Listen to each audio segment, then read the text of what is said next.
Hello and welcome to day number 2 of the Star City Games Team Modern Open Pittsburgh. Let's get into it. Fairly excited to see who's going to be in the top 8 or top 4 as it were. Looks like we got round number 10. We got Infect versus Mardu Death Shadow. Okay, this is going to be a good one. Although I think Mardu kind of has it in this matchup because all of its hand destruction and removal. So yeah, he's gonna fire off Thoughtseize. He plays Glistener Elf. That's actually really risky. I guess he didn't have a removal. If he'd had a removal, he would have definitely just popped the Glistener Elf like immediately. Like always kill the Infector when the shields are down. What does he got? He's got double mutagenic growth. Okay, if he draws a scale up here, he just wins. Okay, he didn't draw a scale up. He drew a hierarch.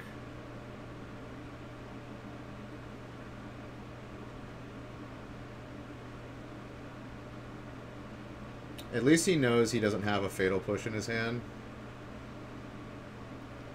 Yeah, looks like we got a human mirror and a Bridgevine mirror too, but I want to definitely watch this one. I love Infect.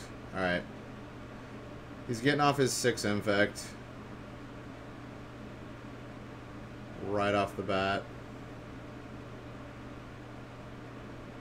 I don't know if that's correct. Of course, I don't know if the Mardu Death Shadow is playing Lightning Bolt. I don't think it is. I haven't seen it play a Lightning Bolt yet, so maybe it just doesn't matter. Just to get those mutagenics out of your hand.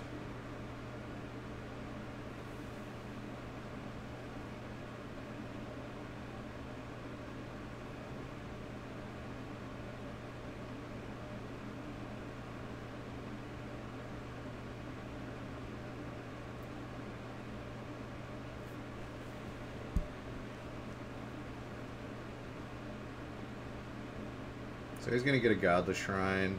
He's got all 3 colors of mana now.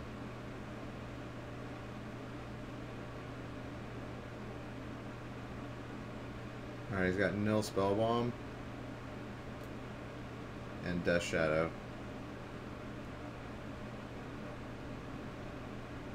Not the greatest. Not the greatest.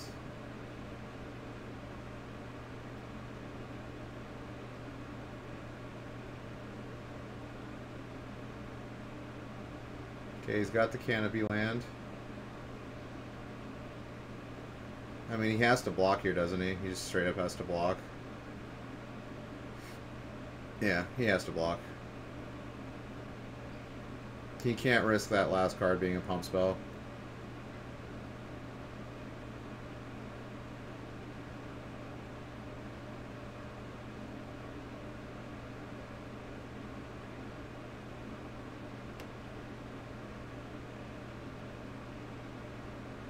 Doesn't have to worry about... Well, actually he does. He can have... You know, he's got a Dryad Arbor and he's got Noble Hierarch too. So he can do normal damage too. So his life total actually is not safe against Infect necessarily. I've killed plenty of people with normal damage. It's definitely doable. Alright, he's going to sack the Canopy Land. Draw a card. Draw for turn. Looks like he got another Hierarch.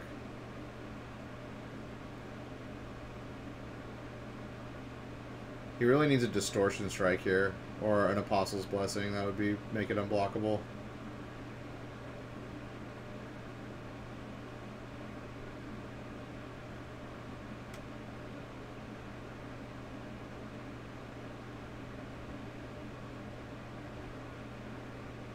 Yeah, he's gonna block and trade. Looks like he just drew another Glistener Elf.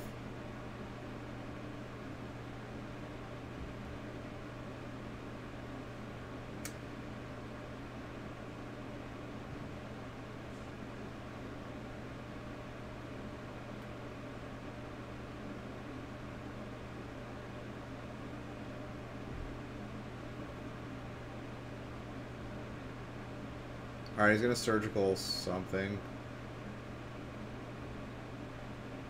Oh, he surgical vines. Wow.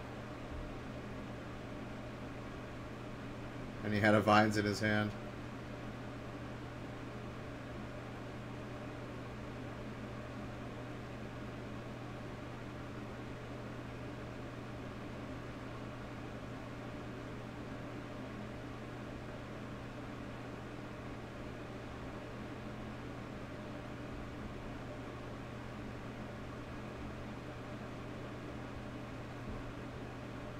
I think I would have fired off that vines and kept my Glistener alive and then played the second Glistener on my next turn.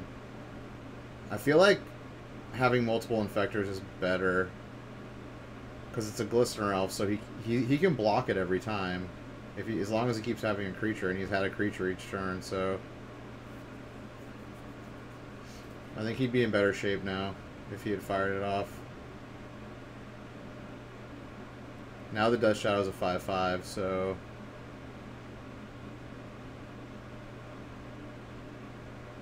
he needs a pump spell here.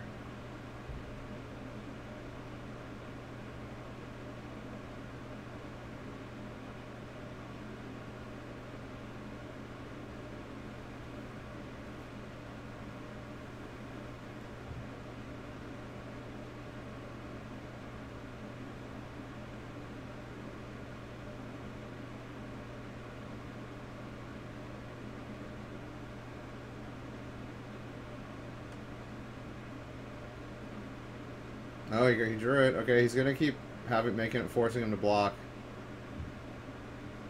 Oh, and he has the path wrecked.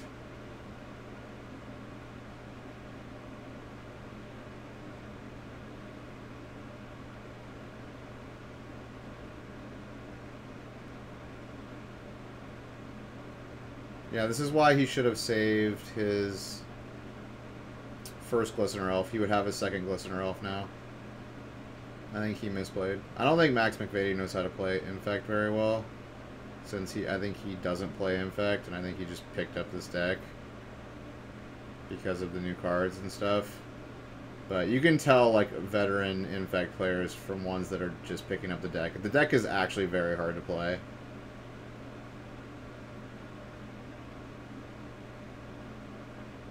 It's like, you know, you only have a, you know, it's kind of like playing Burn, but even it's more difficult than Burn because you're relying on your Infect creatures.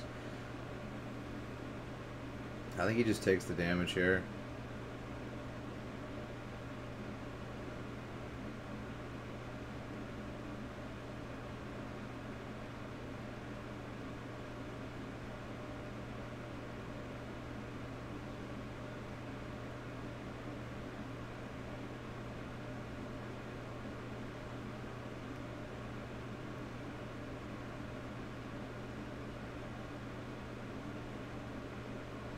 I like the Canopy Lands. I think I'm going to try to put 2 Canopy Lands in it. I'm going to at least put 1 in. I don't know about 2.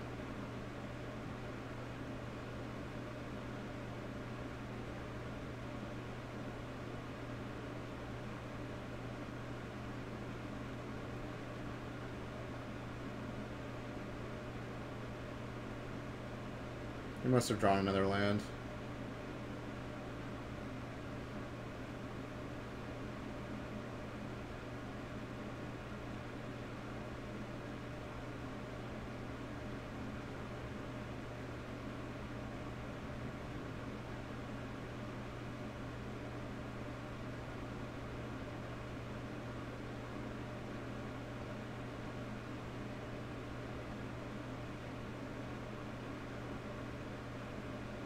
Okay, this thing's a, what is it, a 9/9 now?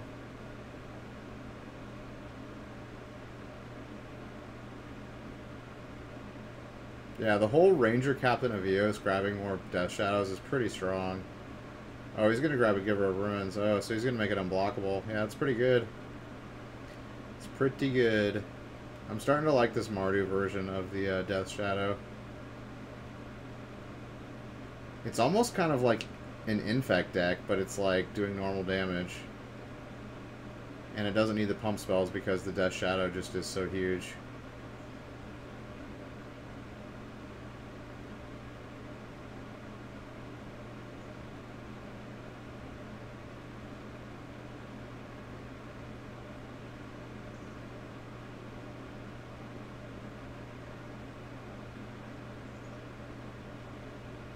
So he popped the Ranger, so he can't play any spells on his turn, or any non-creature spells.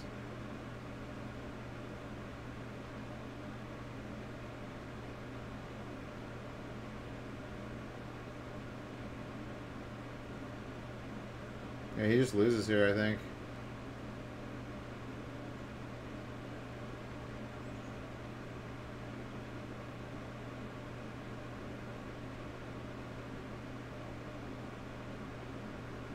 Yep, gave it protection from green, swung in for the win. I'm liking this Mardu Death Shadow deck. It seems really strong. Really strong. Alright, let's go to sideboard. We got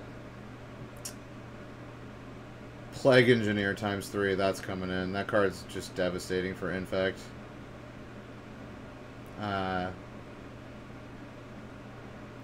Grim Lavamancer. That's also going to come in. Probably just those 4. Lingering Souls actually might. I could see bringing in like a couple Lingering Souls. Bringing in those 6, like 3 Plague Engineer, 1 Lavamancer, 2 Lingering Souls. Yeah, I could get behind that.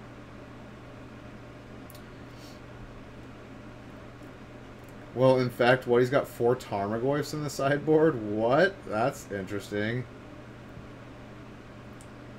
So what has he got for this matchup? I mean, this is a hard matchup for Infect. Any of the Death Shadow decks are hard matchups, so...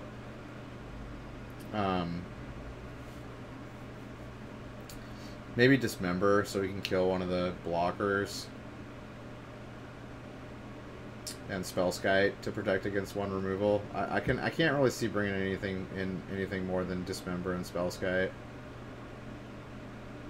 I mean, he might try to bring in Tarmogoyfs, but I don't know. Death Shadow just completely outclasses Tarmogoyf. So I would just say Dismember and Spellskite.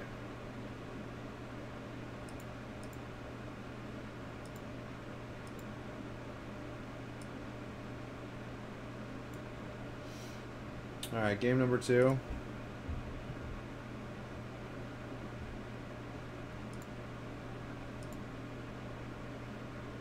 And he's running out Glistener turn 1. He better have a backup Infector if he's doing that.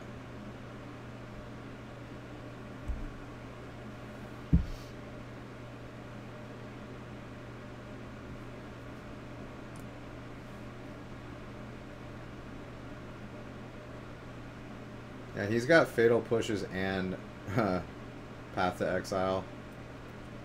I don't know how many he's playing of each. He's probably playing 4 Paths, 2 Fatal Push, maybe. Yeah, this seems... yeah, this is real bad. It's even worse than Grixis Death Shadow because Path is better than Lightning Bolt.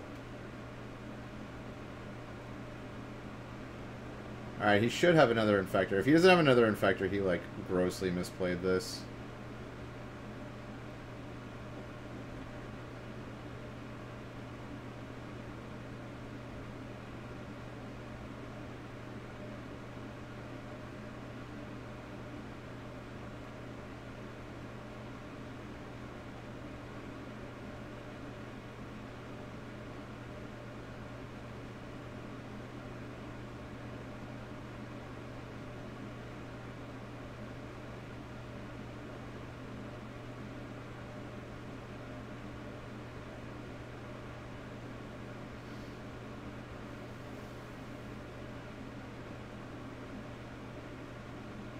It looks like he doesn't have another Infector. Wow, he... yeah.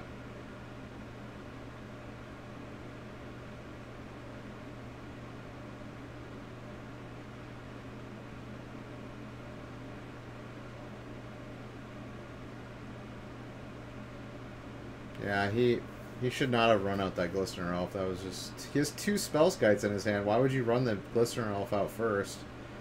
Yeah, this is like definitely like a newbie to Infect. Like, He's just like on the whole like I'm just gonna power everything out and try to win on turn 2 or 3. It's like no, you can't do that against a deck like Mardu. Wagner MTG, thank you for the follow, buddy. I appreciate you. Thank you. Welcome. So now he's got no infector, so like basically he's just like his clock is like infinite now until he gets an infector. He's not gonna kill him with the spell skite. I mean, yeah. Now that he's got a bunch of blockers, I don't know. Yeah, he should have run out the spell skite and then run out the Glistener Elf the next turn on turn 3.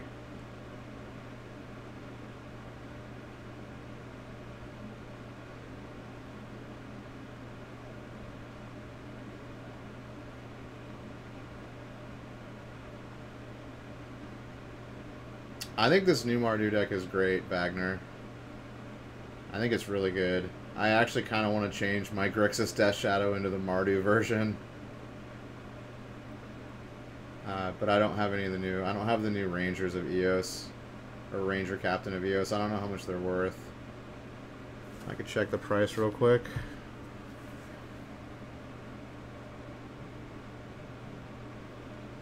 They're probably worth they're going to be worth a lot now, if they're not already.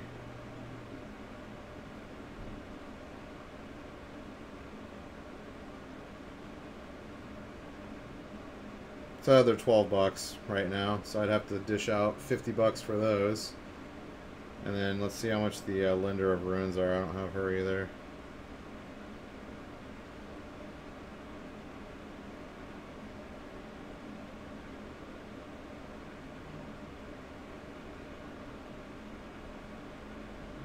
What's she called? The Giver of Runes?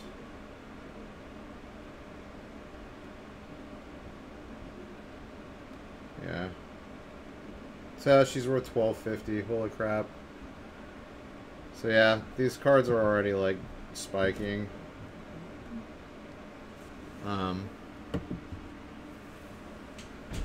Yeah, I love Shadow decks too. Okay, so he dismembered the Ranger.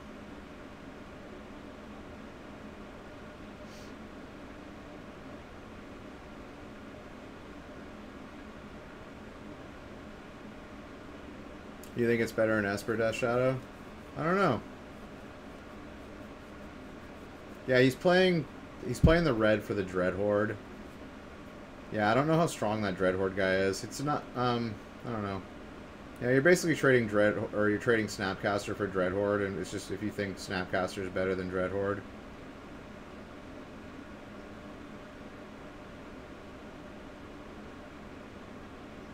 And I probably agree that Snapcaster, I think, is a little bit better.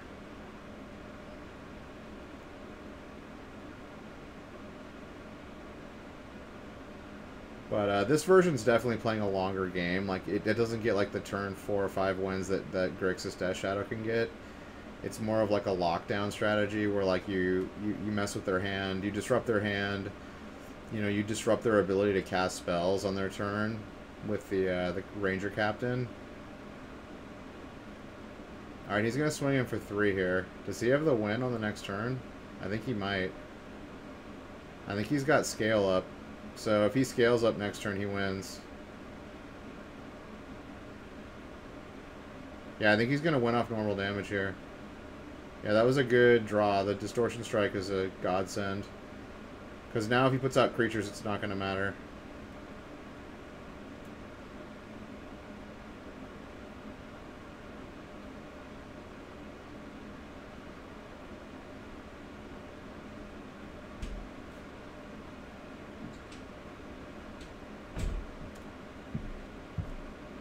I think he's asking if he can use the Ranger Captain's ability, and if that'll stop Distortion Strike from being cast. But since it's the opponent's turn, I think he has priority, so he gets to cast the Distortion Strike before the Ranger Captain can go off. So I think he gets to cast the Distortion Strike regardless of him having a Ranger Captain. I think is how it works because of priority.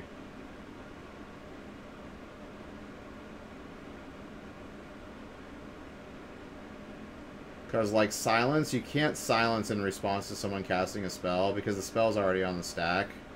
Because it says, like, you can't cast it. So if it's already cast, then it doesn't matter.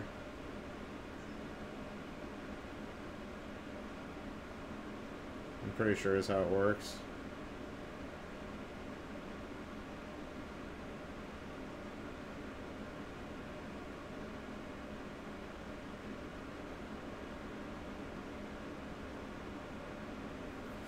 Wait, how did he...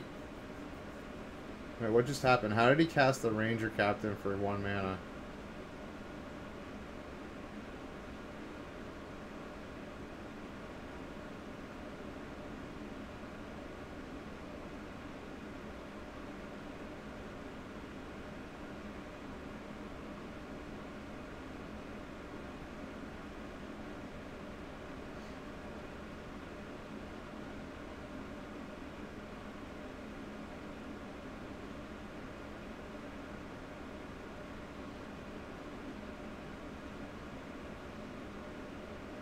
Okay, they're asking which one gets priority, and I think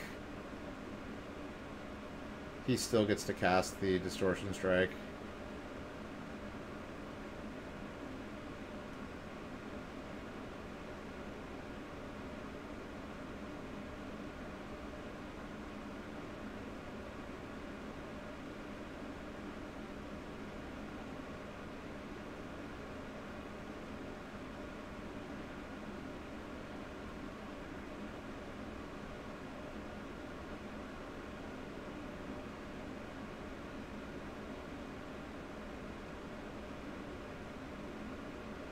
Oh wait, maybe he does.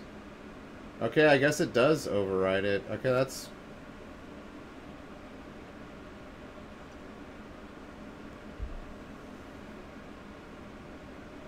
Maybe there's like a trigger that he can respond to. Maybe the the rebound triggers before it casts or something. Maybe there's something he can respond to. I'm not sure.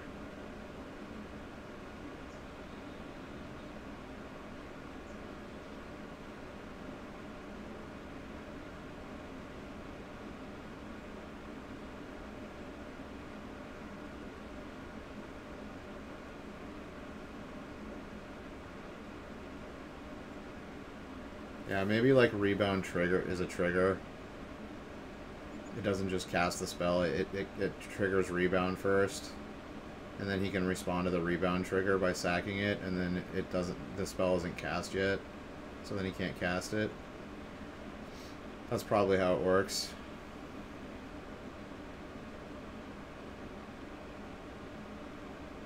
Oh, he entombed it. He entombed the Ranger, Ranger Captain. Or not entombed, he, what is that? That's the,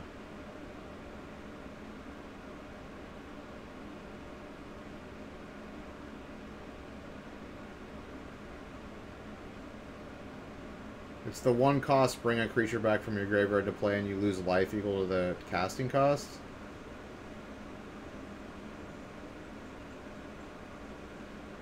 Is it reanimate? I think it's reanimate.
Alright, the Infect player's in a really bad spot now.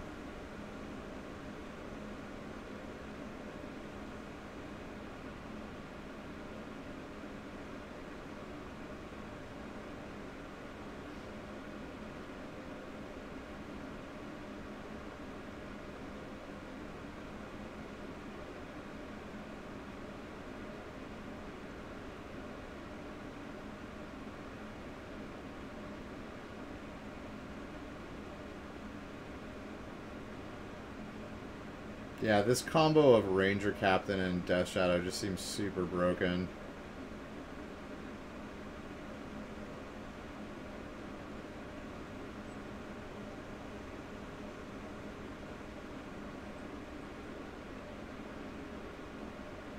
So he had the Distortion Strike and the Scale Up. Yeah, it's over, buddy.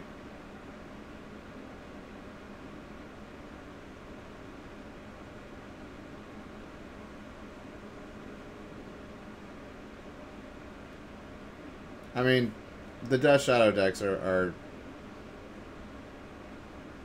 have a huge advantage in this matchup, either way. But I do think the Infect player made some missteps both games.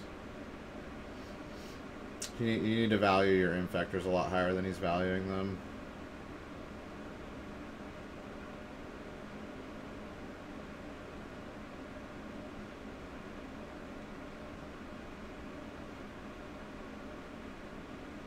Giver of Runes, yeah.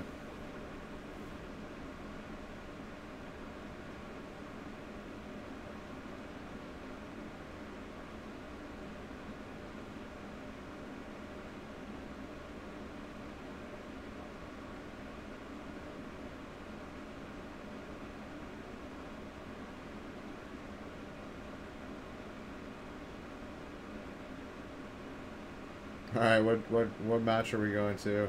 The Hogak on Hogak match? Okay.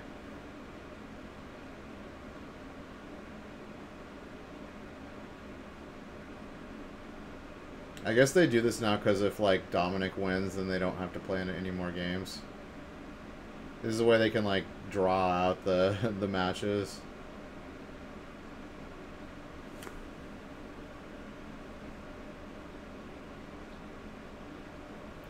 This Mardu seems more blitz.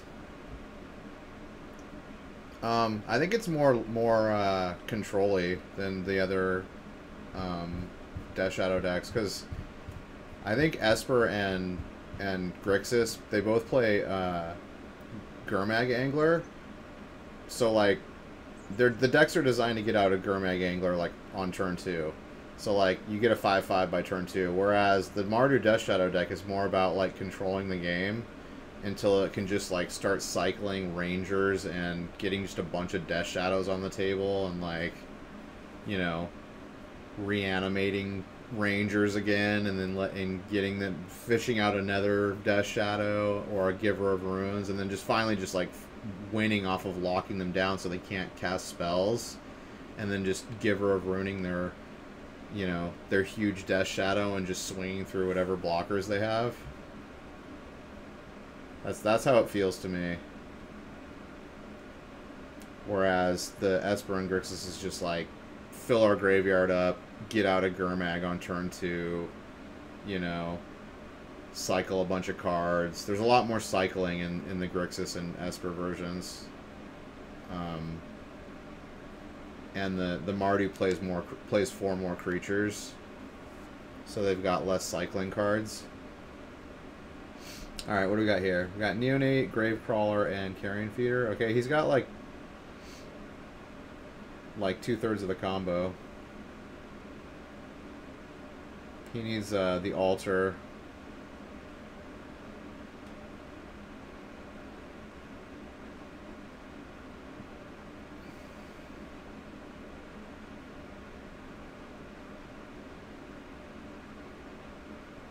Oh, but he's got Leyline out on him against him.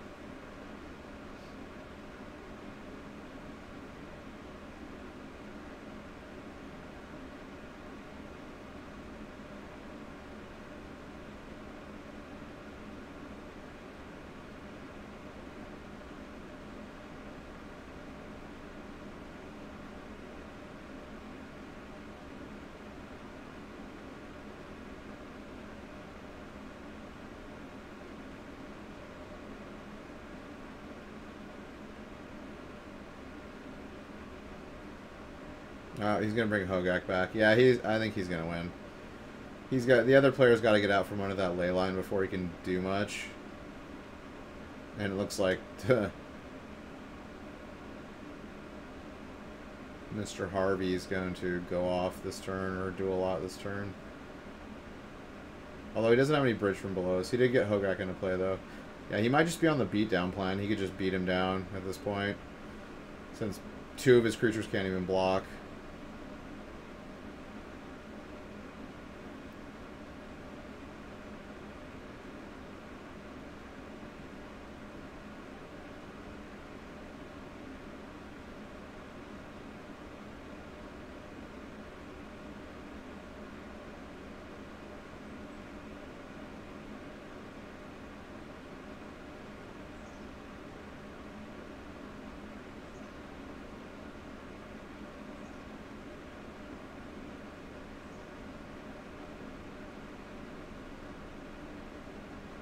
Yeah, he just straight up lost because of Leyline of the Void.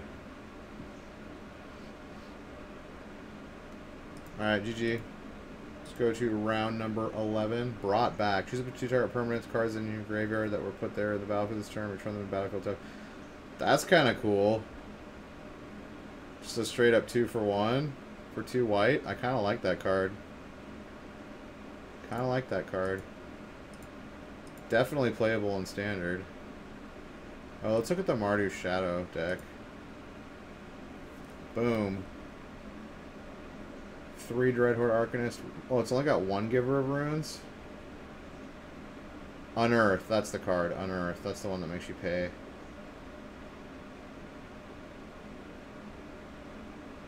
Two Surgical, 2 Nil main deck. Ooh, it's got 4 of the Canopy lands. That's cool. Was it 2 Godless Shrines, 1 Blood Crypt, 1 Sacred Foundry? It's just got 4 shocks. Is it playing any basics? Do they have Ultimate Guard backpacks now? Wow. Ultimate Guard's just going for it on all the accessories. They're just going for it. Come on, show us the list again. Deck Tech.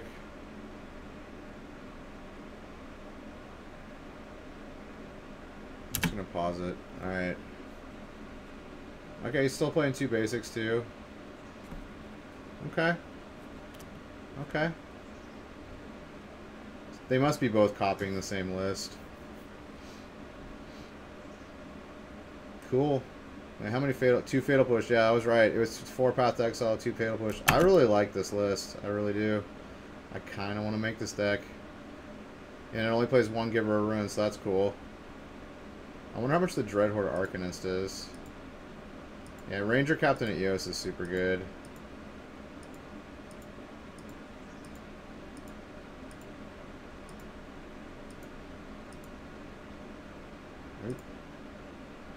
Alright.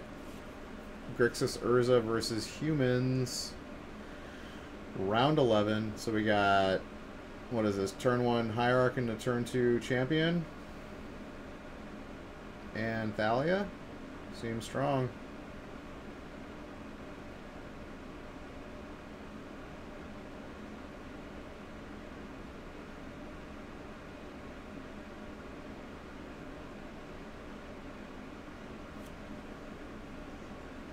Is that Terrarium?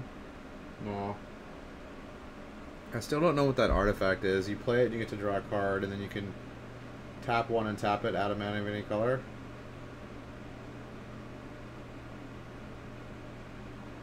It's kind of like Terrarium, I think.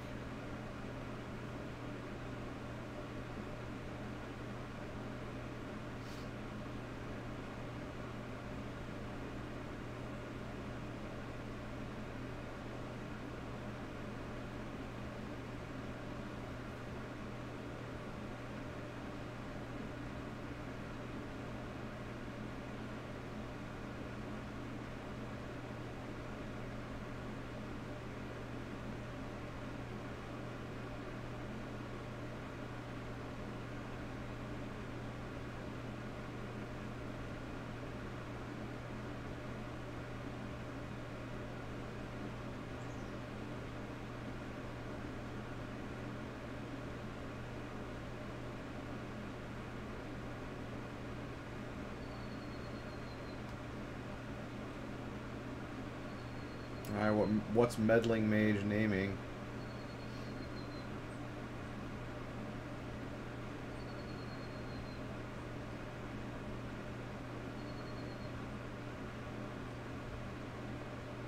Flopter Foundry?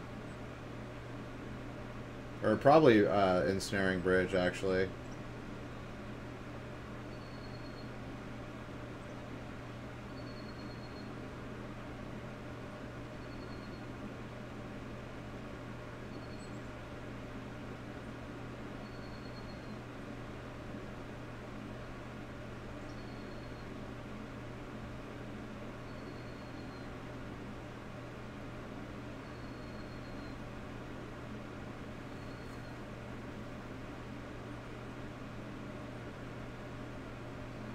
Who? Urza, there he is.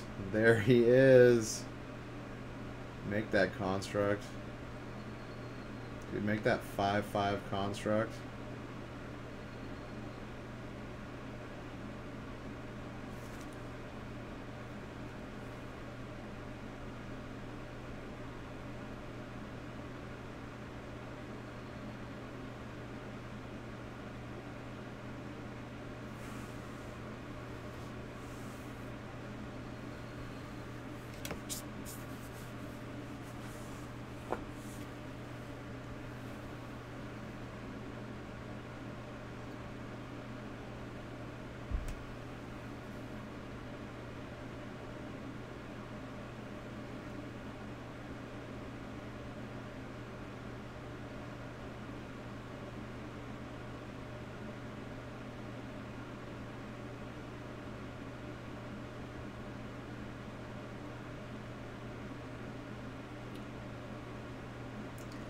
Well, it's looking like he can't attack now into a 5/5.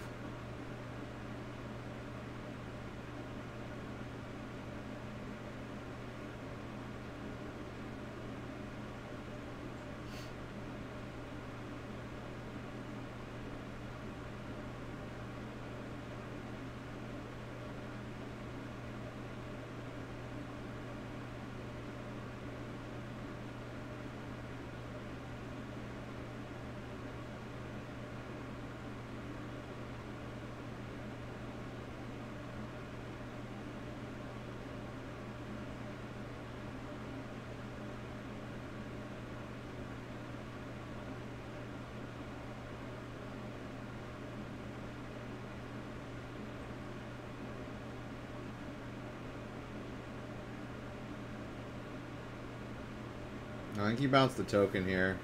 If you bounce Urza,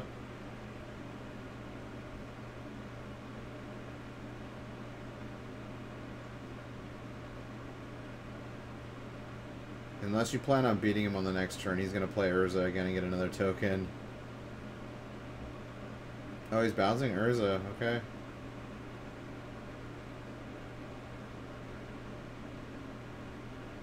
Yeah, obviously he's going to block.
Alright, looks like he drew another champion.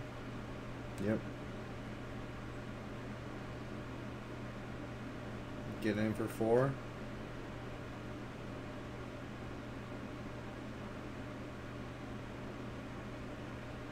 Get in for 6.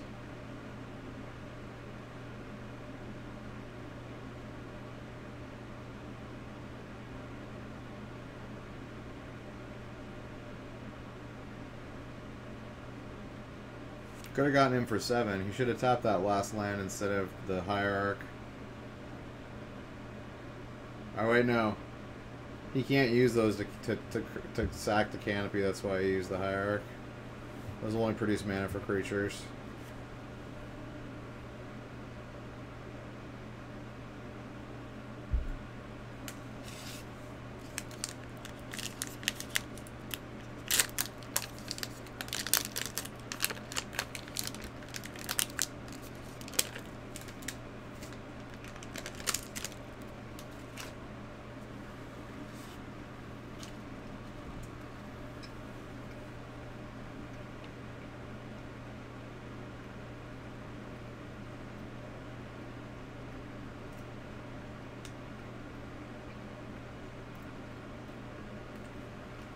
Out comes Urza again.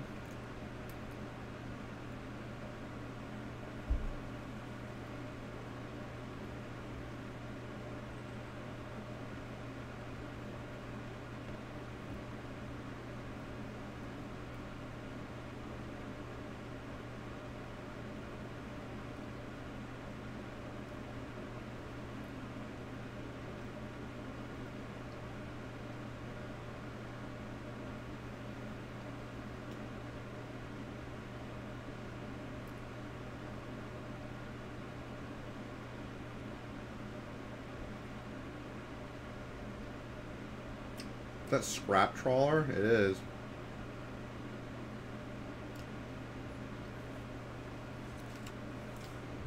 We got a little throwback to the Cart Clan Ironworks going on here. A little throwback.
Yeah, he's just straight up bouncing Urza again.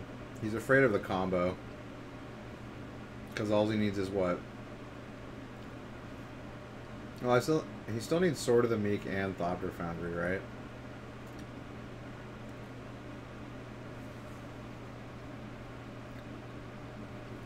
Or at least Thopter Foundry. To like sack stuff for Trawler to get stuff back.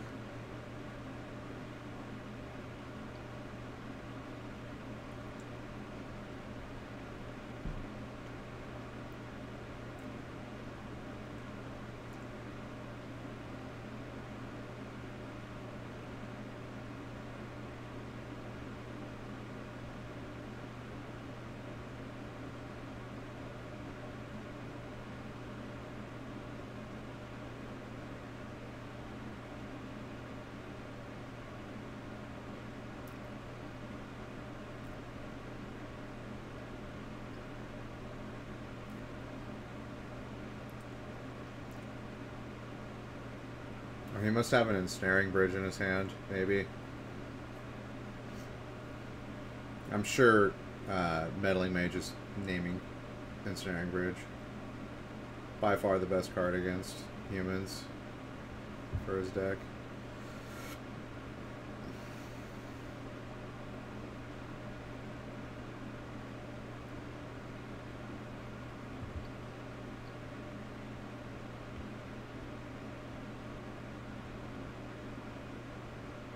So he's going to take 7 here, go down to 2.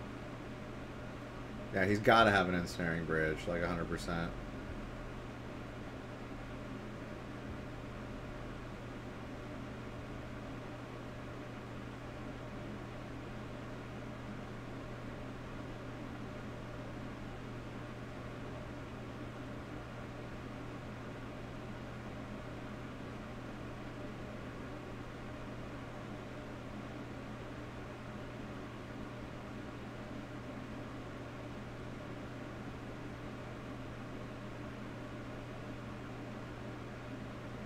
Oh, he's got the Foundry.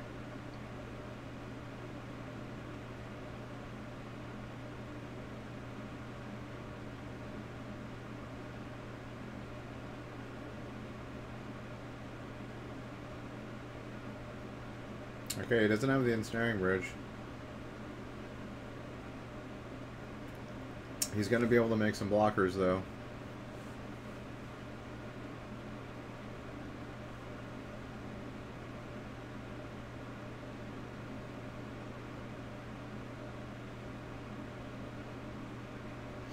Is it enough?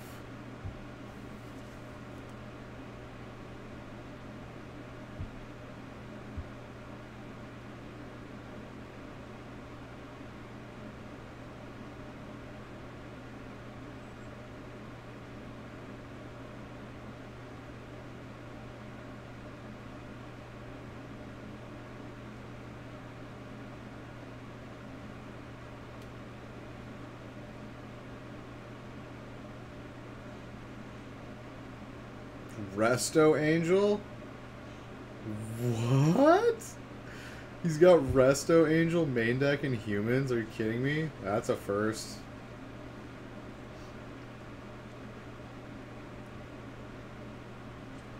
Wow. So he blinks his Reflector Mage, bounces the Construct. Gets in for what? 6?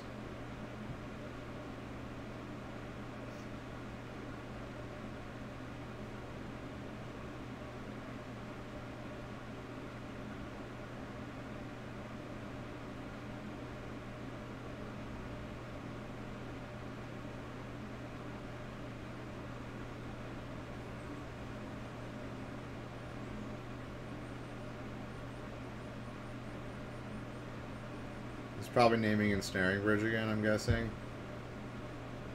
Maybe Urza.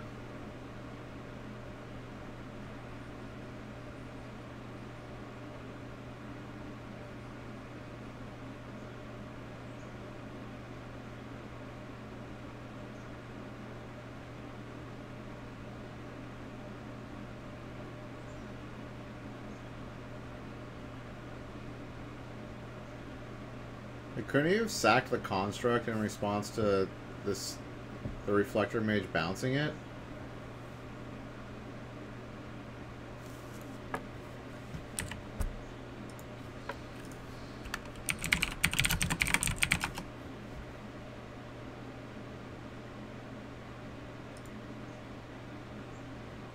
Sacrificing... What the fuck? It's in a different language.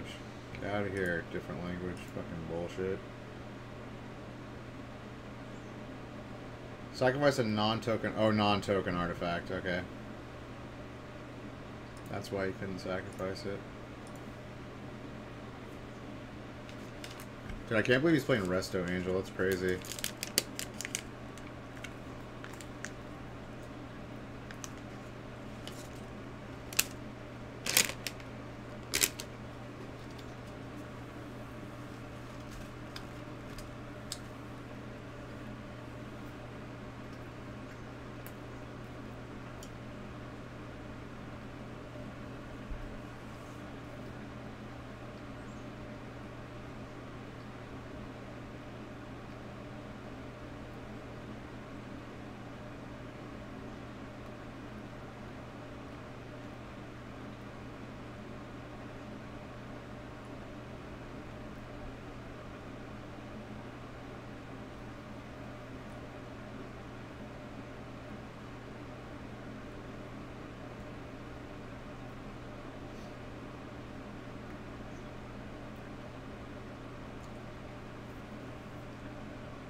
If he draws Ensnaring Bridge or Sword of the Meek, he's still in this game.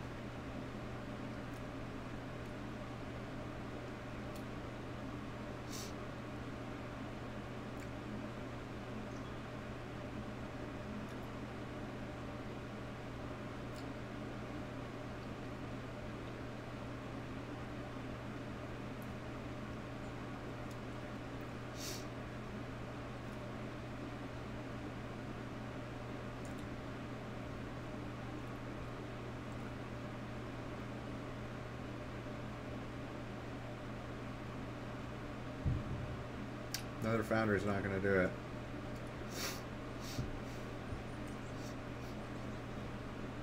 Can he survive another attack? He can make 3 1/1s, gain 3 life. Block 1, 2, 3. Take 2, 3, 6. Yeah, I think he's dead here.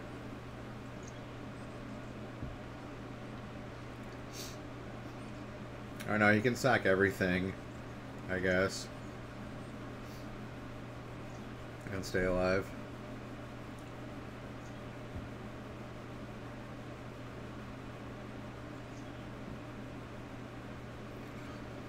But, I mean, what is he gonna... I guess he can just hope to get us Ensnaring Bridge.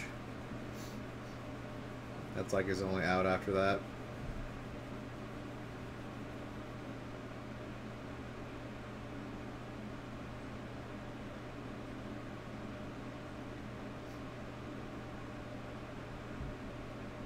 I wonder why he's not attacking with everything.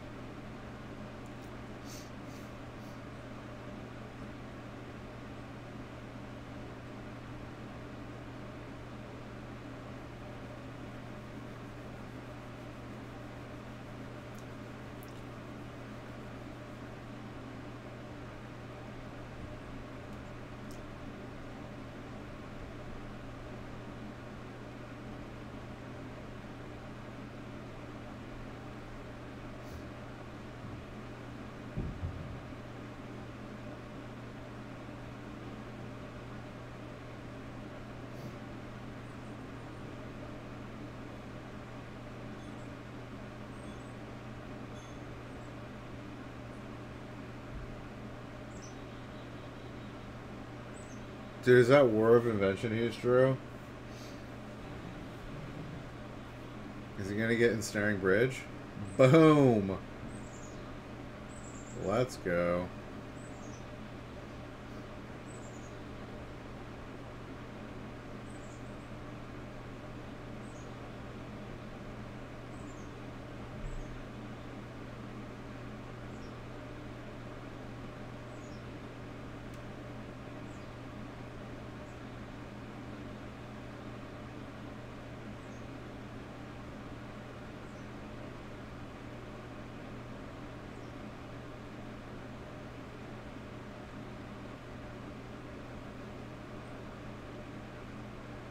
Alright, he gets the Noble Hierarch trigger, so this is lethal.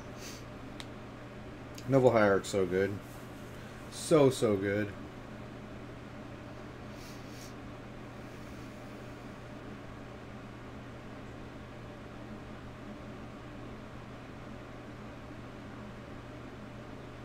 Yeah, he has to sack the bridge.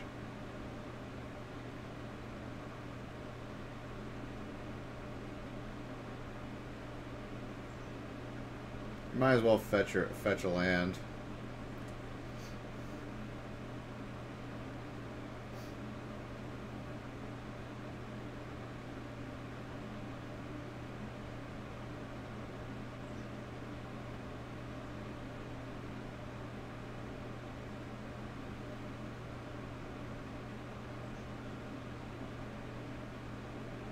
Alright, he needs Sword of the Meek or Ensnaring Bridge.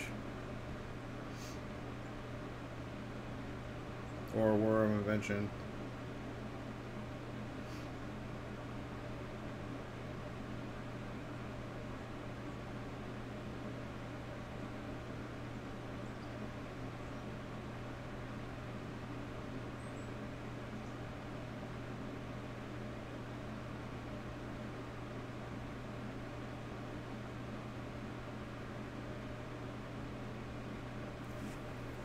Why would you even scry your cards if you knew you weren't going to win off that card? Stupid. Sideboard time. Let's go, let's go, let's go.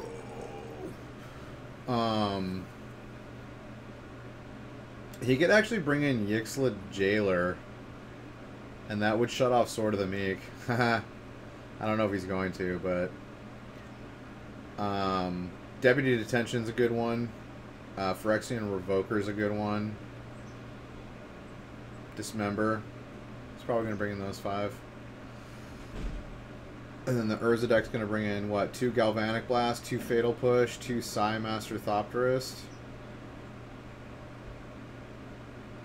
And the Winter Battle, or Battle of Winter. That card's coming in. That's like a board wipe.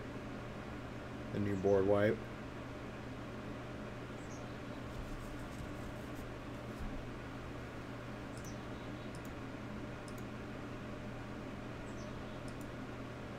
Alright, let's go.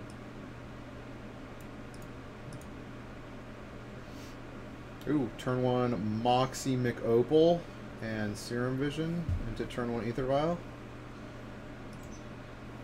Good starts for both decks.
Champion and Thalia. Thalia is good against this deck. Making all those artifacts cost 1 more.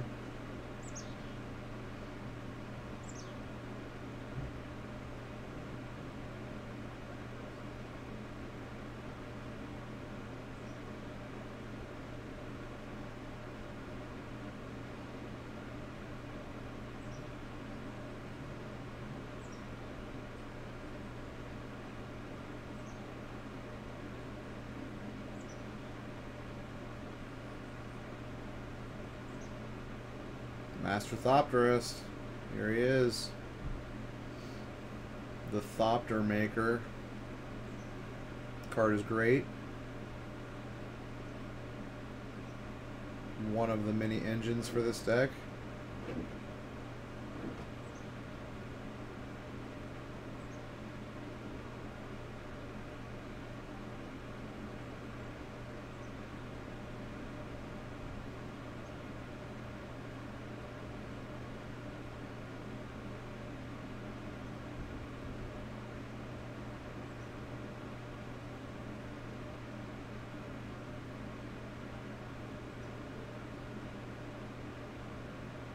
Thalia's Lieutenant comes out, buffing that team. Another Thalia's Lieutenant, gross.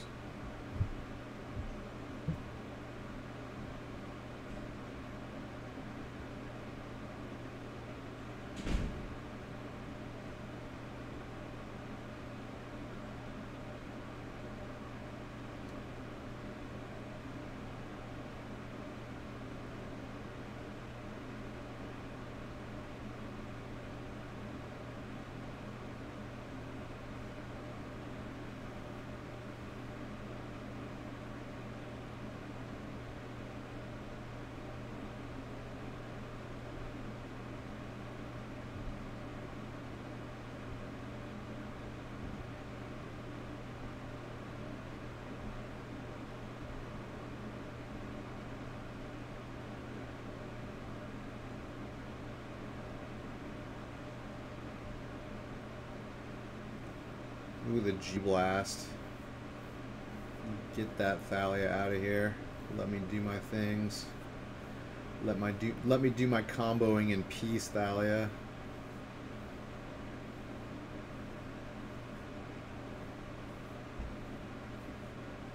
Let me amass my Thopter army.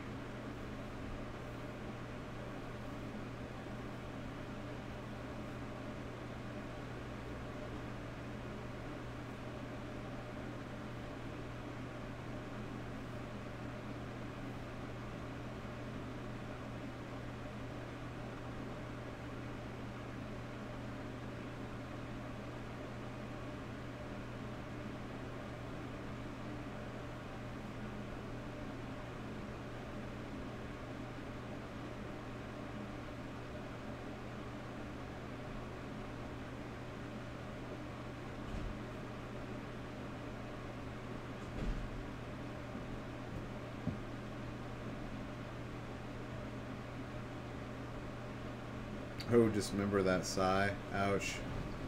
That's going to make it harder for him to win now. He needs to find Sword of the Meek or Ensnaring Bridge.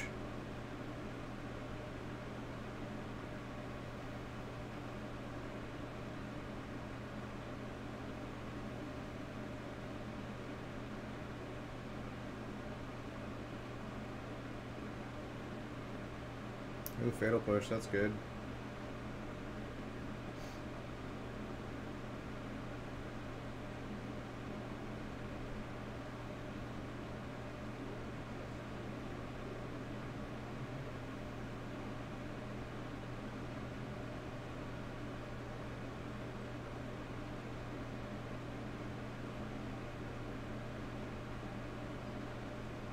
Boom, Scrap Trawler.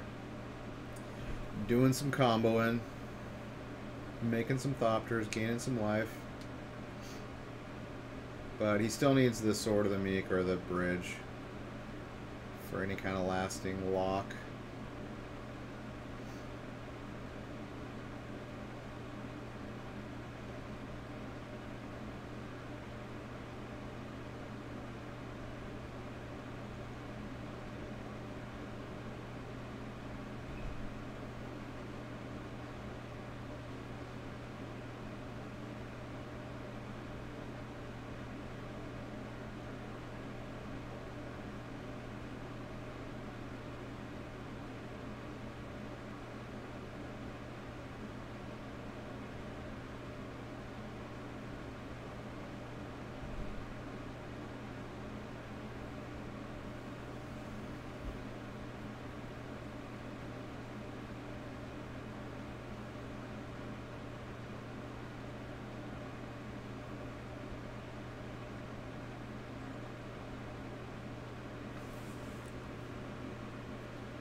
I didn't see what artifact he got back, but he traded for the other lieutenant.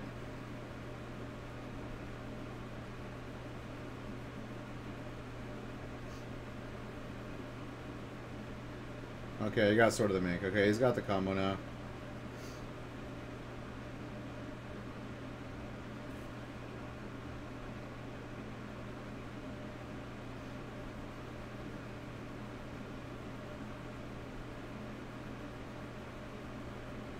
This is going to be hard for the, he needs to find a deputy of detention now. Get rid of the Thopter Foundry. Yeah, he's just scooping. Does that mean he didn't board in? He could have boarded in, I guess he didn't board in deputy detention? I don't know, that's weird that he scoops there. Maybe just the chances of him, I don't know. That's kind of weird. I feel like I wouldn't be scooping at that point.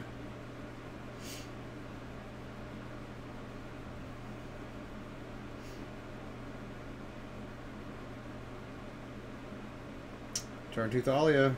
Not bad.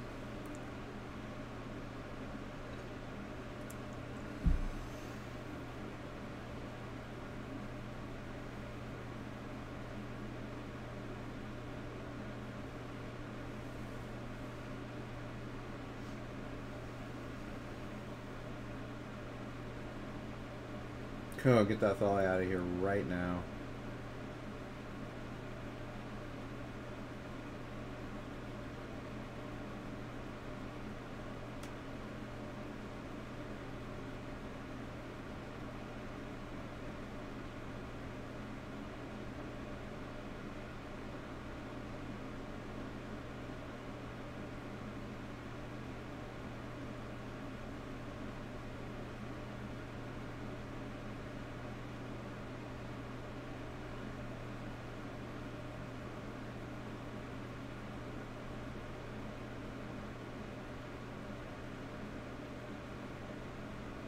Jeremy was very decisive.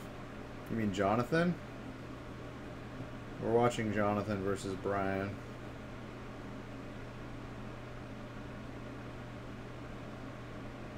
Ooh, he's got the Phyrexian Revoker.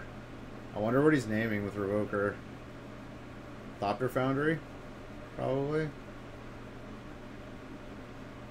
Who is Psy? Can't stop Psy from doing his thing.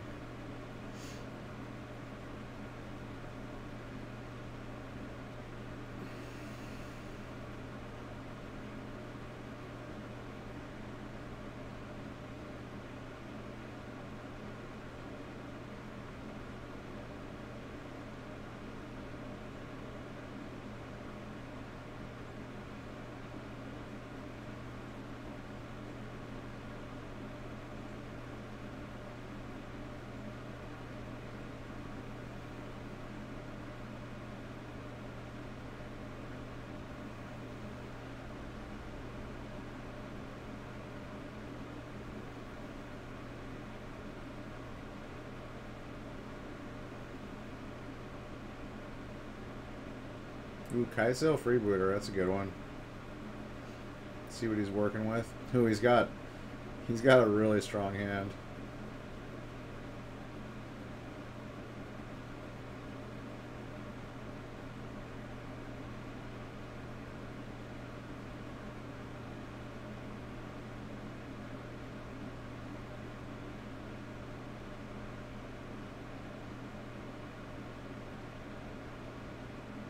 Okay, he's like, what do I take? Thopter Foundry, War of Invention, Mind Stone. He's got another Revoker in his hand. Oh, he's taking the Mind Stone. Okay. He wants to shut him down on mana.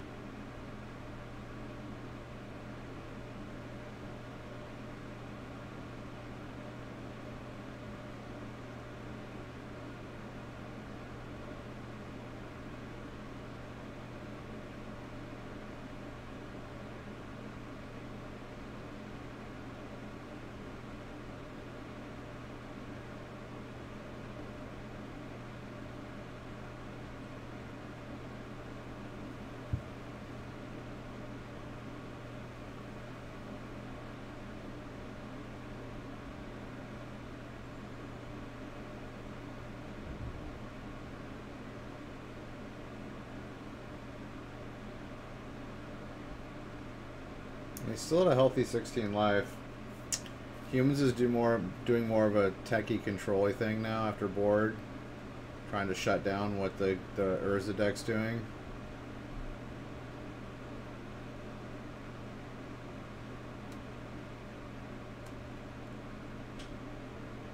Oh, he drew Thalia, that's a really good draw. But it looks like he has another Galvanic Blast in his hand, which is probably going to kill Thalia.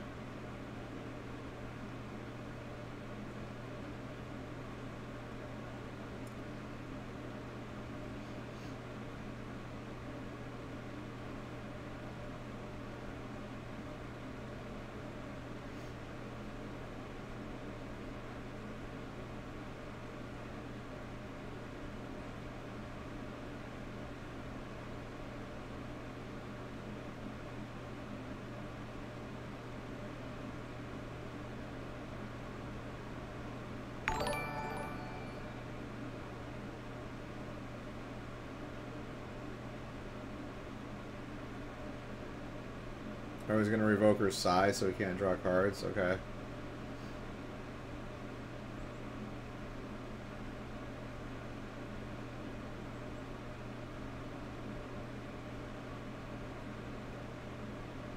He can't stop size Thopter making ability because that's on casting. It's a triggered ability, not an activated.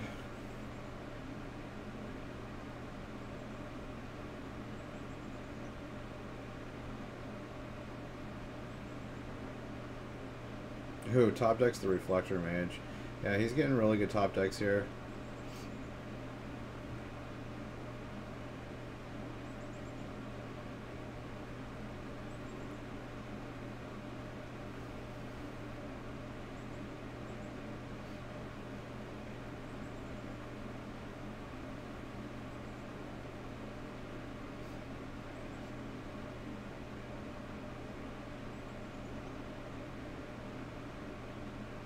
Or he's getting rid of the Thalia, or he's getting rid of the Revoker that's targeting Thopter Foundry.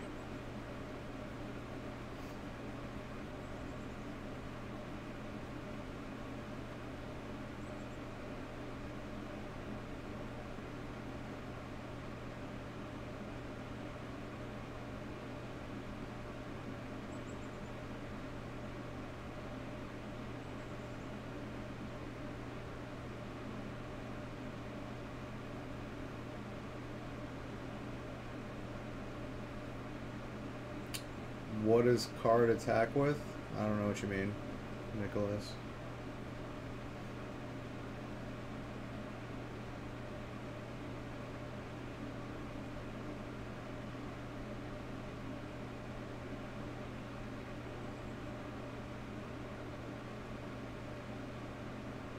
Alright, he's got Sword of the Meek now. He's got the combo.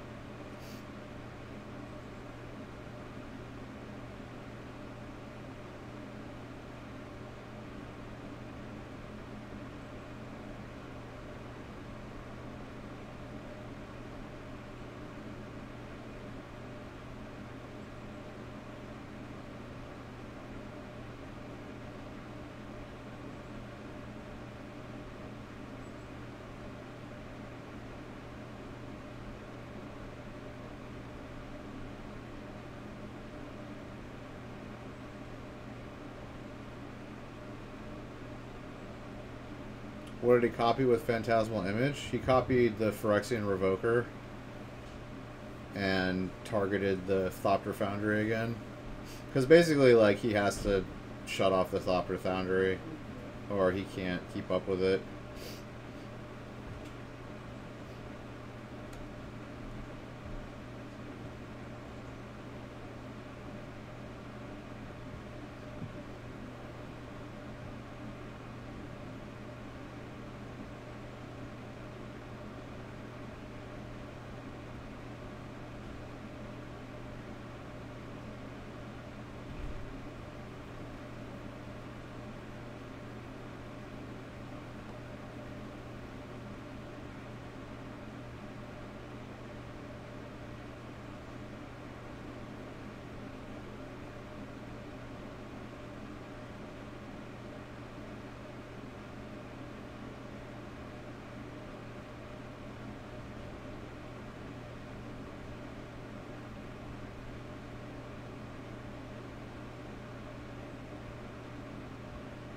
Yeah, he brought it. Maybe he didn't bring in the deputies to detention after game one, and that was just a huge mistake.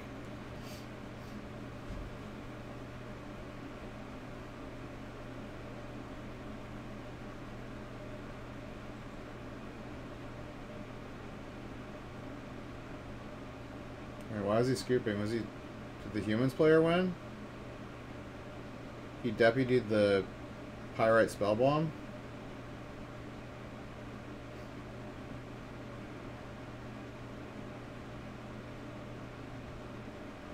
Oh, the other guy won, so maybe they just scooped because it didn't matter anymore.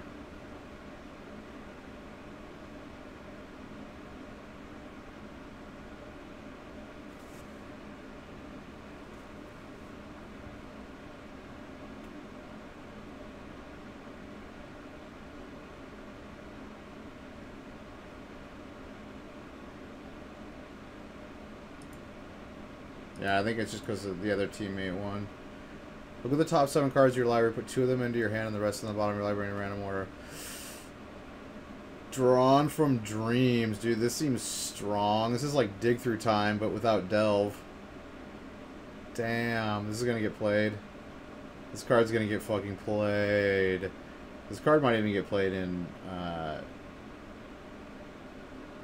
Modern and Legacy. I don't know. 4 mana is kind of a lot, but that's like the upper end of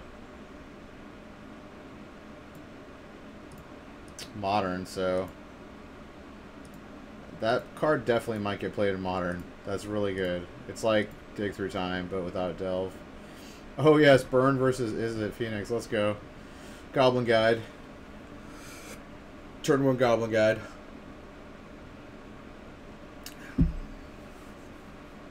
Round number 12. Let's go.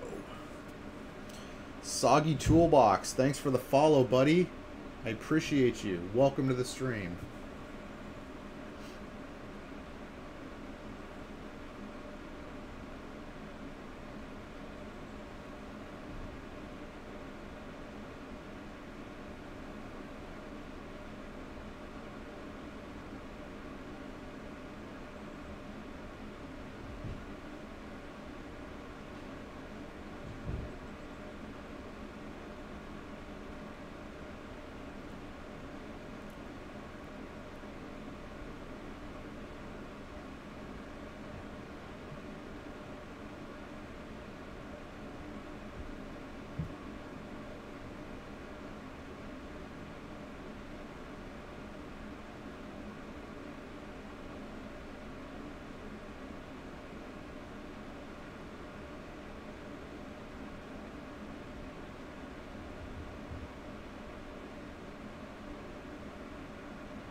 Yo, this is turn 2.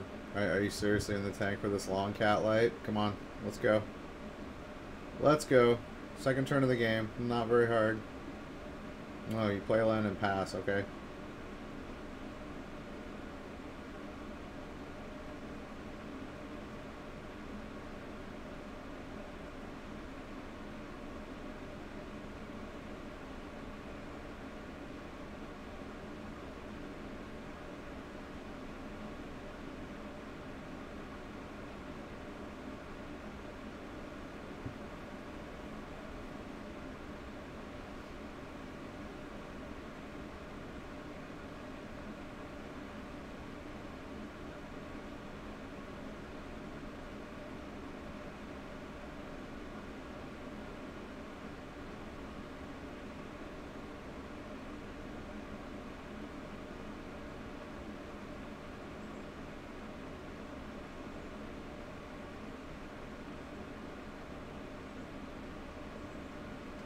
Oh, Eidolon.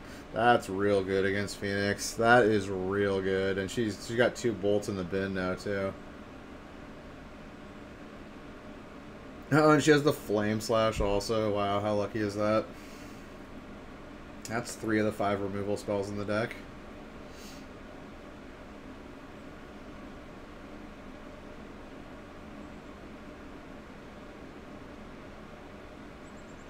I mean, I guess she could Lava Dart twice, but that would cost her 4 life and sacking a land. But, yeah. She got pretty lucky there. Pretty lucky.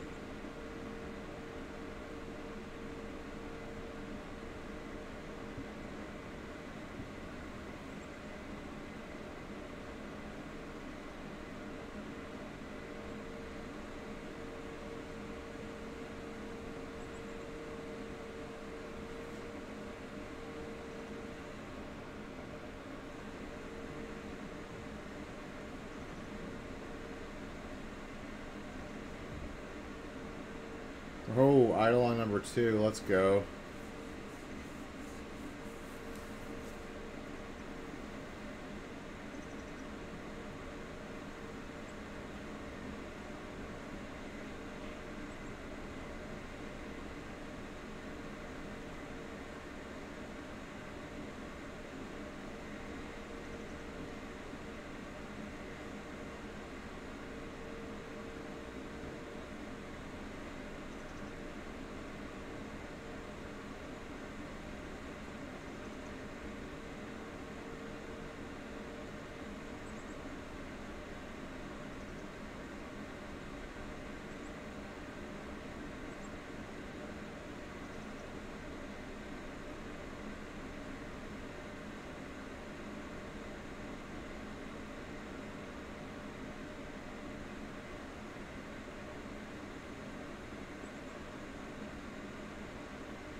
To Arya. Now Phoenix is going to try to burn him out.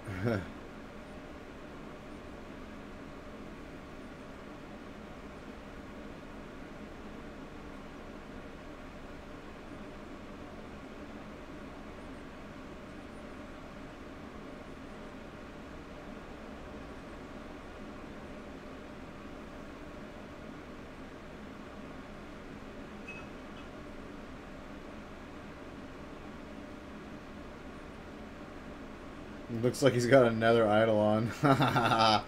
Get wrecked.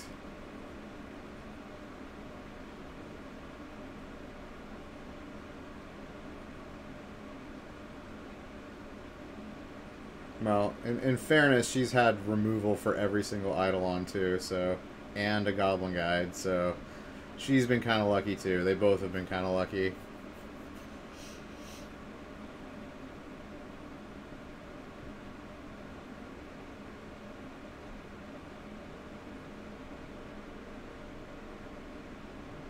Like, without the removal, Eidolon just completely shits all over Is It Phoenix. Like, they have to remove it, or they just lose.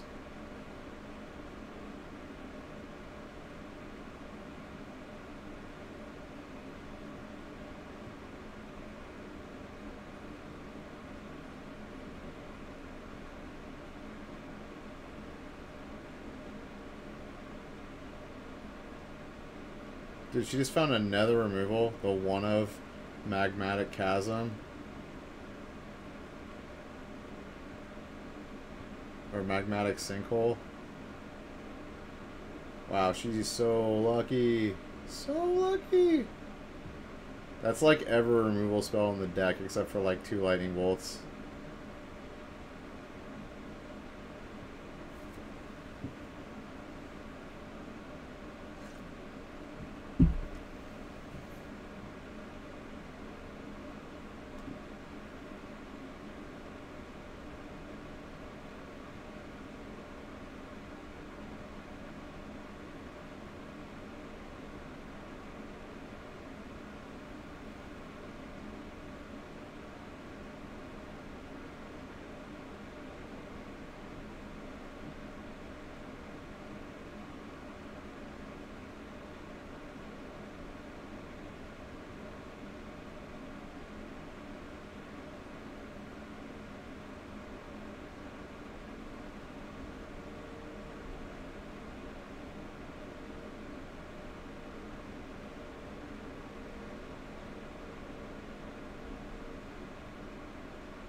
Yeah, Aria Flame is stupid good. Like, all you have to do is get it to, like, what, 6 charges? So you only have to cast 6 spells. Or 7 spells. If they don't shock themselves at all, 7 spells.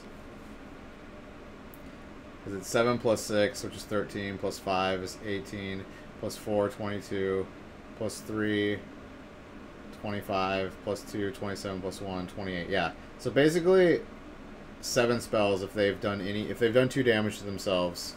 All they have to do is cast 7 spells after playing Aria Flame and they win. Like, Aria Flame is stupidly powerful. Like, stupidly powerful. Like, there's way too many cantrip effects that make that card just way too good. I mean, you have to cast 8 spells if you've taken 0 damage, but come on, this is Modern. You're going to do some damage to yourself. Like, you're going to most decks are going to have fetched at least once or shocked at least once.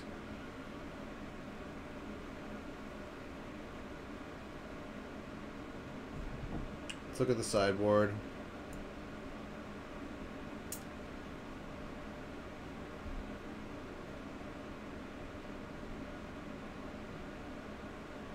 Burns going to bring in what? Well, I guess he's got no way to get rid of enchantments. Flame Slash for the thing in the ice. I can see Flame Slash is coming in. Ravenous Trap. You see Ravenous Trap and Flame Slash, yeah. And then Phoenix is going to bring in like 3 Spell Pierce, maybe. 2 Abrades, maybe, to get rid of the Eidolons. Yeah, that's pretty much it. But then again, if that burn deck had drawn a 3rd land, he would have won too. She got super, super lucky that game. Like, super lucky.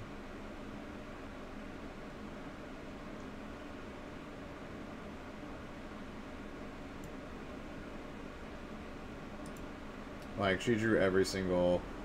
And then the last removal spell that she drew was a 6-drop, because it's Delve, so it didn't trigger Eidolon. So that was, like, pretty much... If she had drawn another Lightning Bolt or Lava Dart or any other... Actually, she just had 2 Lightning Bolts and, like, what, like a Lava Dart left in her deck, besides that for removal. If she had drawn anything but that Magmatic Sinkhole, she would have lost, because he had 2 Lightning Bolt effects. So she got super lucky that game.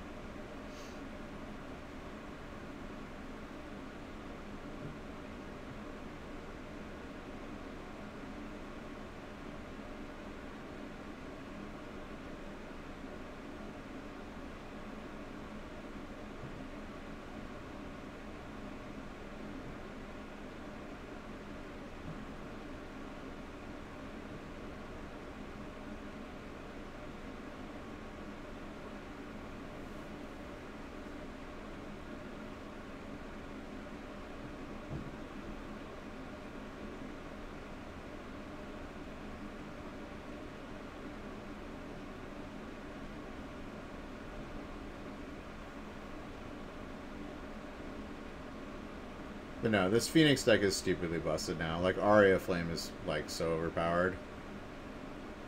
Like, they talk about, like, these Storm decks, and then they keep making Storm cards. Like, I really don't understand it. They're really just kind of stupid over at RNG. Like, I don't get if they don't agree with, like, Storm-like decks. They keep, like, making cards that are good off dirtling and just casting a bunch of useless cantrips on your turn and just getting, like, huge effect from it.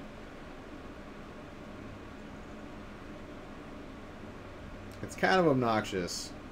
They keep kind of making the same mistake over and over again. And I get it, like, it's hard to make, you know, good cards without having, without looking at all the interactions. It's hard to do, but I feel like they need to hire some more, like, playtesters or people that actually, like, know what they're doing. Or just have extra people playing and figuring out combos before they release cards.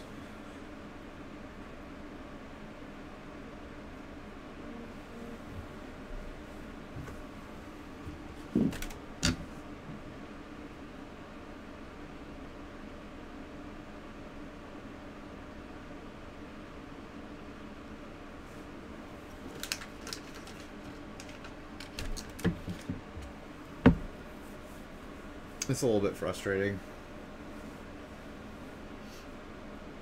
And then they take forever to ban cards, too.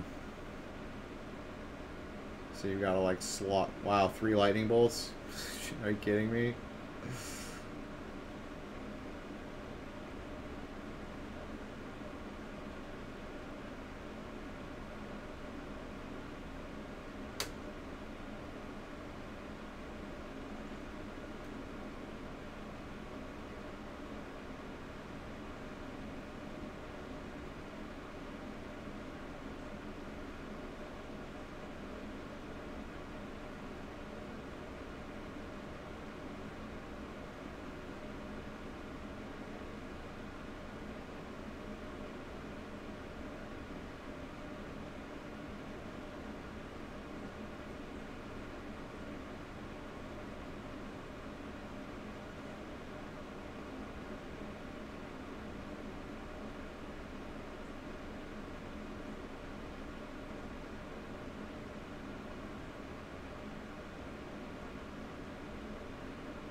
Hey, why didn't he idle on that turn?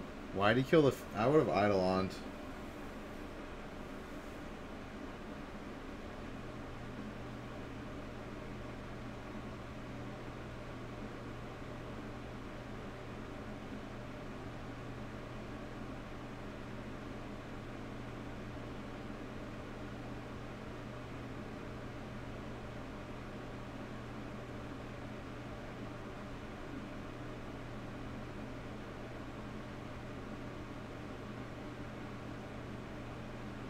Yeah, he definitely should have played Eidolon.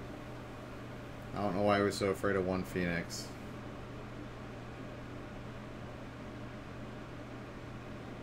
I mean, this deck is like half cantrips. Like, she would have just taken 4 damage.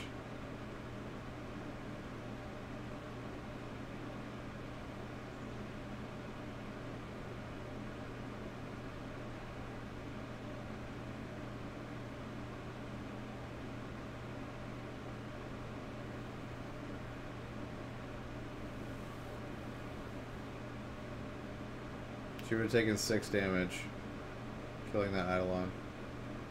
And look, she got her Phoenix back anyways. That was so bonehead. So bonehead.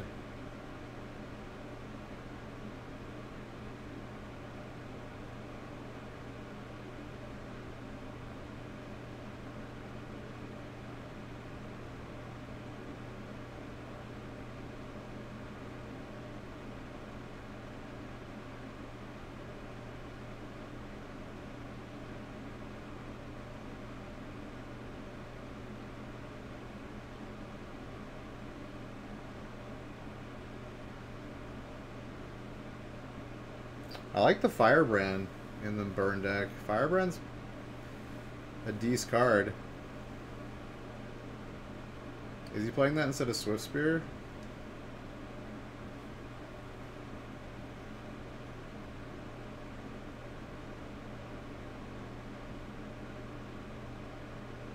Or maybe he doesn't have an Eidolon in his hand. Maybe I was wrong. But still, killing the Phoenix was just the wrong choice.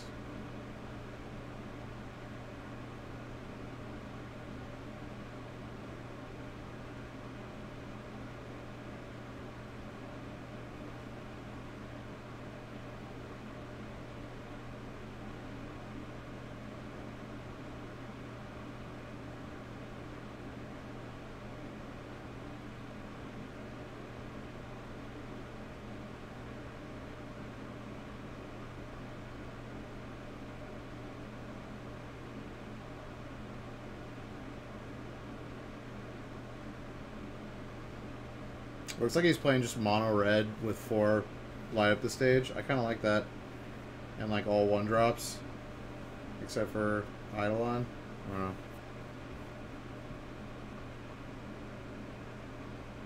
GG. Icon of Ancestry. Look at the top 3 cards of your library. Reveal a creature card from chosen type. Put them in your hand. This is actually really good for tribal. You get to choose a creature type, and it gives +1/+1 Anthem effect. And then you can pay 3 and look at the top 3, and you get a creature of the chosen type and put it into your hand. That's really strong. They're really pushing for tribal in this next set, for sure. Tribal Vampire.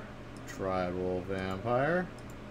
Yeah, we don't need to see... Your version of Bridgevine is the same as everyone's version of Bridgevine.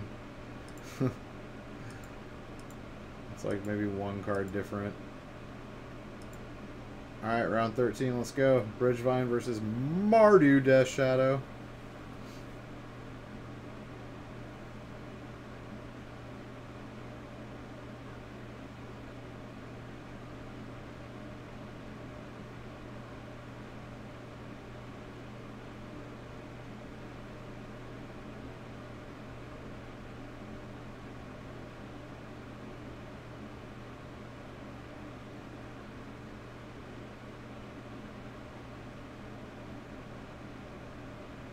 Oh, Neonate, you're going to the bin.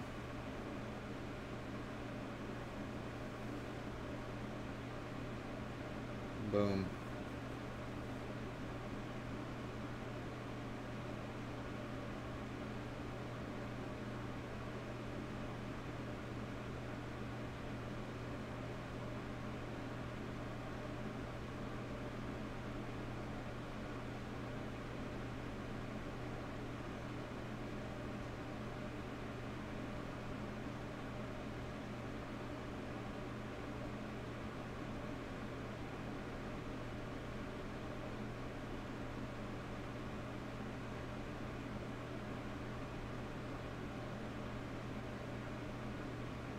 Yeah. Can't attack with the blood gas, buddy. Doesn't have 10 life.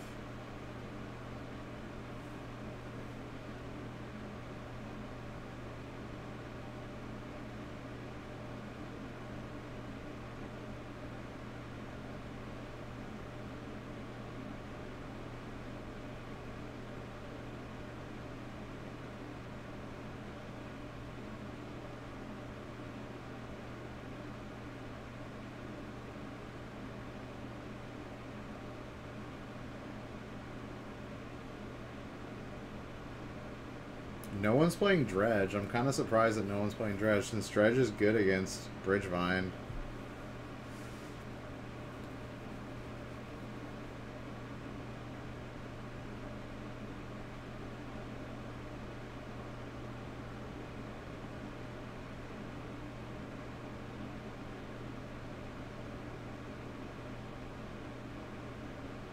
I guess one good thing about the Dreadhorde Arcanist is, like, you don't have to have as much mana to use it, like Snapcaster. Snapcaster, you have to have 3 mana, and you have to spend it all in one turn. Dreadhorde Arcanist, you play on turn 2, and then you're casting stuff for free after that.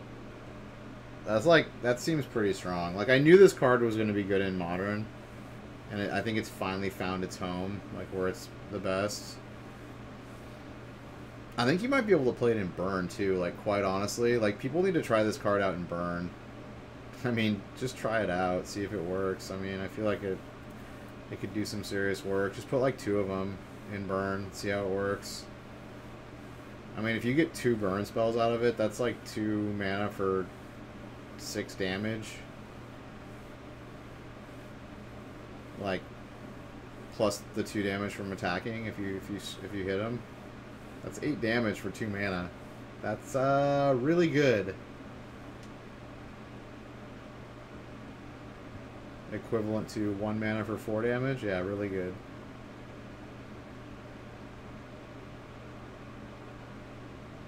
Yeah, I think this card is just starting to...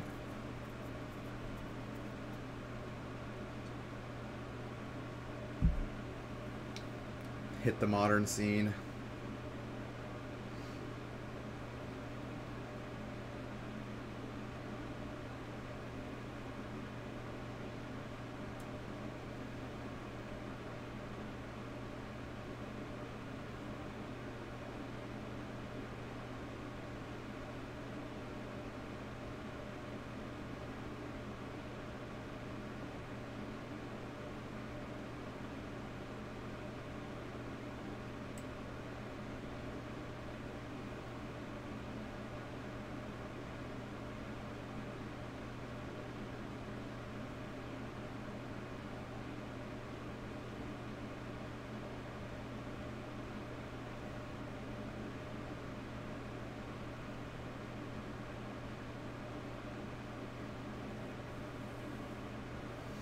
Alright, he surgical the bridge from below. Probably the best target.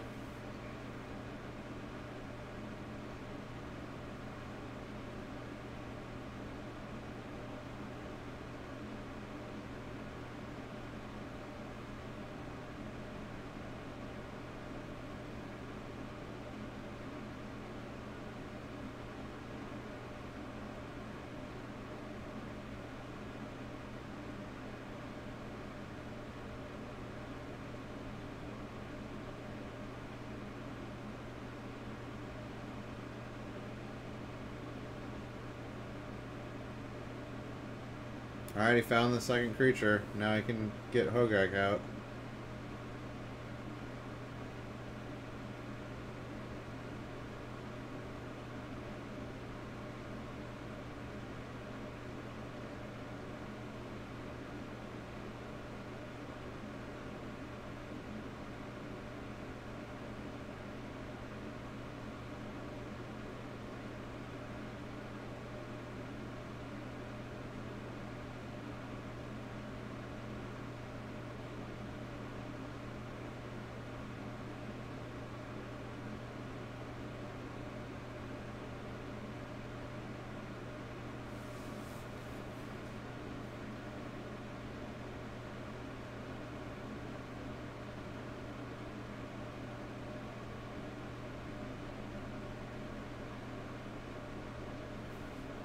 So he Path to exiled it.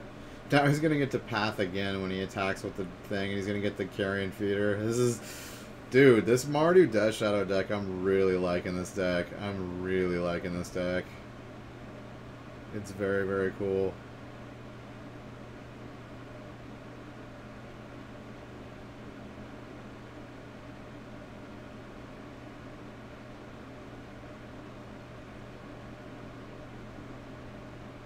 Dude, he's already gotten to recast, what, 2 cards with it? So good. So good.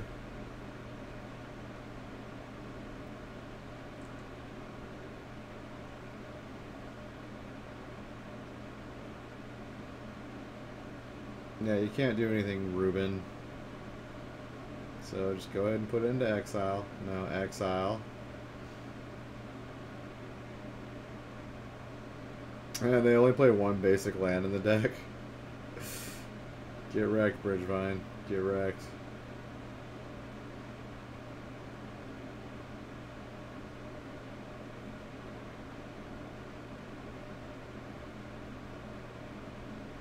Oh, Ranger of Eos. Boom. You can't cast spells on your turn.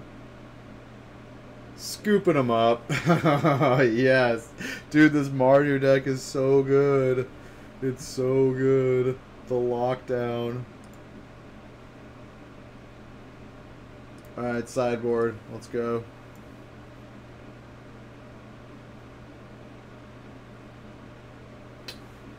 So, 4 Ixalan Jailers, or Yixalan Jailers are going to come in. Do they bring in Plague Engineers against this deck and name Zombie? They actually might, because if you get 2 of those out, all the tokens die. So maybe all 3 of those come in. I don't know if that's a thing or not. Celestial Purge is going to come in.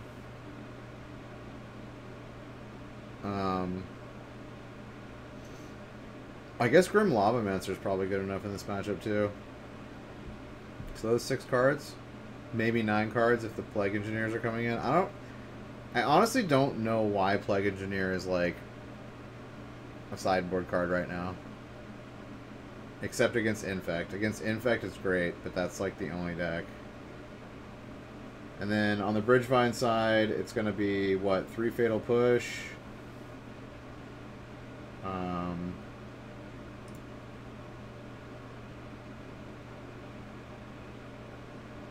Some number of Wear and Tear. Maybe Crypt Breakers too. For the value.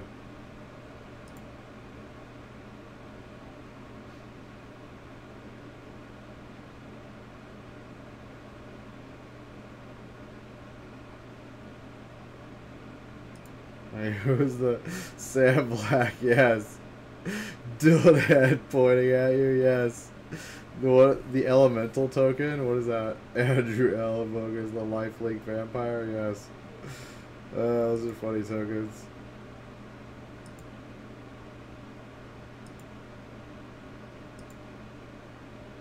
Alright, looks like the Bridgevine deck is mulling. Mulling to 6. Alright, let's go.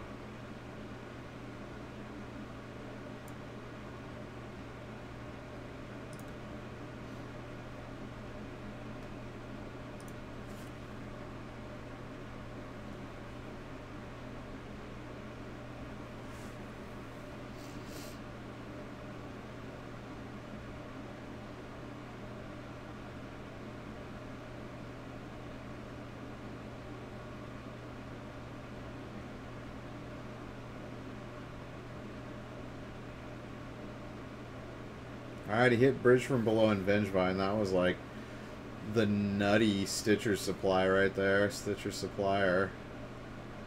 The super nutte. The nutrageous. Alright, he's probably going to get the carrion feeder here. Doesn't want him to have a sack outlet.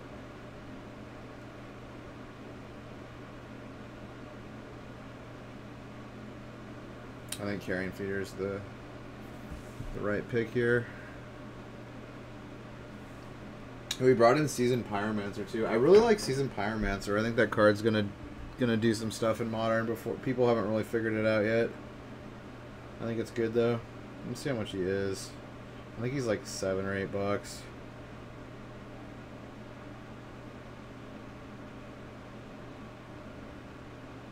Dude, he's $20. Holy shit.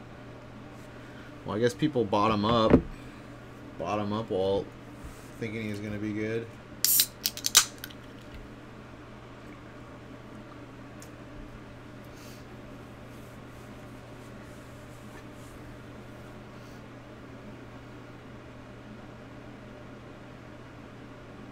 Yeah, he took the carrion feeder. Good call.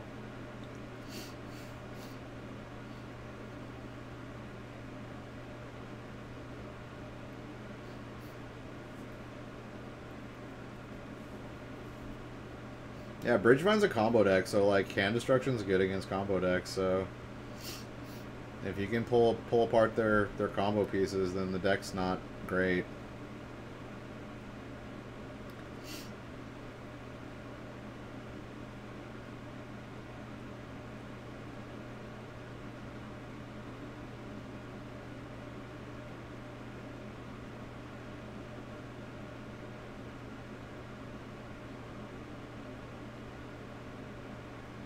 Yixlid Jailer. Card bones over Bridgevine in a big way.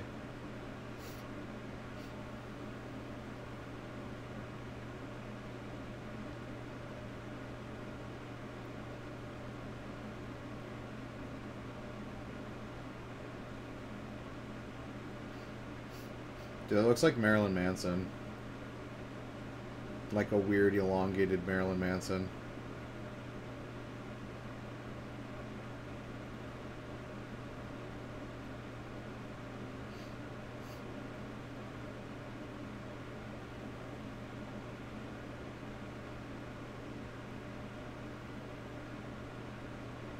Dude, Future Sight, that was 12 years ago. 12 years ago. Damn. Where does the time go?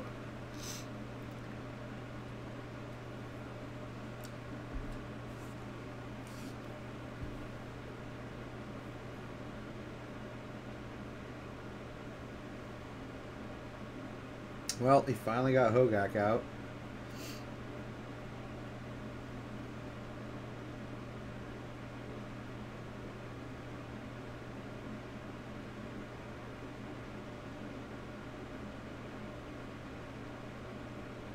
He be needing a path to exile right here.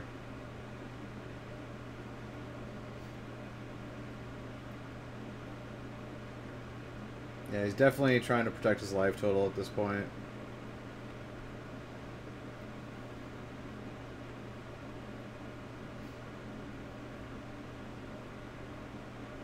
Plague Engineer. Naming zombie.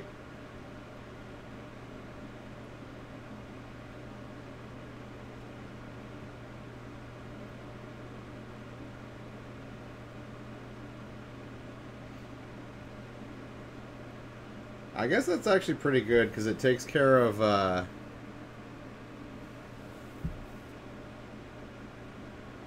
their grave crawlers too. And blood gas. Okay, I guess it hits every one of their creatures that has 1 toughness. That's pretty good, I guess, against them. Okay. I can see the need for the use of... It's so funny they have 7 cards in their sideboard for this Bridgevine deck. 7 cards for 1 deck. That's pretty excessive.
Dude, what is that shirt? It's like striped with flowers all over it. Or is that like a new fad?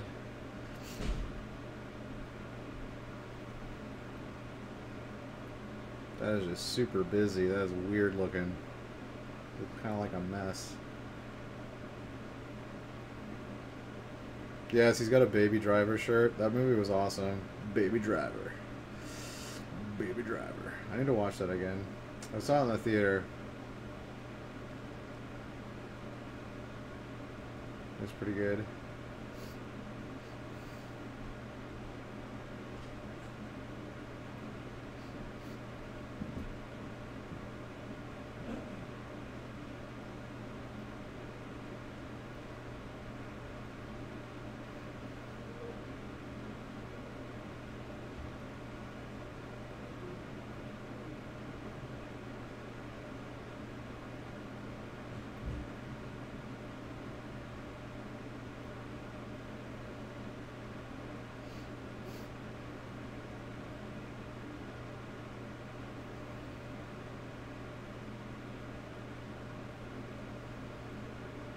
There he drew a Fatal Push. Now I can kill that Yixlid Jailer. Get back on the groove. Dude, it's such a badass picture. Dude, look at that. Look at those abs. Look at that chest and abs. I'm a seasoned pyromancer.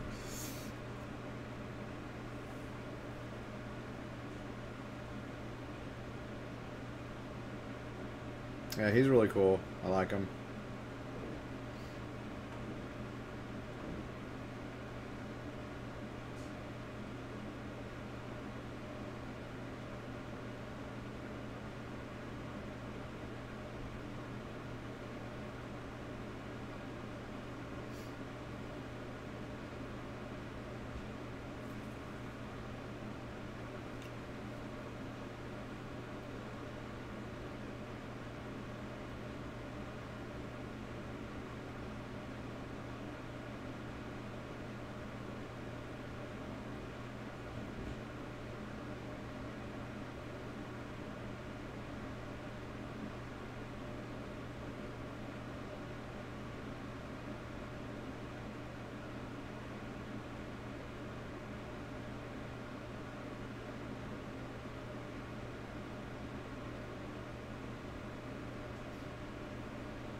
I guess that fatal push is not going to get the job done.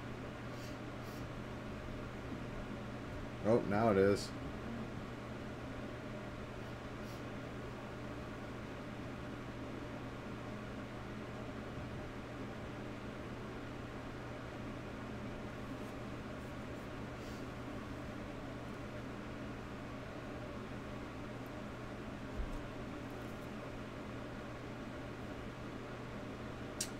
Wait, maybe he didn't draw a fatal push.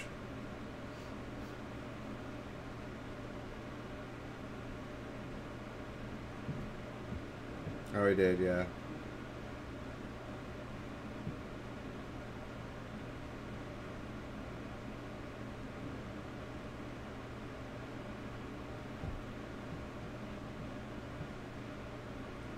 (9/9) Death Shadow.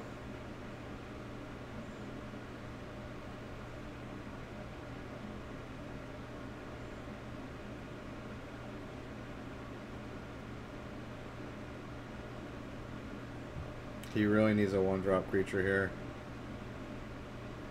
Did he get it? Is that a carrion feeder? No, it's bridge from below. Bummer. He has one more turn to get something. Because Gravecrawler can't block.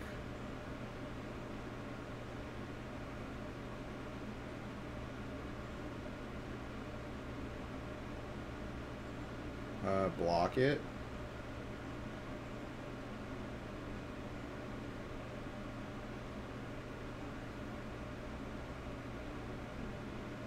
You 100% block this. You do not take this damage.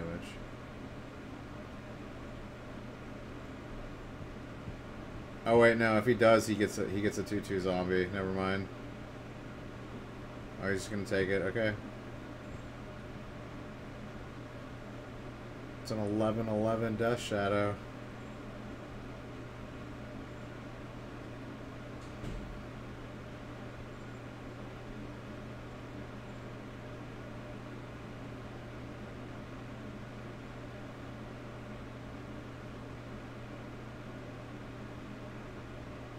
He needs a path to exile. If he draws a path to exile here, he wins. Land is not going to do it.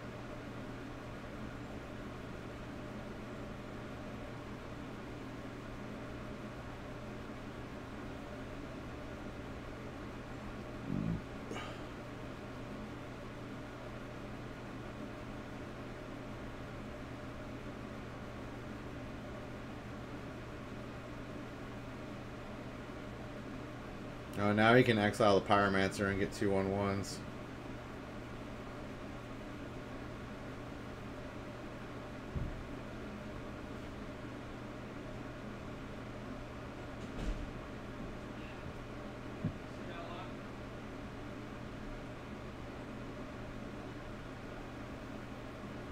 Yeah, losing the Yixlid Jailer kind of made him lose this game.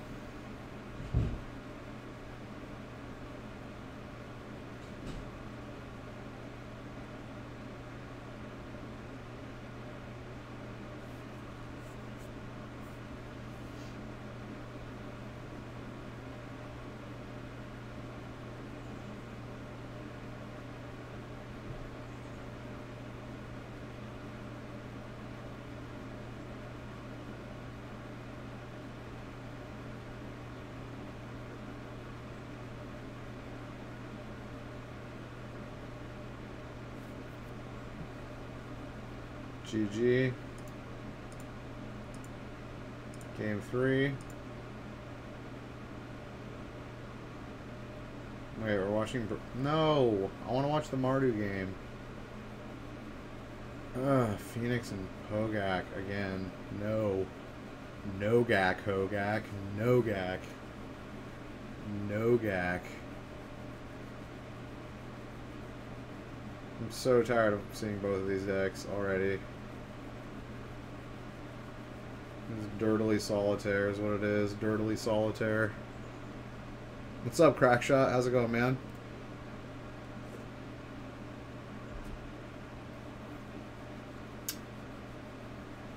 Just watching a little round 13 of the Star City game Team Modern Open.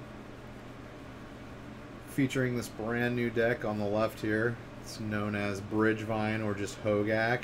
It's like this crazy graveyard zombie combo deck. I'm doing good, man.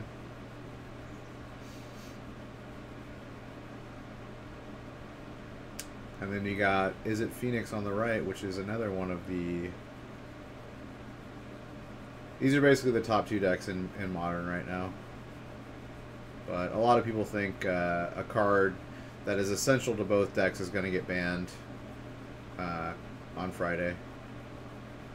Because the next bans are coming up Friday, I believe, for Modern. They do them every 3 months, I believe.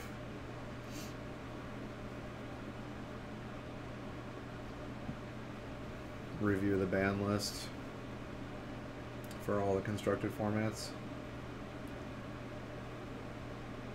And Faithless Looting is the card in question that a lot of people think are going to get banned. I mean, people think Hogak, just Hogak is going to get banned, but I feel like Faithless Looting needs to get banned. I think both of these decks need to get knocked down a peg.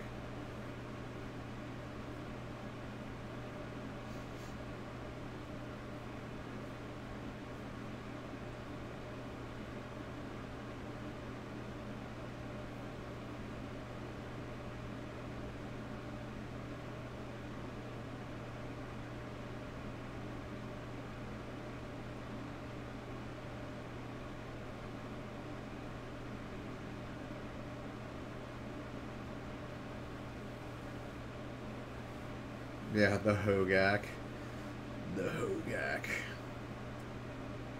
Yeah, the deck's pretty busted. Pretty much like all these decks are running like 6 or 7 cards in the sideboard just for these graveyard decks.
And like Faithless Looting is in like what, 3 of the 5 top decks right now.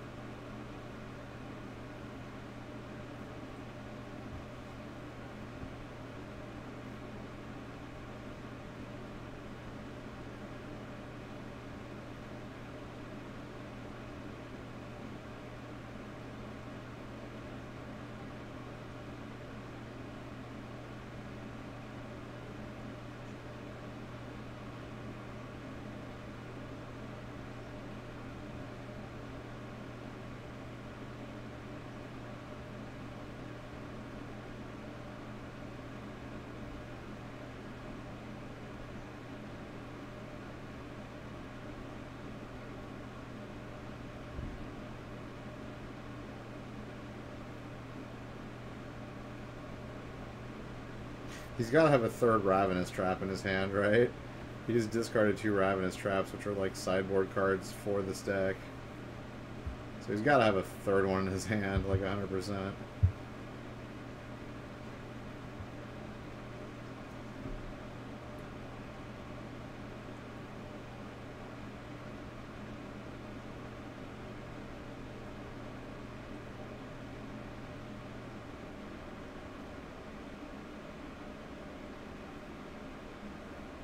You're about blind. Yeah. They need to use better cameras. It's not even the zoom in, it's just the quality of the cameras is not high enough. so you can't make out you can't read the words on the cards at all, or even the title of the cards. I know what cards they are. It's Stitcher Supplier is the creature on the right, or on the creature on the bottom, and the creature on the top is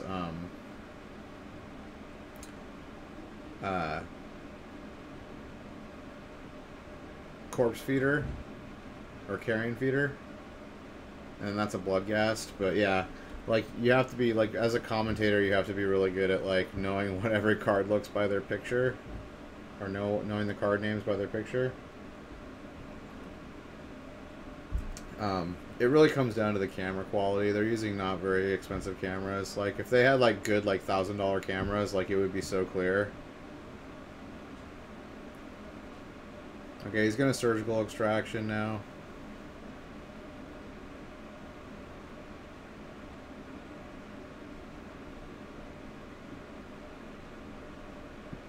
He's gonna get the Vengevines.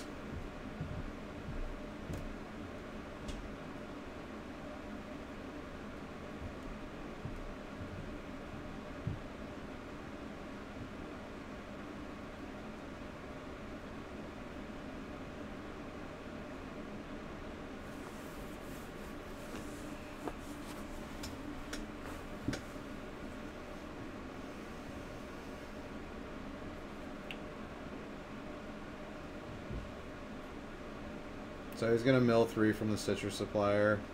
He hits Bridge from below and Hogak. Both good hits, as Hogak can be played from the graveyard. And he's just going to play Hogak. Does he have the combo? No, he doesn't have the combo yet.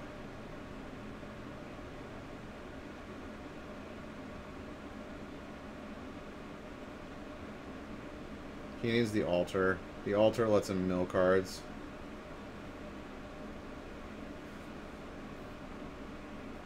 It's not looking good for Phoenix, though. Phoenix is not doing a whole lot.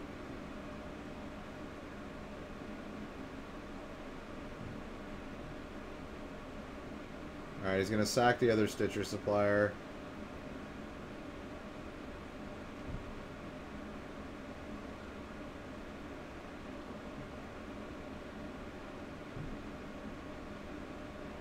Oh, and he's going to Surgical again on the Bridge from below. But he's going to, in response to that, sacrifice the Bloodghast to get a zombie.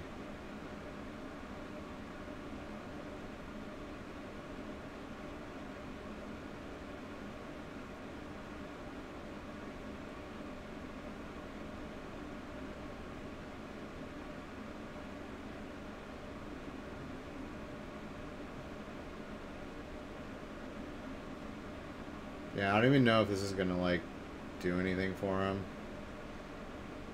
Like, he's already got a solid board state.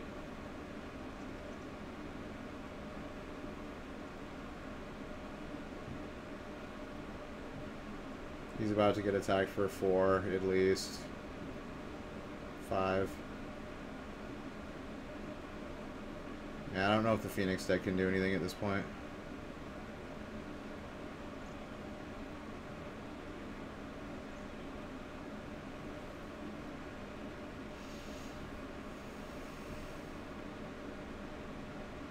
Yeah, I think he drew a land.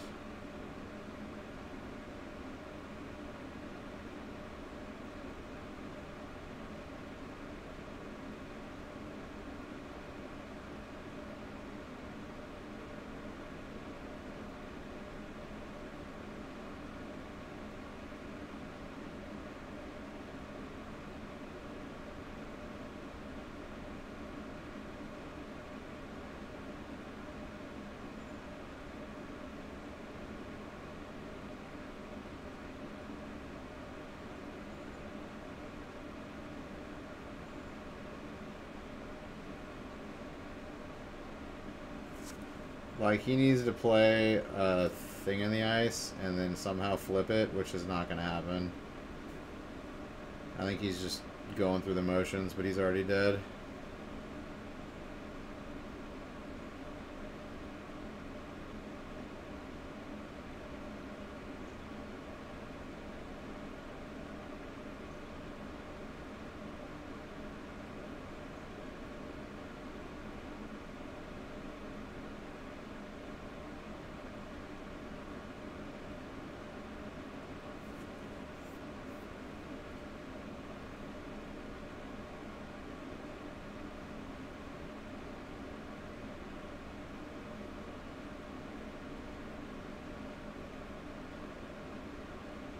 Like, if he had a thing on the ice already out, or he had an Aria Flame already out, he could win. But, yeah, it doesn't matter. Like, he was just too far behind. Ooh, Mu Yanling, Sky Dancer. Boom. Until your next turn, up to one target creature gets -2/-0 and loses flying. That's really good. Create a 4/4 blue elemental bird creature with flying. Damn. -8, you get in with items control, have tap to draw a card. Oh my god. What are with these? Okay, they need to seriously chill out on like the 3-drop planeswalkers. They need to just chill out on planeswalkers, like, period. Like, I do not want planeswalkers to just be freaking multiples in every deck. No. Like, they're skating a really dangerous line here. Like, planeswalkers are really dangerous. Like, they're so powerful if, like, they have good abilities. I don't think she's overpowered, but I don't know. She seems pretty good, though. She doesn't have a draw card effect as one of her lower ones. And you can't make a 4/4 blue elements. She's only got 2 loyalty. If she had 4 loyalty, this would be, like, bustedly good. But she only has 2, so she has to do this first one first before she can make a 4/4 bird. So she might be balanced. She seems pretty good. She's going to be definitely good in standard, but I don't know about modern. But, I mean, you always got to watch out for the 3-drop planeswalkers, because they can be incredibly powerful. Like Liliana the Veil, or Liliana the Last Hope, or Teferi, new Teferi. Alright, round 14. What we got? Azorius Control versus Is It Phoenix. Cool, okay, at least we get a new deck.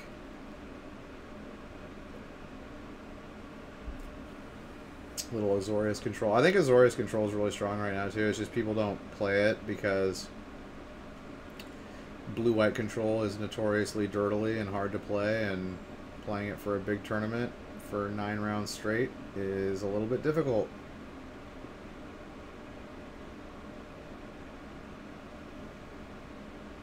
Like, only people that are truly, truly passionate about playing control will pilot this deck, which is why you don't see it very much, but I still think it's a top-tier deck for sure. What do I play for Modern? I have like 8 different decks. I have Bant Eldrazi, Infect, Breach Moon, Grixis Death Shadow, Delver, like, is it Delver?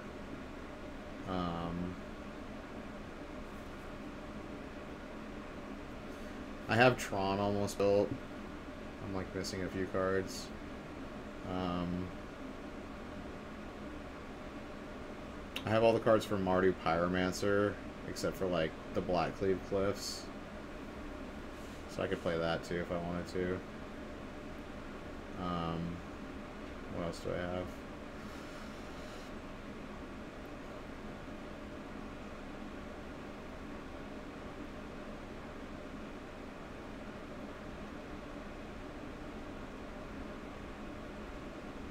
I have the cards for Jeskai Control and probably Azorius Control also. I think the only thing I'm missing is like 1 5-drop Teferi. I think I need to pick up. I think it runs 2.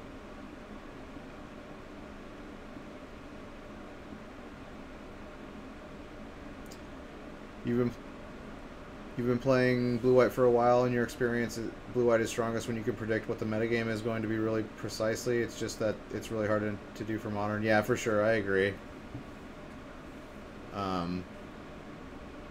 To like tune your sideboard and stuff, yeah. Alright, we got Jace the Mind Sculptor. Let's go.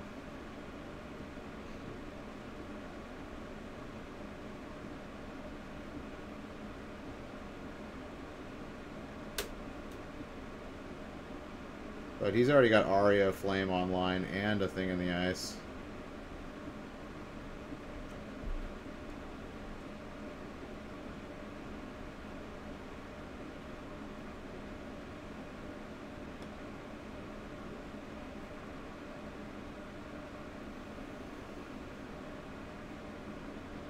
Dude, Aria Flame, this card's busted. So good. You basically have to only cast 7 spells after it comes out and you win. Or 7 instant or sorceries.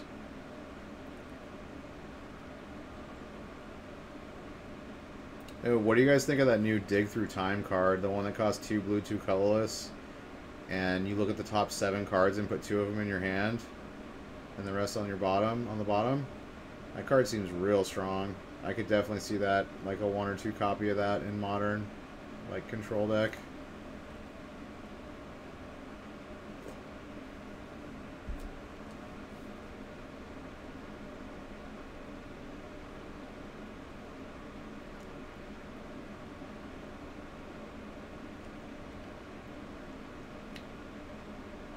Yeah, that's coming out in M20.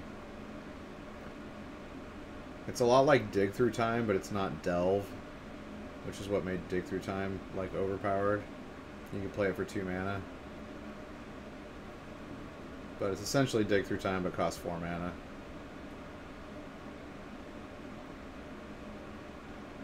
Alright, we're dirtling, we're dirtling. We're doing storm things.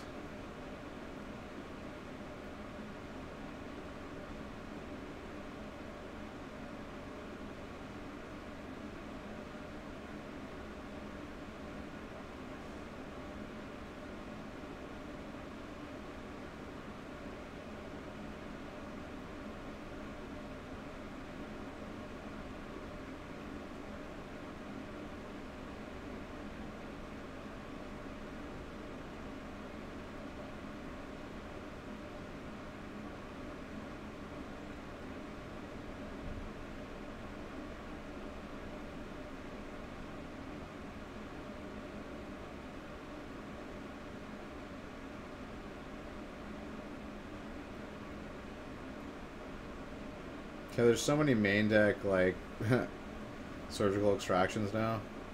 Surgical extraction is like $50 now. It's ridiculous. Like, absolutely ridiculous. The card was like $5 to $10 for like the longest time. Alright, so he's playing 2 Jaces. I don't know what the current, like, Planeswalker build is like for blue-white. Is it like 2 Jaces, 2 big Teferis, and then like 1 small Teferi? That's probably what I would play. I'd probably play like 2 Jace, 2 big Teferi, 1 small Teferi. Maybe 2 small Teferi, I don't know.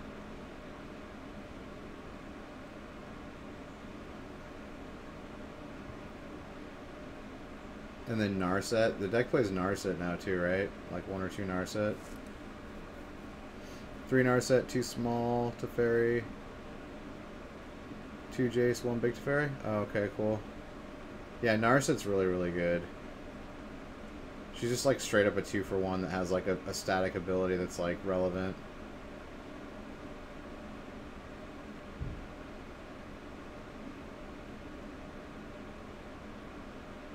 Really, down to 1 big Teferi, huh? I remember when it was like 3 big Teferi and like 1 Jace. Like when Teferi got really popular. I guess now people value the Jace more. Yeah, Hogak is just like, you can't get that 5 mana out for Teferi as easily, yeah.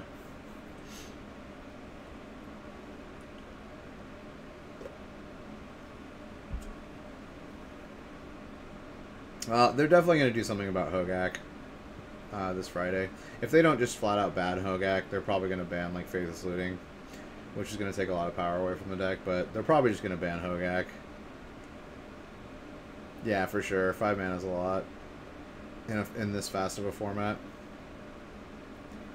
Yeah, he just wins here. That's 3 spells. Like, Finale of Promise is so incredibly stupidly good with Aria Flame. Like, it's basically 3 spells in 1. Like, it's so good. You think they're going to ban Altar of Dementia? Really? I think they're going to ban Hogak.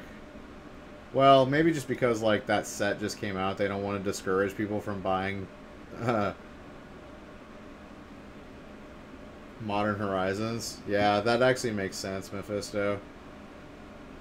Not banning a card that they just printed, and they want you to buy those packs, so, like, yeah. Alright, sideboard. What do we got?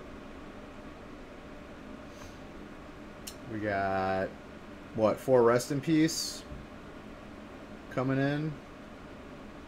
Actually, you know, it's funny, like, the Graveyard Hate's not as good against Phoenix now because they're not playing, it's only the Phoenixes now, so they're not playing Pyromancer's Ascension anymore. They don't need the Graveyard for Aria Flame, so, like, I don't even know if Rest in Peace is very good against, it's still good. I would still bring in, like, 2 or 3 Rest in Peace versus Phoenix.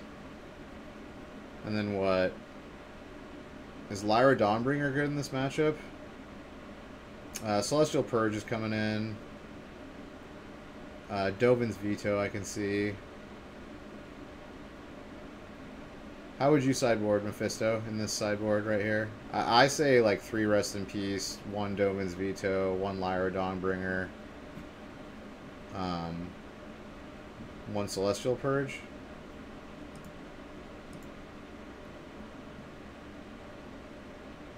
Oh, I like the Gear Hulk. And then Phoenix is going to probably board in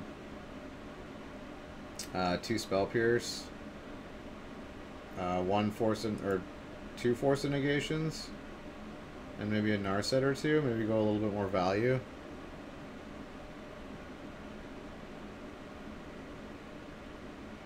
Yeah, then when they banned Felidar Guardian instead of Saheeli, yeah, for sure. But I think it's going to be more because they don't want to ban a card that they just printed. Oh, you like Resto here? Okay, cool. What about, do you think Veto's good enough? I think Veto's good for, like, Aria Flame. Aria Flame's, like, hard to remove. Alright, we gotta open the next video because this one ended.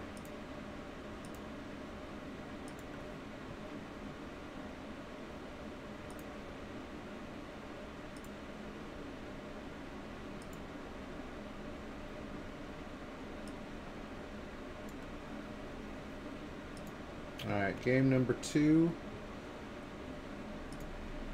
I really like Dovin's Veto. I think it's a solid card.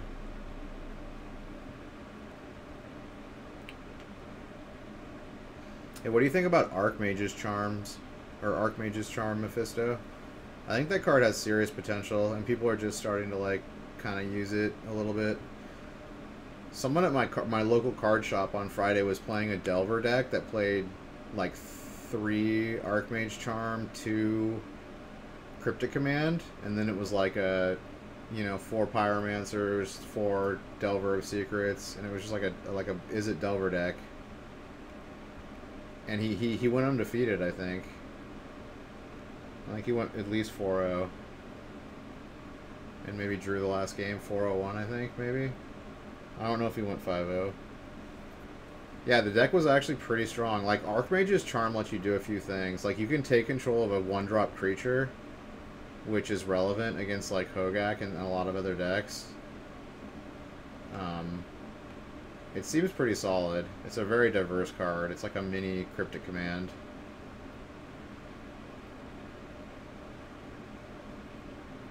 Alright, he Spell Pierced the Narset. That's pretty good. So yeah, he brought in his Spell Pierces, which is a good call.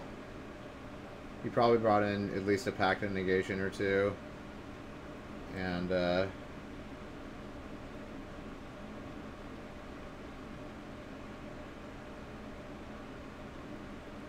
alright, we got a Judge Call for whatever reason. Something happened. Alright, it switched over to this.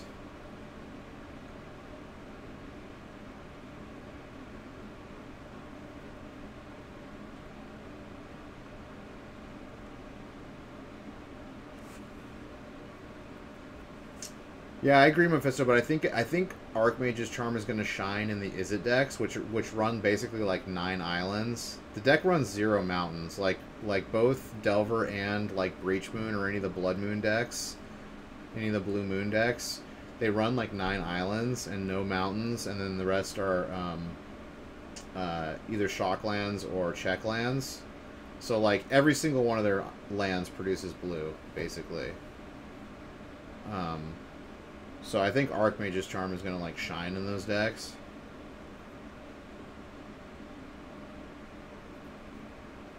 Alright, it switched over to the Urza deck.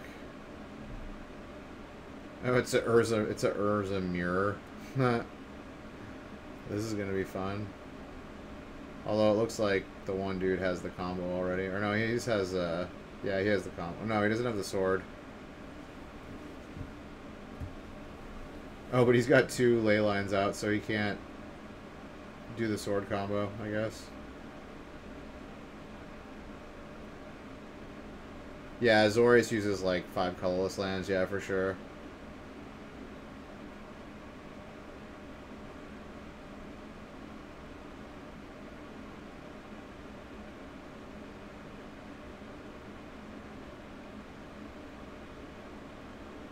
But so you run what?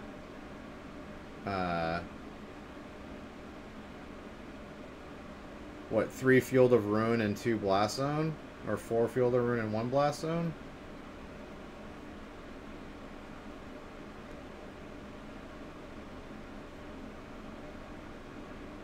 Four Field of Ruin and 1 Blast Zone, cool.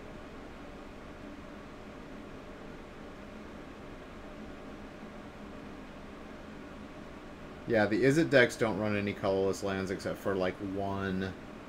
I can see 1 of the what, the loot land. Blast Zone is hell underrated. Yeah, I think Blast Zone can be really good, but I think it can be detrimental sometimes. Like, sometimes you're playing against tokens. Like, there are token decks. I mean, like this deck. Like, I don't know. I think Blast Zone's good. I think it's for like a one-of. I think it's a good like one-of add to a deck for sure. Don't play more than like 1, maybe 2 of them.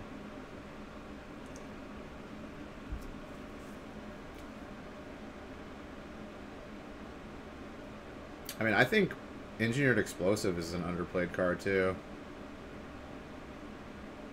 I think people just stop playing Engineered Explosives, and I think it's still good and relevant in the meta. Like, I still play 2 of them in Bant Eldrazi. Alright, we're back to the Azorius matchup. You killed Karn and Chandra with Blast Zone on 4. Nice. Hell yeah.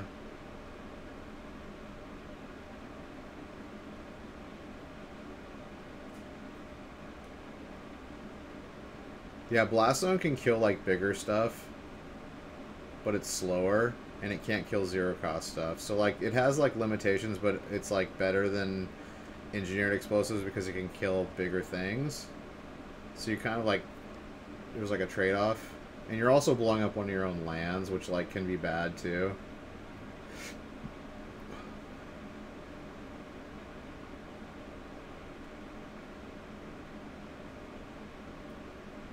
Lighthouse. I think 1 Lighthouse is good in, like, the Izzet decks.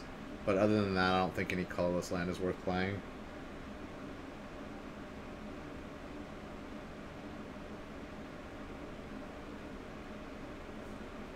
And I play Izzet Breachmoon, one of my decks, and I'm gonna dust that deck off and try it out with Force of Negation and Archmage's Charms. See how good it does. Because you can, through the Breach on their end step, put Emrakul into play, and if they respond or try to like interact with it, you can force a negation and protect the combo because it's still on their turn. So that's really strong. I want to see how good that is. But then again, it's a turn 5 combo, so like, I mean, can I make it to turn 5 is the question. But, oh, there's also that really good removal spell, the Delve. What is it? Magmatic Sinkhole. I'm going to put like 1 or 2 of those in there too. That card's really good. It's like 1 red 5 Delve, deal 5 to target creature or planeswalker. Instant speed. At instant speed, yeah, it's real good. Card's super good.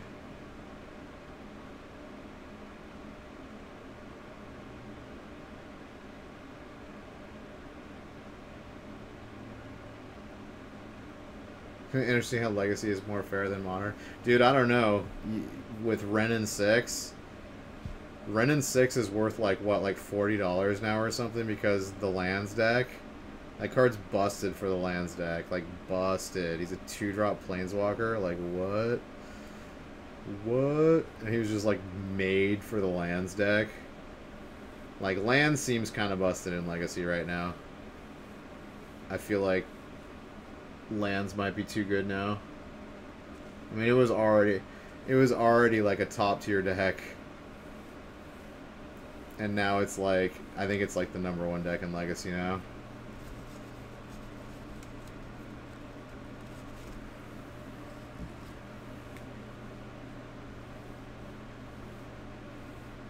Oops. Sorry, Nightbot's. I guess Nightbot is pretty sensitive.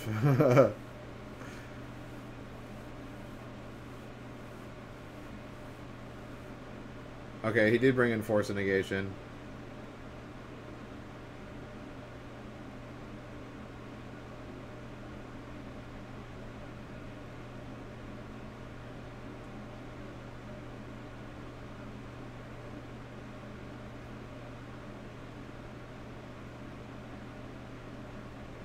My collection used to be I mean, I have a pretty good collection now in paper, but like,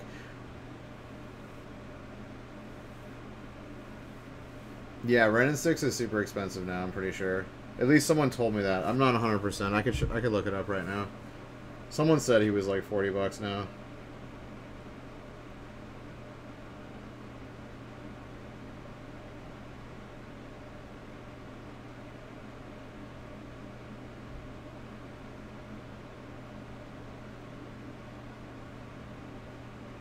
Yeah, he's $55. He's $55 now. TCG mid. $55, yeah. Yeah, it's because of Legacy. Legacy is just like he's like insane in the lands deck, like insane.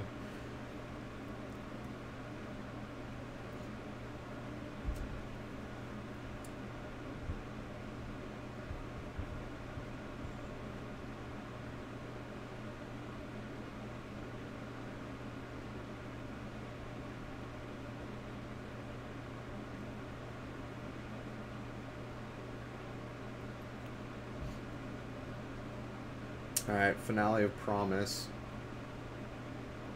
Targeting Lightning Bolt and Serum Visions. Okay, he's gonna Mana Lake it. That's good.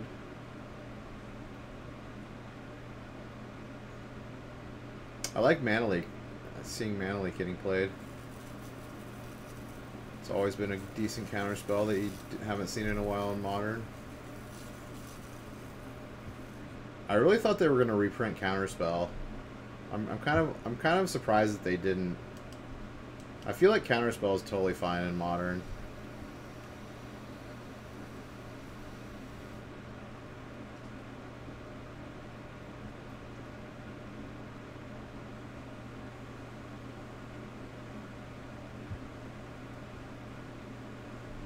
You wish they pushed Force of Negation a little bit more? What do you mean? Made it better? Oh, he played Aria of Flame. Okay, this is really bad. He needs to counter this. Okay, he's not countering this. He only has a few ways to get rid of this. He can bounce it with Cryptic Command or Celestial Purge it, which he only has one of. But Aria of Flame is bad news, because like once it's out... Oh, any spell? Yeah. I thought they were going to reprint Force of Will. I think Force of Will is fine in Modern. I don't think Force of Will is overpowered at all.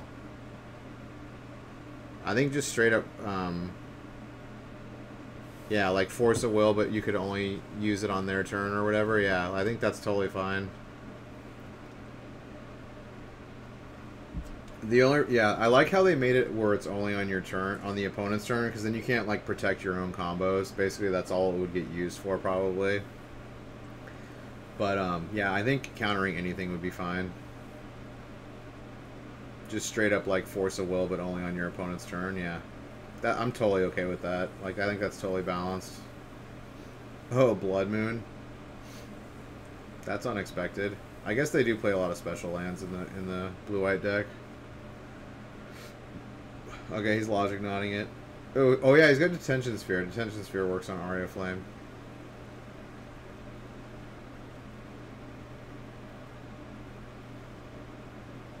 My bad.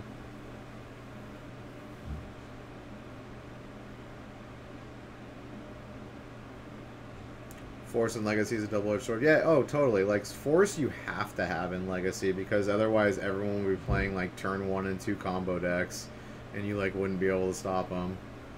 That's why Force of Will is, like a staple in Legacy.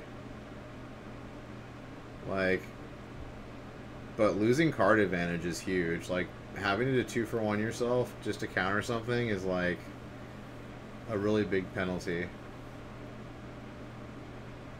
And then hard casting it is really hard. You have to pay 5 to hard cast it. Like,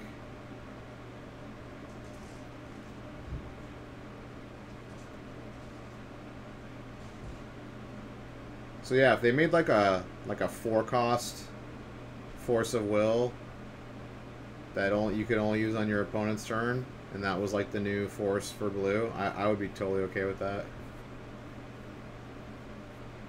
Or shit, even if they made it cost 5.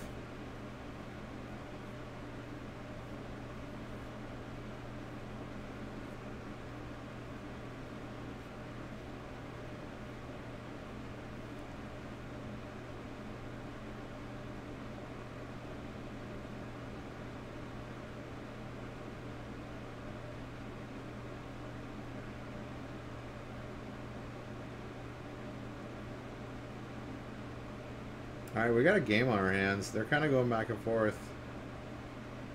We got Mr. Snappy on the board, ready to do some damage.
Deep in the tank on this scry too. Like, what? Come on, figure it out. They're like, make a decision. Stop conferring on your scry too.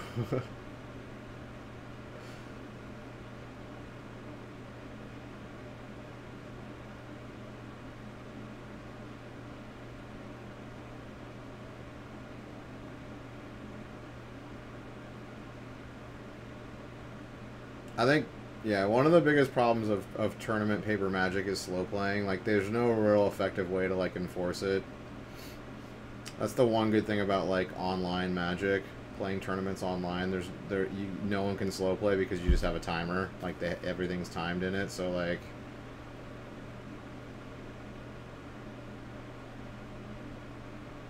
everything just moves really quickly and smoothly online.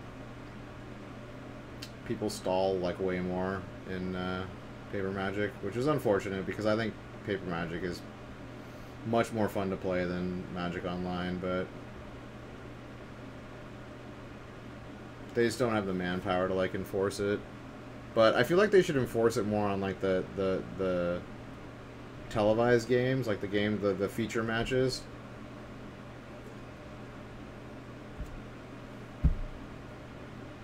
Yeah, fetch lands for sure add a bunch of time. shuffling your deck. Yeah.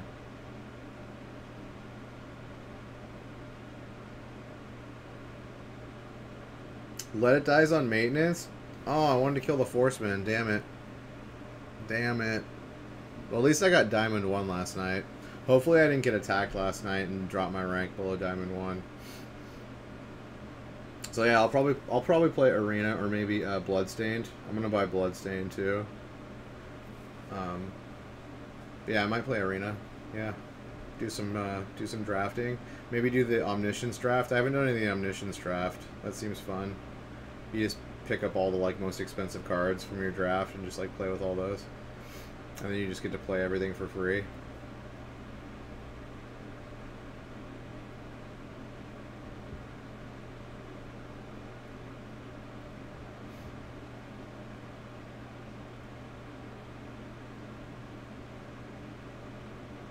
Alright, we have a Narset.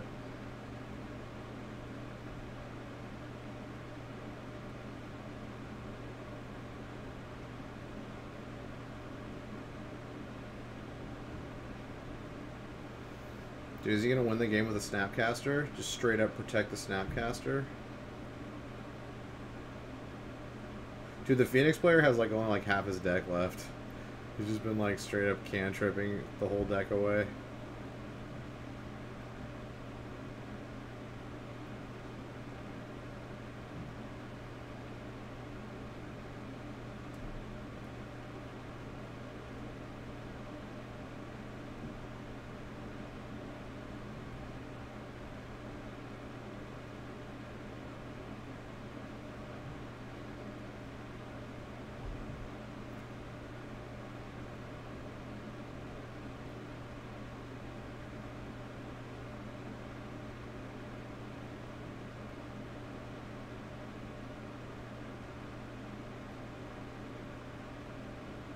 Yes, dude, Vendilion Click with Narset, that's sick. I totally didn't even realize that you draw a card off of that when you... Yeah, that's really good.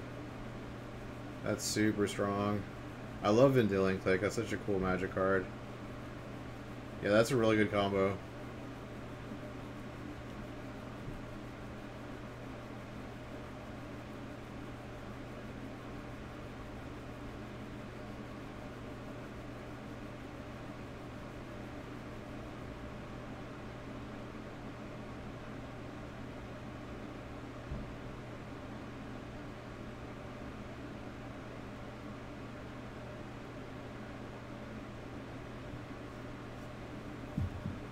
Yeah, I need to put Narsets in my... oh, we got another Aria Flame out.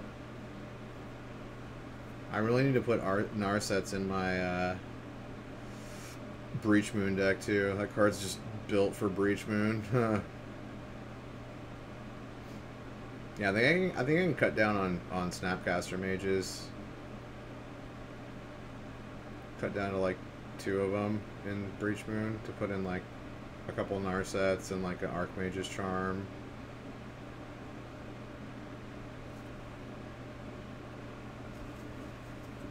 Yeah, I need to look at that deck and like figure out what I'm going to do with it.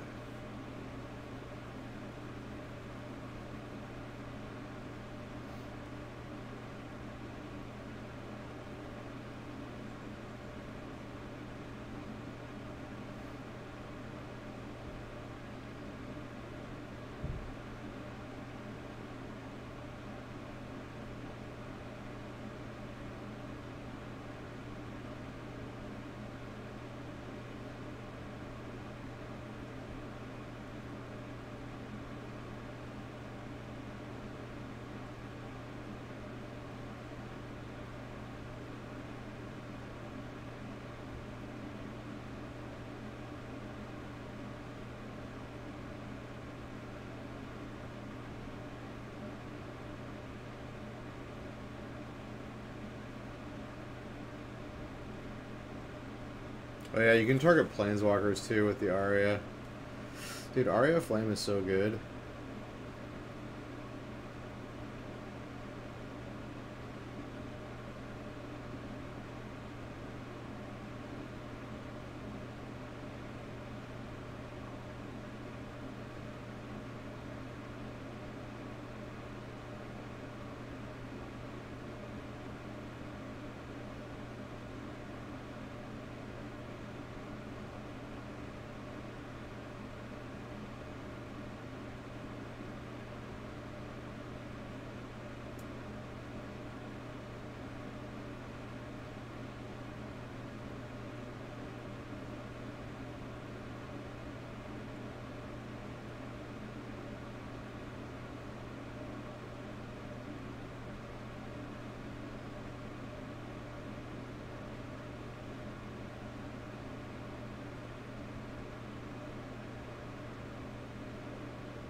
Dude, he bounced the detention sphere. He's gonna gain another 10 life.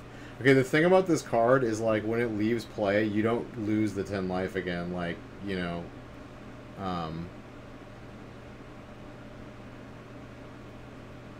there are some other cards that, like, if they make you gain a bunch of life, you lose that much life. Like, Illusions of Grandeur is a good example. Like, when that card comes into play, you gain 20 life. When it leaves, you lose 20 life.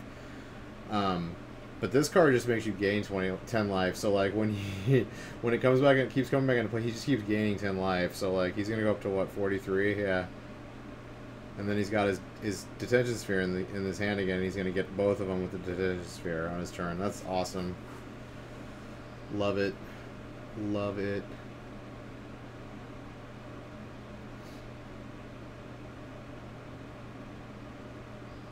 Oh, look, he's getting Blood Moon. Oh, that's bad. Now he has no white mana. Oops. I can't believe he didn't fetch a white mana. Okay, that's terrible. Now he's in a real bad spot. Oh, he drew a Plains! Are you kidding me? He drew a Plains! Let's go! Let's go, top decks. Let's go. I mean, you gotta take out the Aria right now, right?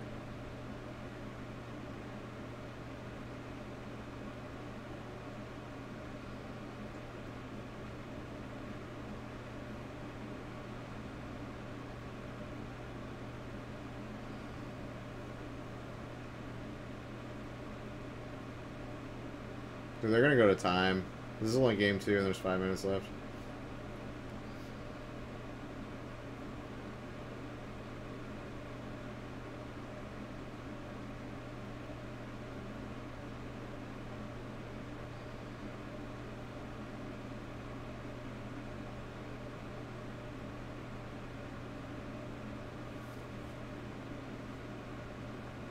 Is he just conceding to him? Oh, it looks like the other dude won. It looks like Brian Koval won, so it didn't matter. Okay. Yeah, we don't care about your Urza deck, which is almost exactly the same as that other deck, just with Urza. Alright, round 15, let's go. Bridgevine versus Humans again. Really. I want to watch Mardu Death Shadow again against Urza. That would be awesome.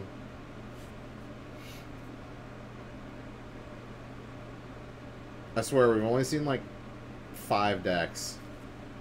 Honestly, there's only been, like, 5 different decks on camera. That's so shameful. That is shameful for Modern. Shameful. Like, Modern, like, you know, 10 months ago, you would see, like, 20 different decks on camera, at least, at a tournament. At least.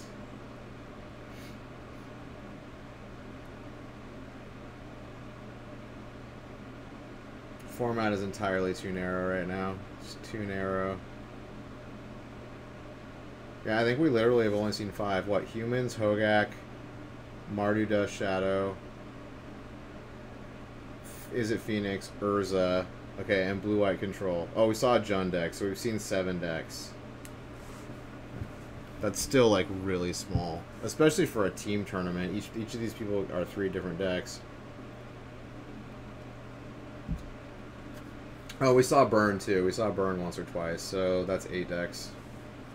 Oh, no, we saw Infect. That's 9. Okay, I lied. We saw 9 decks. 9's still pretty... That's like half as much as you would have seen, like, 10 months ago, though. At least. No one's playing, Dredge. No one's playing...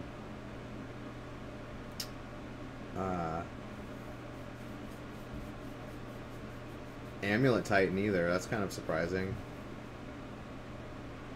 No one's playing Dredge or Amulet Titan. I'm surprised we haven't seen even 1 copy of those decks.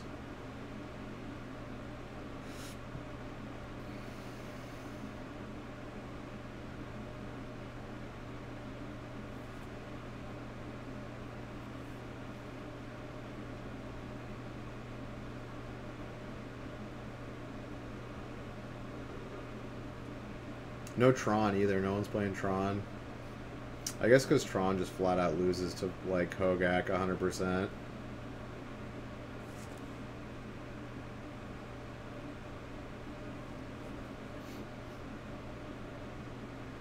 And to Infect also. Uh-oh, we're Hogacking. We're Hogacking it up. Getting a million zombies. Sack into the carrion feeder.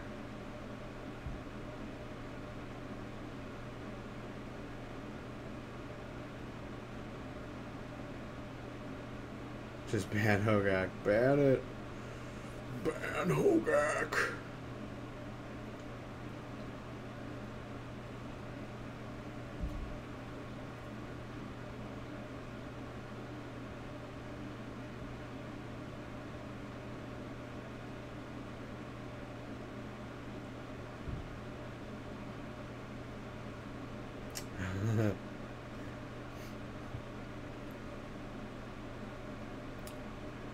Yeah, it's going to be interesting what they ban. I don't think they're going to ban the card Hogak.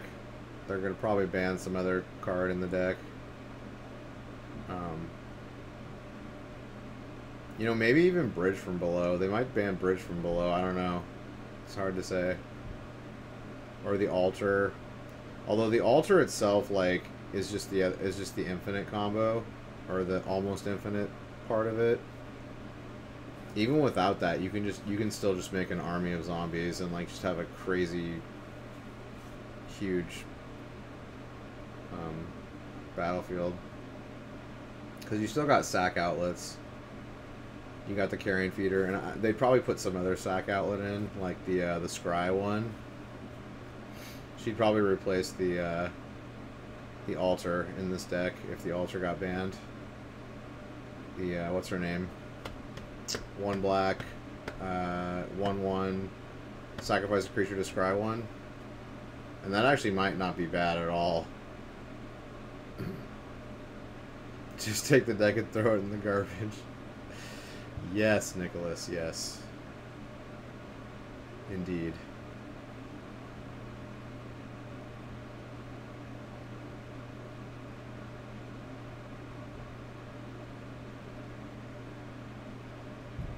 Viscera Seer. The salt is flowing. Yeah, Viscera Seer would just replace the Altar probably in this deck if they banned Altar.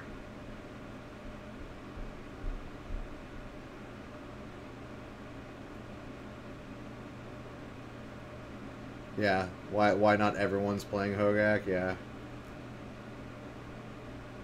I mean, I like the whole Yixalid Jailer 4 of in the sideboard to counter this deck, and the Plague Engineer. I think those are strong tools against this deck. Like, I think that Mardu Death Shadow deck is a really good, like, meta call. And they're doing good. They're 11-3, and they're just playing one Hogak deck.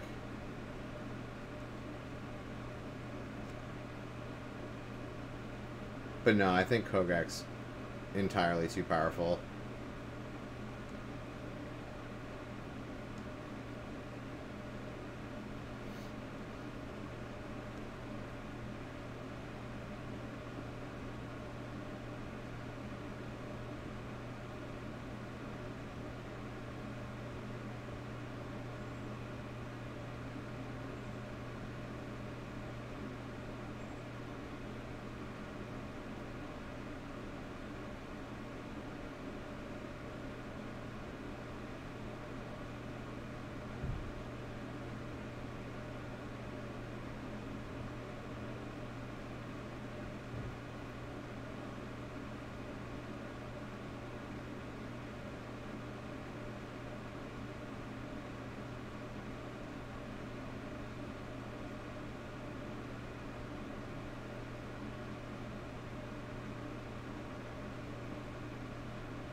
Because, yeah, if you notice, he hasn't played the Altar this game, and he's still wrecking humans. So they don't really need the Altar to win. Yeah. He just straight up did it with Bridge from Below and Carrion Feeder. Alright, sideboard. What do we got? 4 Yixalit jailers, those are coming in. 2 deputy detention, those are coming in. 2 Phyrexian revokers, those are coming in. Yeah, that's like his 8-card package for this matchup, and a dismember. Those 9 cards are definitely coming in. And then Bridgevine's going to bring in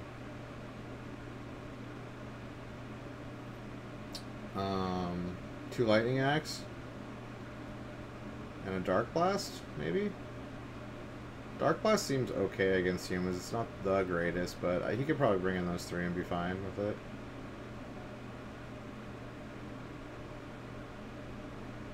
Yeah.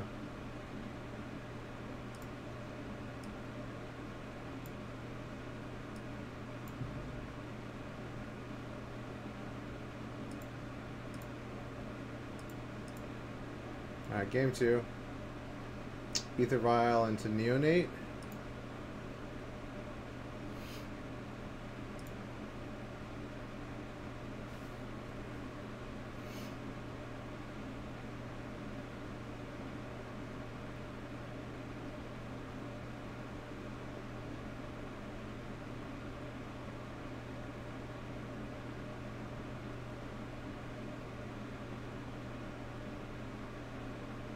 Yeah, I think the ban's gonna have to be.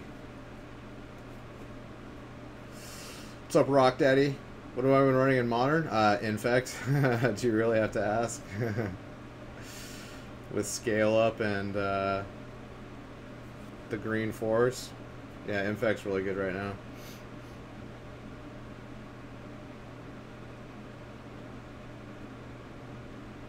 I went 4-1 with it on Friday. Well, 3-1-1. The guy wanted to draw.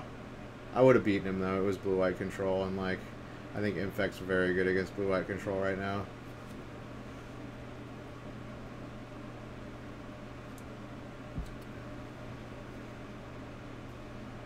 I actually 2-0'd blue-white control in the first round.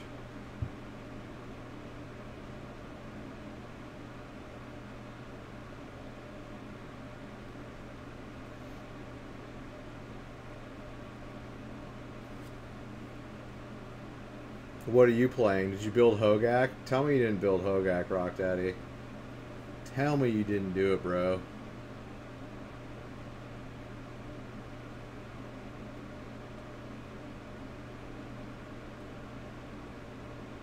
Ooh, that's a Vengevine box topper. Nice.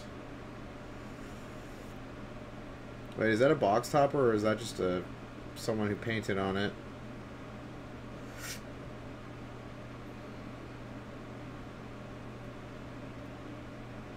Is Vengevine a box topper? For,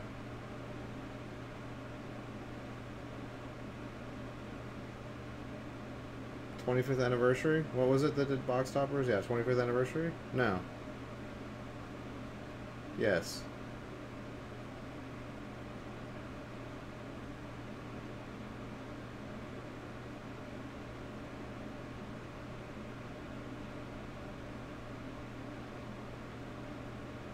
Was it 25th anniversary that did the box toppers, full arts?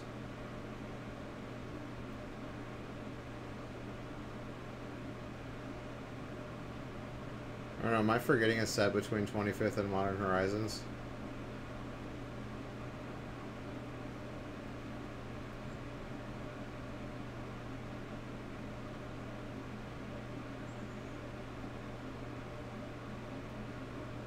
Was it Modern Masters 2019? I can't remember what the set was called.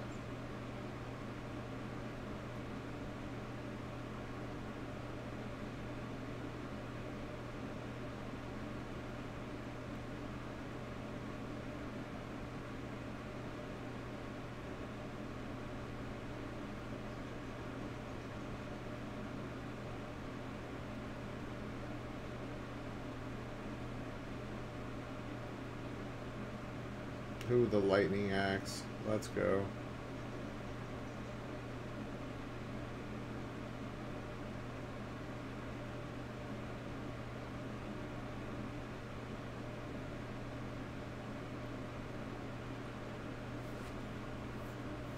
Oh, altar.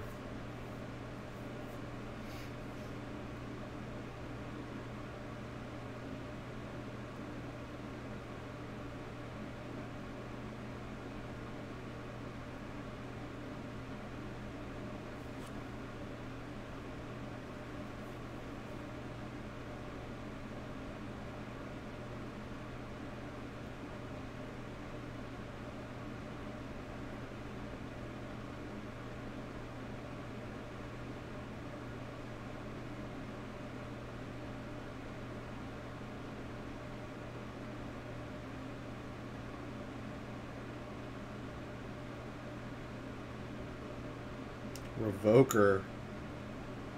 Targeting altar. Alright. Boom.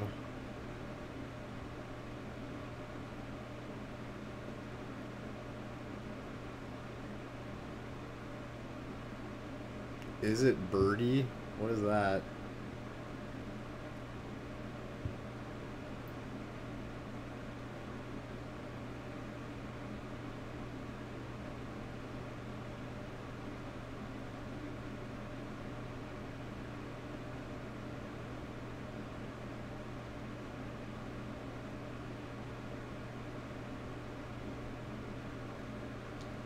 Dude, someone was playing this awesome Is It Delver deck at Guardian on Friday. It was playing like 3 Archmage Charm and like 2 Cryptic Command.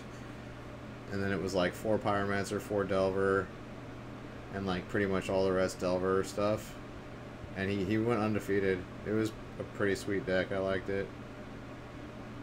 And he copied it off of Magic Online. Off of a 5-0 list. But Archmage's Charm is super sweet. It kind of ran like Wizards, the Is It Wizards deck, but it was like Delver. Oh, Is It Phoenix? You dirty, dirty man. Are you playing it with the Aria of Flame in it now? Yeah, that deck's absurdly powerful too. They need to ban Faithless Looting. I think they need to ban Faithless Looting. I think that's the card to ban, really. It's, it enables both the Bridgevine deck and the Phoenix deck, and I think it's just kind of overstayed its welcome. It's kind of at the point where like Brainstorm, it's why Brainstorm and Ponder aren't allowed in Modern. It's kind of just too synergetic with everything right now. It's just too good for like what it does. Like in a vacuum, it's not an overpowered card. Like I mean, Ponder's not an overpowered card in a vacuum either. But like, just the synergy of the card is it's just too much now. And I think that would take both Phoenix and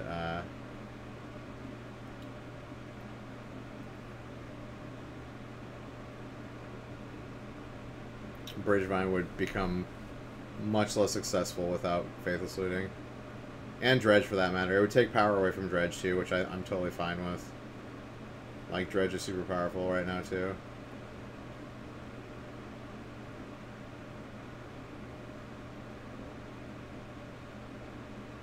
Yeah, Aria is ridiculous. Like, all you have to do is cast 7 instants or sorceries after playing it. So yeah, that's easy. You can do that in 1 turn, like, no problem.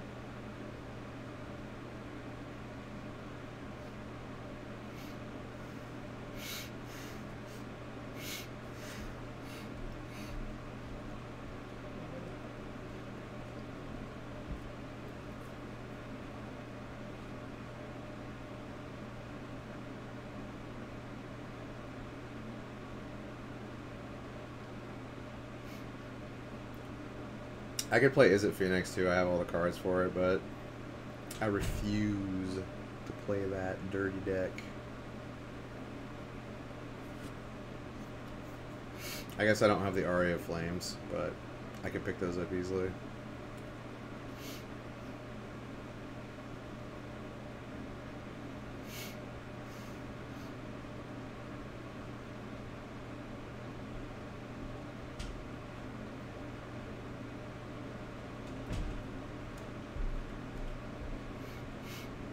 They should unban Splinter Twin.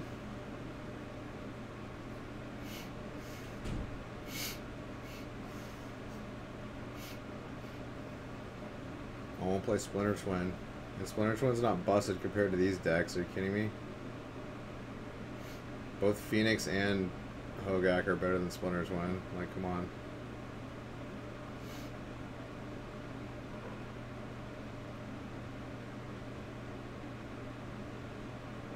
Alright, he's got him locked down.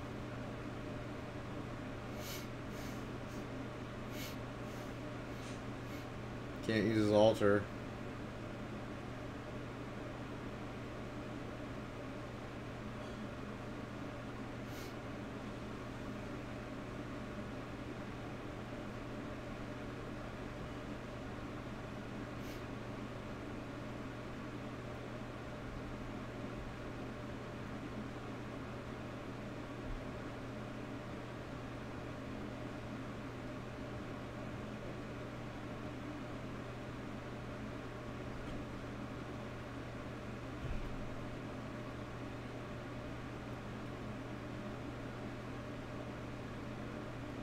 Ooh, the Dark Blast.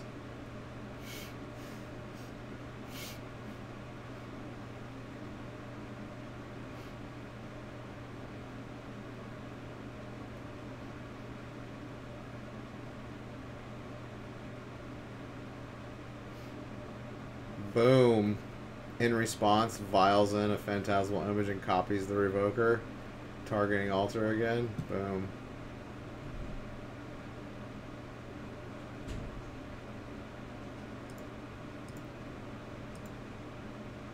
Oh, wait, what happened?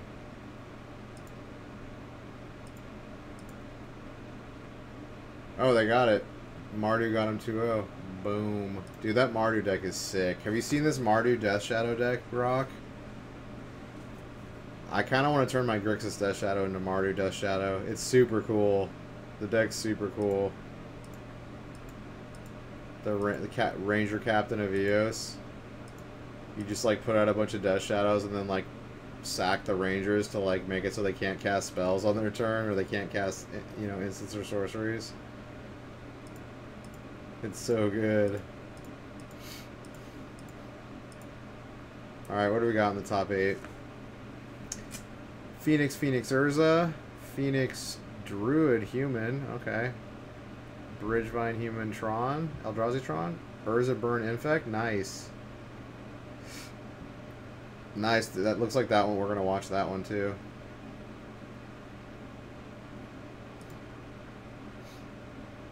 Do we have... There's only... Oh, there's 2 Infect. Nice. Infect putting up numbers. Cool.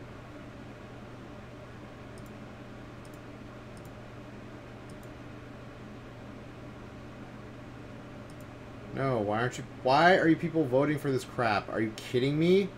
You want to watch the stupid Phoenix deck versus Death Shadow Human Bridgevine? This is like the same fucking decks we've been watching all day. No. People are such morons, dude. I want to slap the people that fucking voted for this shit. I want to slap them in their stupid faces. Seriously.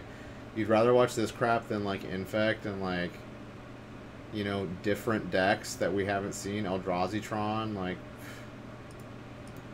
Dum-dums. Dum-dums. Wow, we get to watch three Is it Phoenix decks. Wow, because we haven't seen this deck a million fucking times. Okay, at least we get to watch Mardu Death Shadow. That's kind of cool. Top 8. Here we go. Let's do it.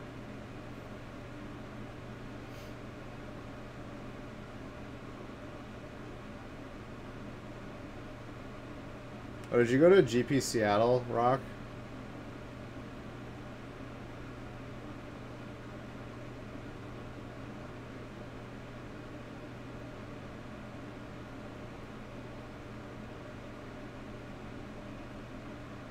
People want more Phoenix. I don't want more Phoenix. I'm fucking tired of that deck. It's been around a long time.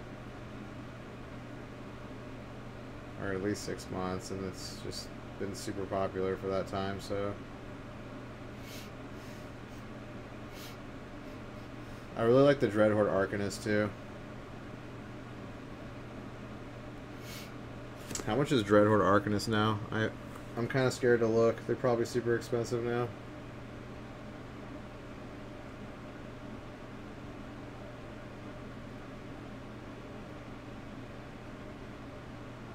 Oh, he's only $7. Okay, that's not terrible.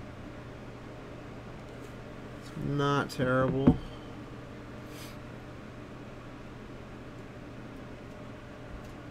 You went just for the bolts, for sure. Yeah, I need to get 3 more of those bolts, the non-foil.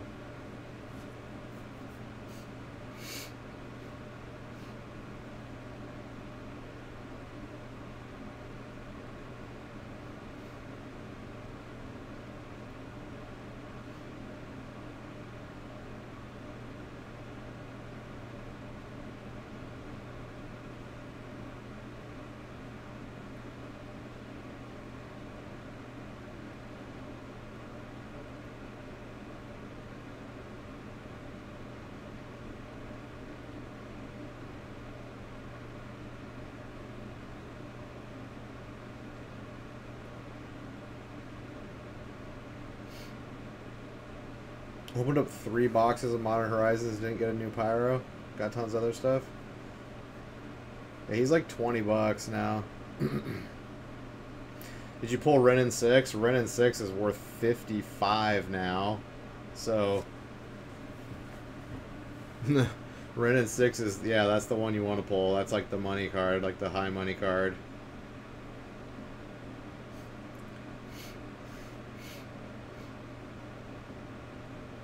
Dude, Tarmogoyf's down to 40 bucks. I need to pick up Tarmogoyfs. I want to buy 4 Tarmogoyfs right now.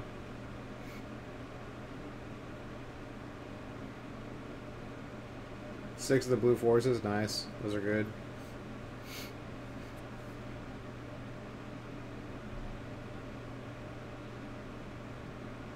How many Hogaks did you pull? Get rid of those Hogaks as soon as possible. Although it'll probably be hard for you to do that because people think the deck's going to get banned.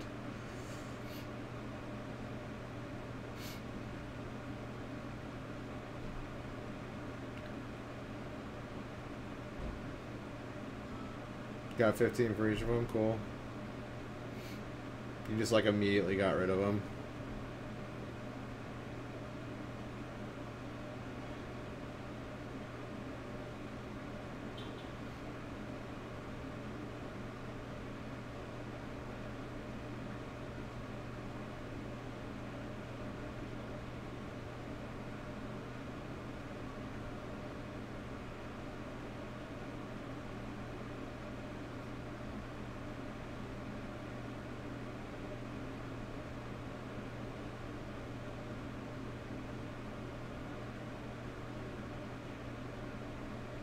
Surprised I don't see any Blue Moon. Yeah, I know Rock in real life.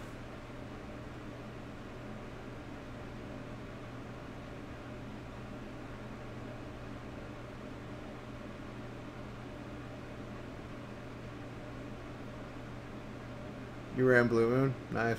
Yeah, I want to play Breach Moon again. I'm going to revamp my Breach Moon, put Narsets in it. And Force of Negations, and like maybe an Archmage Charm or 2. Oh, and that new Magmatic Sinkhole. That new removal spell that deals 5 and it's Delve. That thing's super good. Yeah, Magmatic Sink. That thing's super good. I want to put like 1 or 2 of those in there. Put like 1 or 2 Archmage Charm in there. Put like 2 or 3 Narsets in there. Yeah. And like a couple Force of Negations. Yeah, we're gonna do that. We're gonna play that deck soon. But I've been having fun playing Infect. Infect's super strong right now. 3 Charm, 2 Force, 2 Narset. Yeah, that sounds good.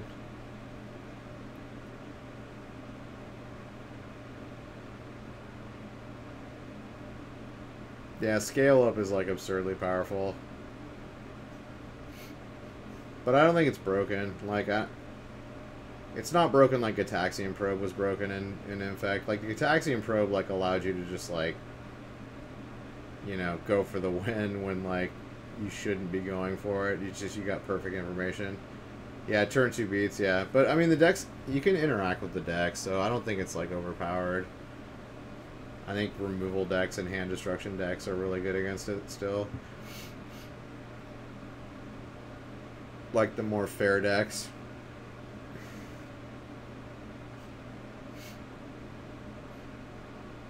All right, we're hard casting Arclight Phoenixes.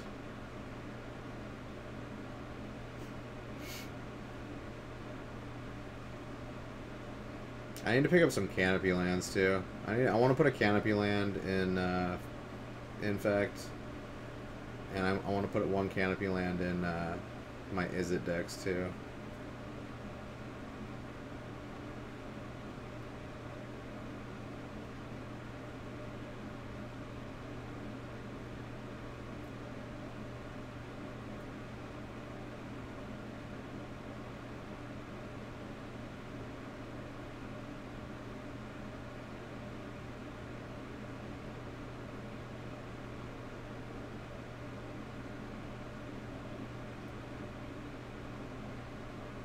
You have a playset of each of them? Cool. I think the only one you need 4 of, or the only 2 you need 4 of is the Islets and the white-red one, because you can play like 6 or 7 of them in Burn without a problem. But I don't think really any other deck should play more than like 2 of them. I think 2 is kind of the max for like every other deck.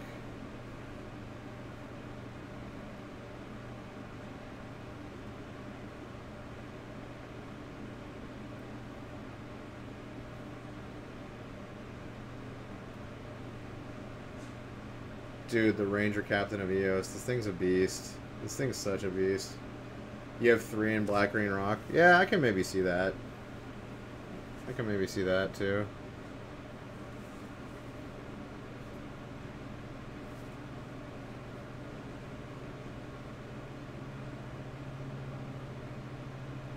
What did you take out for him? Some basics? You must have cut down on like a basic at least. And like 1 shock. Did you take out like 1 shock, 1 basic, and like maybe even 2 basics? Did you take 2 basics and a shock out?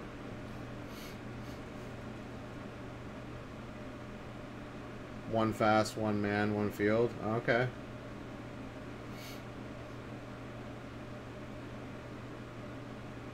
Yeah, because you're definitely having to like trade off like utility. Yeah, I think 3 fields is fine. I don't think you need 4 of them.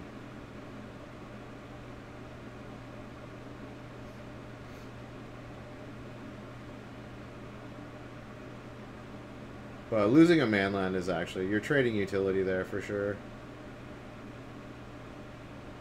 But you're also getting like an untapped land.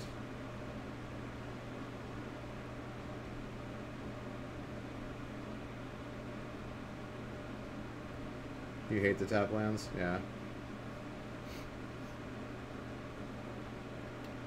Fast lands are good too. Like, I mean, Burn's always going to be a deck, so you're kind of like making yourself slightly worse to burn too because of that, because of those trade outs. Because all those deal damage to you.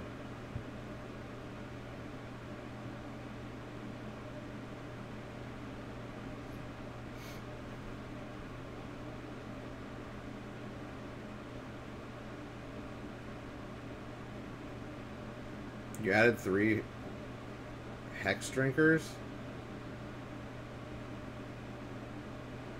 And what does Hex Drinker do? Is that a new card? I can't remember what that card is. Oh damn, Phoenix got there. Let's go to sideboard.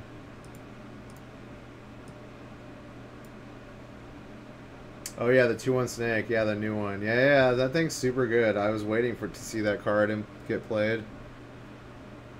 All right, sideboard for Mardu Death Shadow.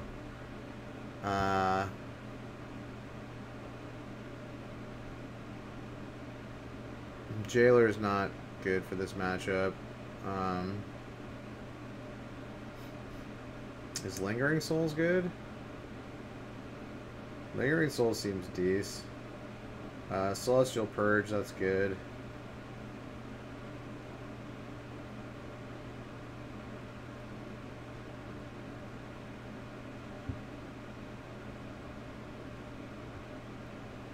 Oh yeah. This guy's Death Shadow is real good, yeah. I really like it. Although it looks like it doesn't have a lot of sideboard for Phoenix.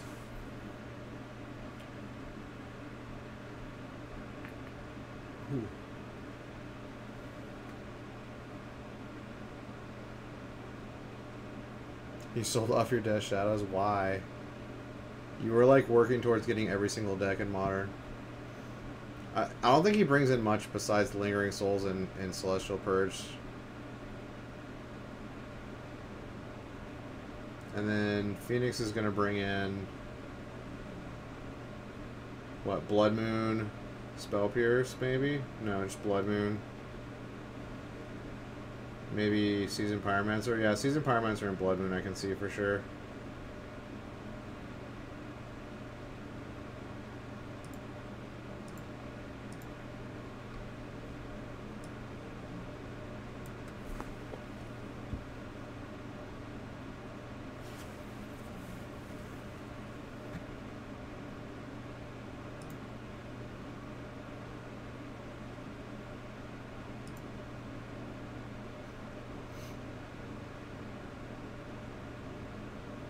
Alright, game 2.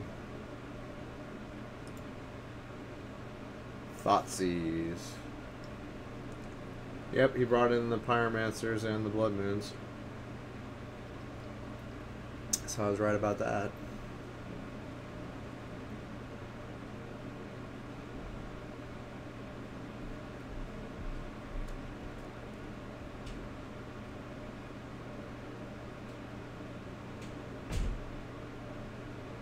Taking the Blood Moon, yeah.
He's going to take the Thing in the Ice if he doesn't have a removal.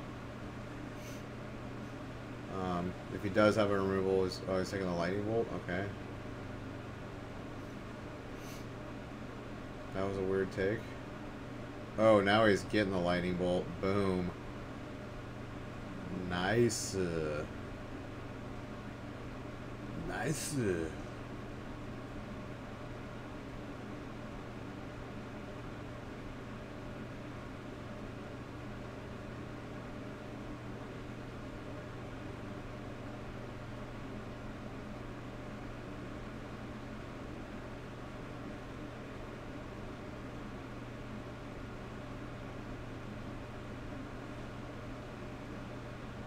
Got the land.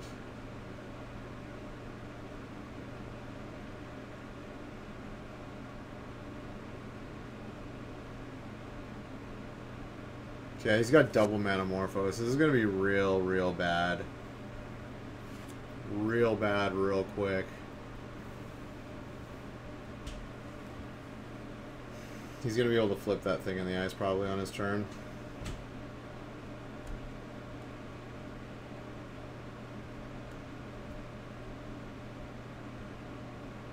Oh, not if he sacks the Cat Ranger.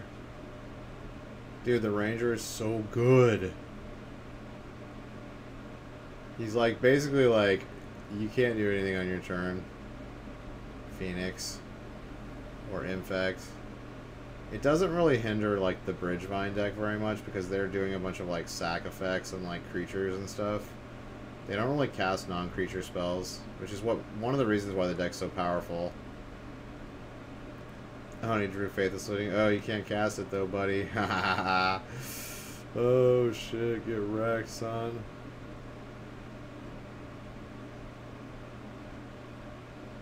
Unfortunately, he needs like another something here. Another Ranger.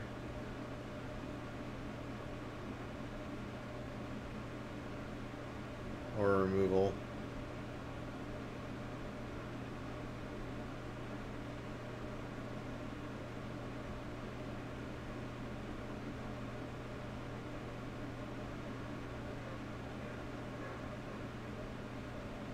Nah, he's screwed. He's going to be able to flip that.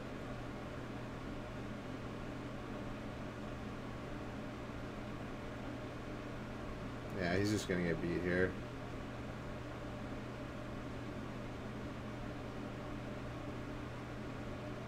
Yeah, he's got a Faithless Looting too. There's no way he bricks on this. Yeah, he's got it. He could Faithless Looting and then Spell Pierce his own Faithless Looting.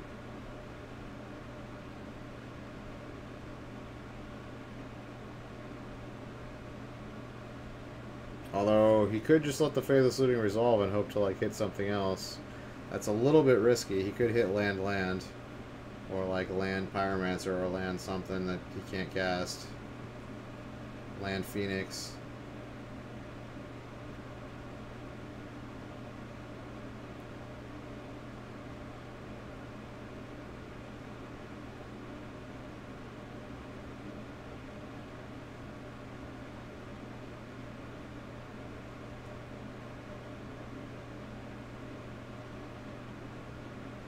He's deep in the tank here. This is kind of because he can't kill him. He can only put him to 1 life. Which makes his Death Shadows 12/12. So he'll have like 2 12/12s on the board after that.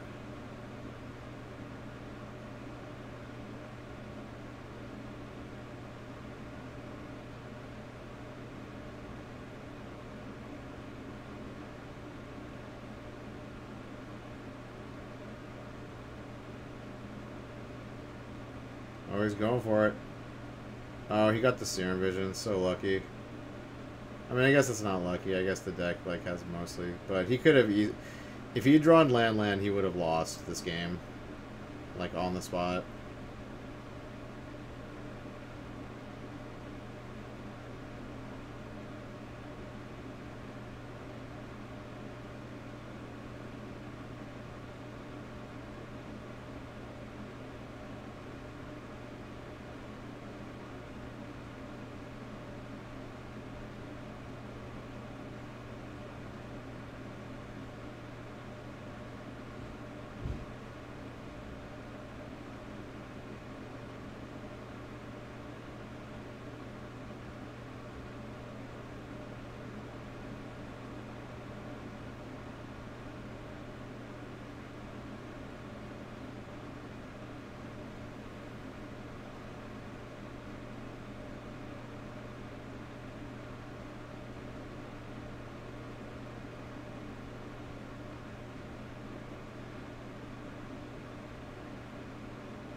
Yeah, that Pyromancer is going to win it for him.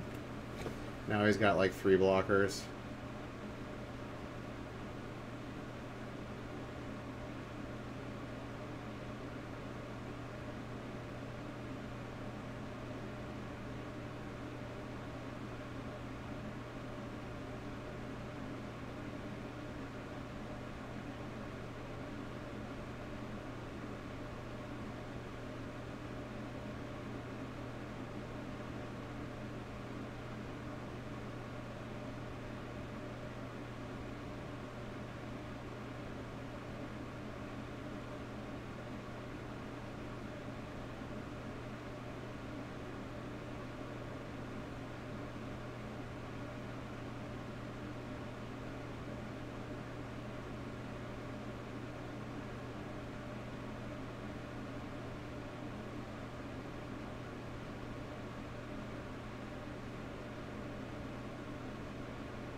Alright, he still can win. This Marty player is really good. He's playing to all his outs.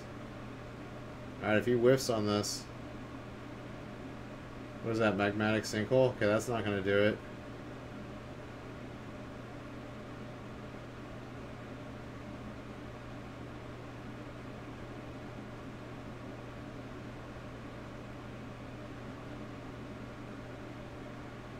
Flashback faithless looting.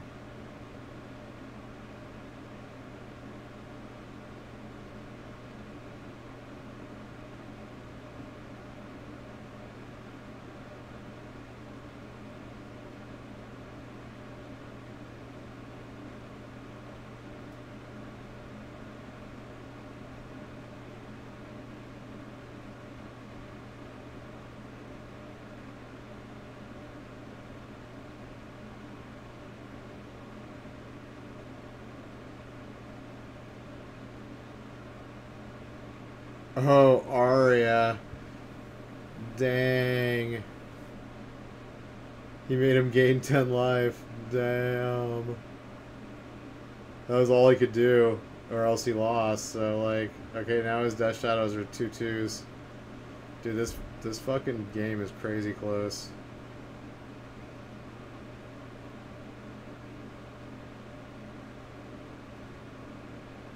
Although, if he has a fetch land, does he win? 6/6s? No, he wouldn't win.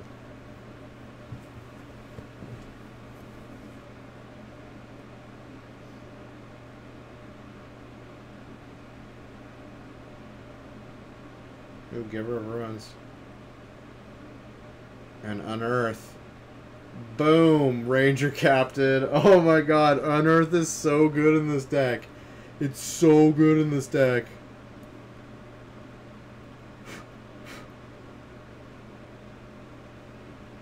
Like, it's so good in this deck. Oh my god, he's gonna sack it during his upkeep.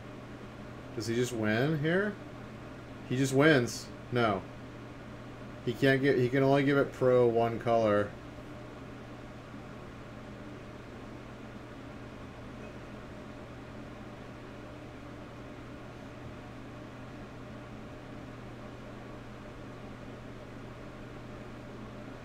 I guess he's not gonna sack it probably.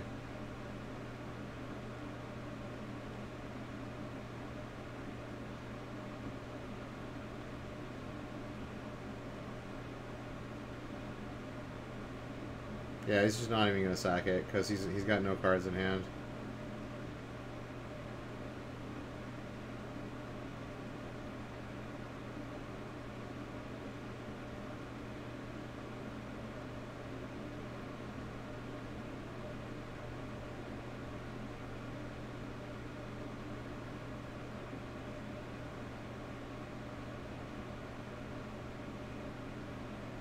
Dude, this game is fucking tight.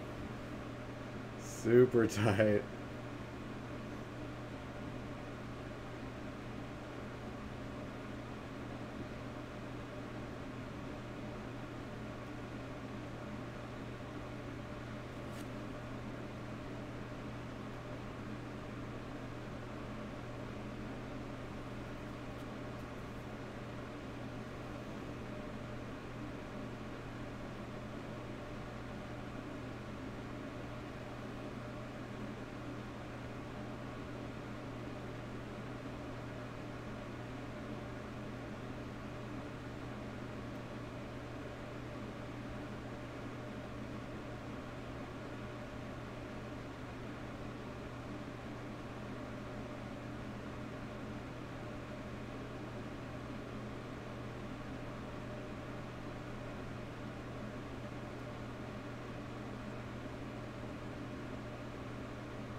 Oh, he gets to see his next draw. That's actually really strong. Perfect information.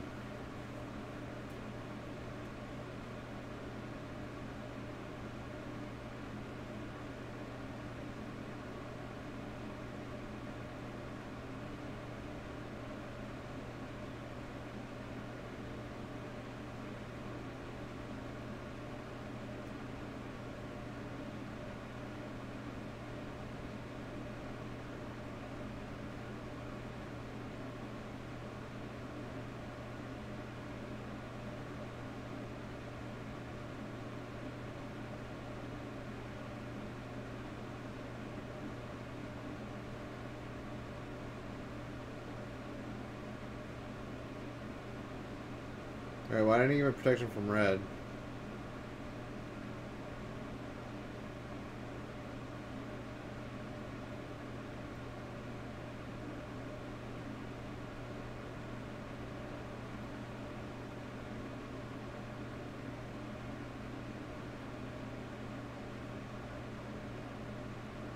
Sack the ranger, you can't cast any spells.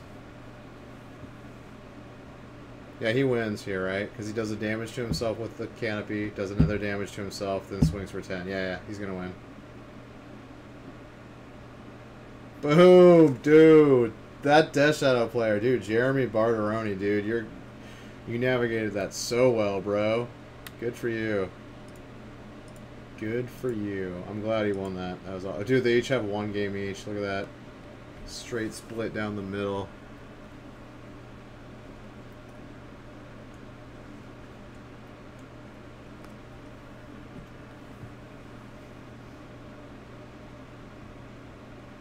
Inquisition. I'm gonna go pee real quick. I'll be right back.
Alright, we're back.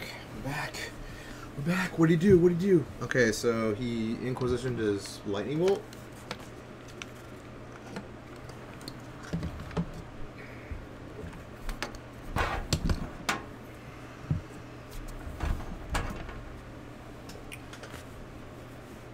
And then he Serum Visioned. And he Street Wraithed. Okay.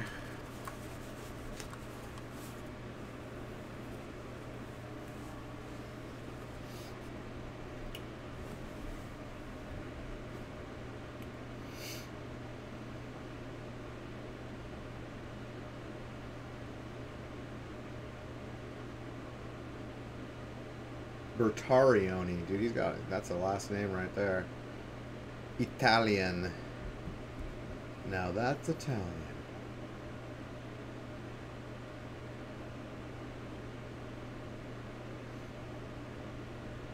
Oh, it took his Aria. Oop, there's Magmatic Sinkhole. Boom. Card is great.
Boom, surgical again. Getting the Arias this time, okay.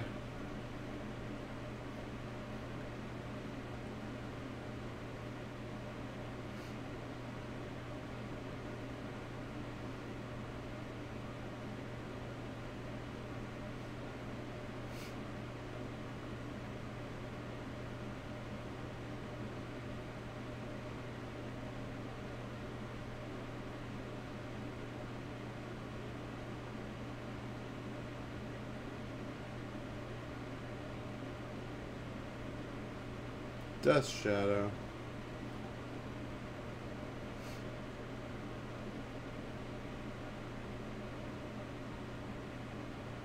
If he draws a fetch line here, he can sinkhole that Dust Shadow, but he did not. Actually, he has a chance to draw another land. He's definitely searching for a land here. Or a fetch land, rather.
Yeah, I guess he didn't find a land.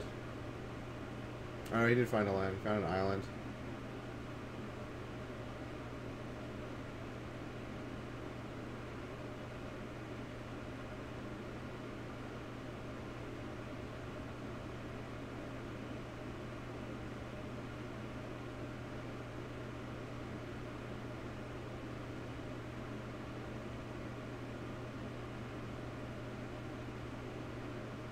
Well, he found the fetch land, so he can magmatic it right now.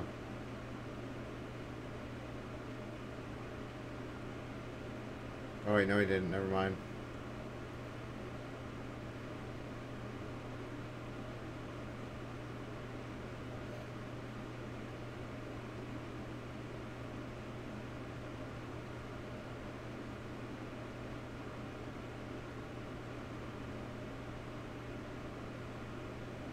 He strategically puts it to a 6/6, right? So it can't get magmatic sinkhold. He didn't want to shock in a land and go to 6 because then he could die from 2 bolts. Really heads up. This guy knows what's up. He knows what's up.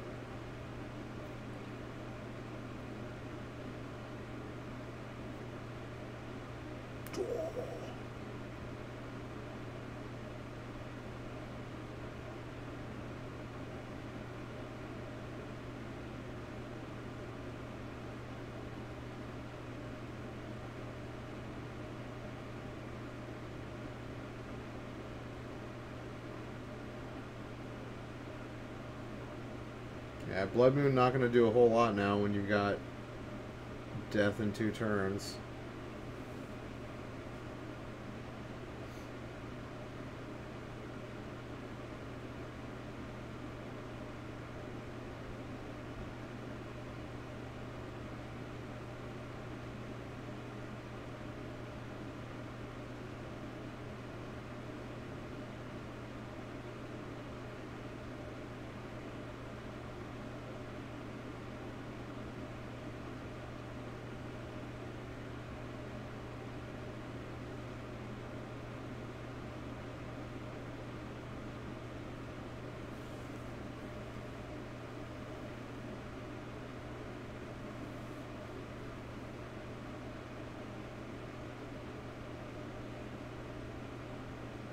Alright, he has to Thoughtseize him now. His options are limited.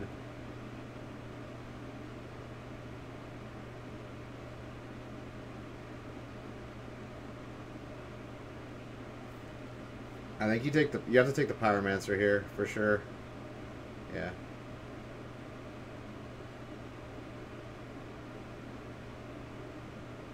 Hits him for what, 8, 9?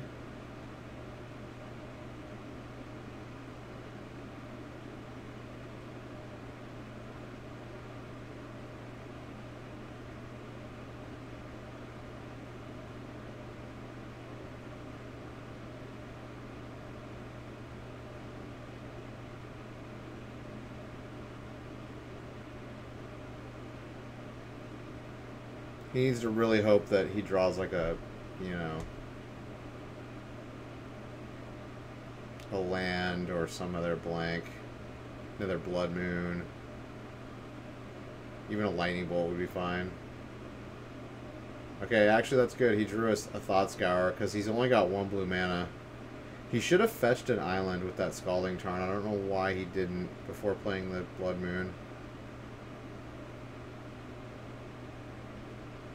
Now he only has access to 1 blue mana. And now he has to block and let it die. So yeah, he kind of screwed himself.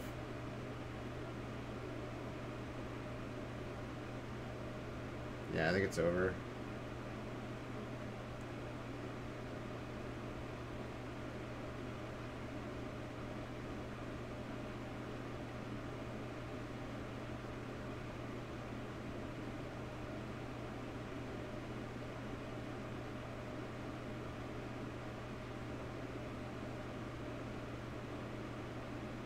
Oh, actually, it's just straight up over. He's going to Path to Exile the thing in the ice. Oh, wait, never mind. Okay. He kills the Dreadhorde. Then he has to block, yeah. Like, he needs... Like, I don't know what he could draw here that's going to, like, let him win. Oh,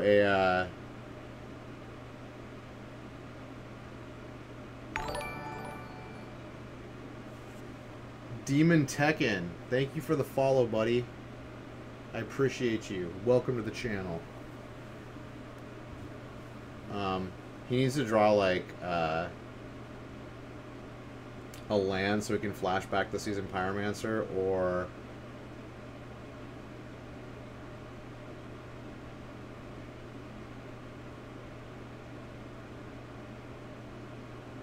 He had, like, one other out. What was his other out? Oh, Finale of Promise. Finale of Promise might have got him out of it. He needed either a Finale of Promise or to flashback the Pyromancer. Or I guess he could have played another thing in the ice. Jeremy looks at the camera and goes, dude, those were some tight games, dude. Those were some great games of Magic. Those were some great games of Magic. Super heads up.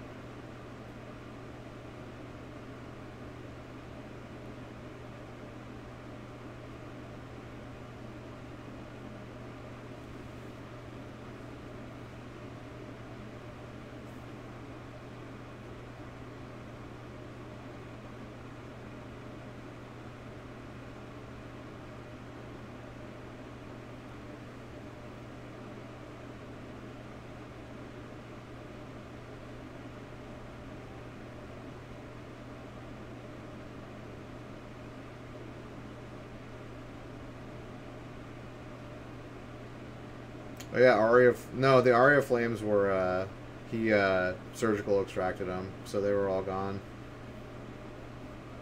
Alright, game 3 for all the marbles. Well, for the finals marbles. Oh wait, no, they do, it is 3 rounds, isn't it? In the top, they don't just do 2, it's not just top 4, it's top, they actually do top 8 for the teams for SCG. They don't do that for Magic Fest / Grand Prix. It's just the top 4.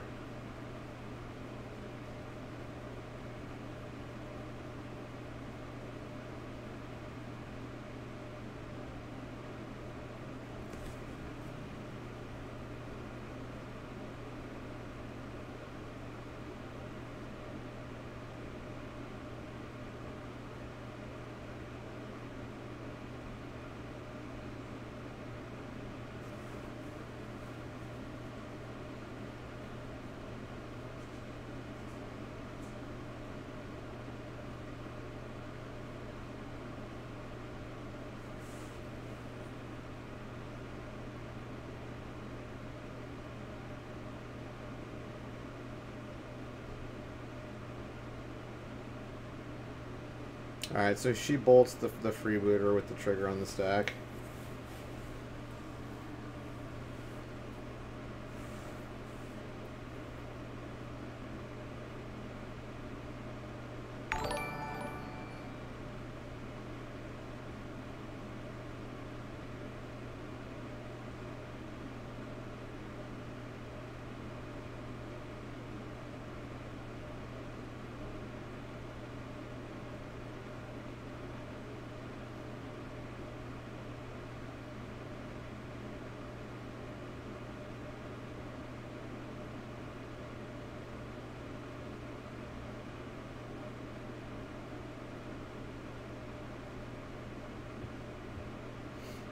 Alright, can humans defy the phoenixes?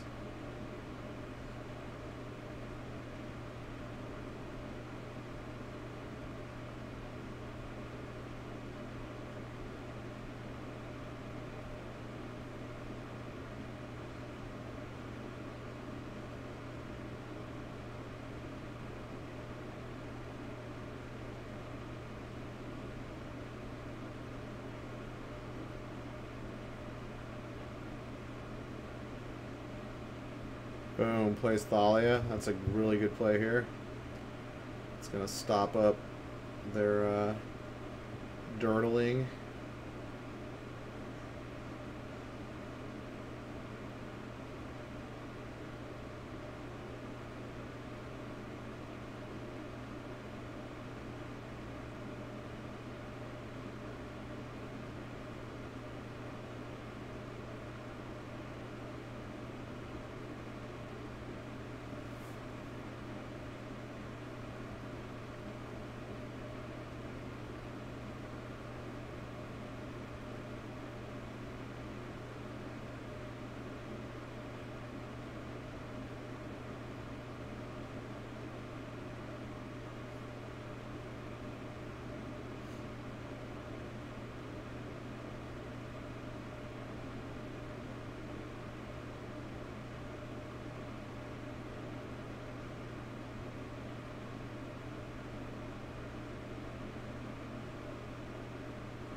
Flame slash down that Thalia.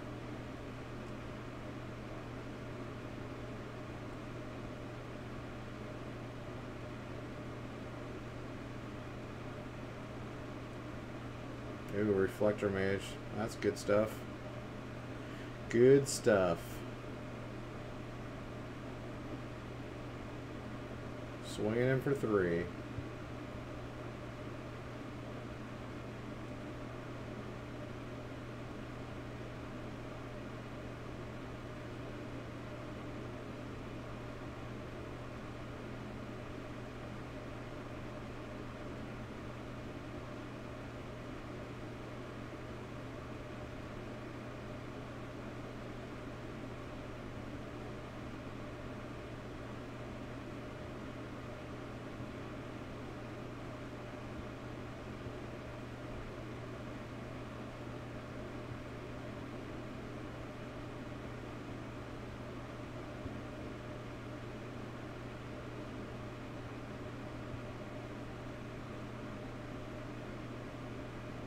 Boom, the Phoenix Hardcast.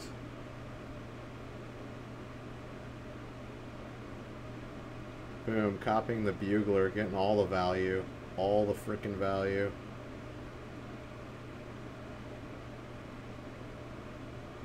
Ooh, Thalia's Lieutenant, that's a good one.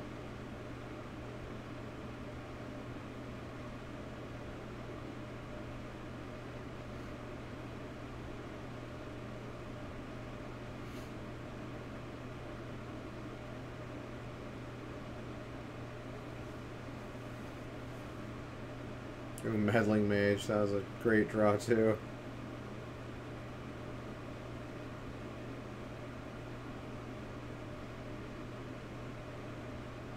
Naming Thing in the Ice. Boom.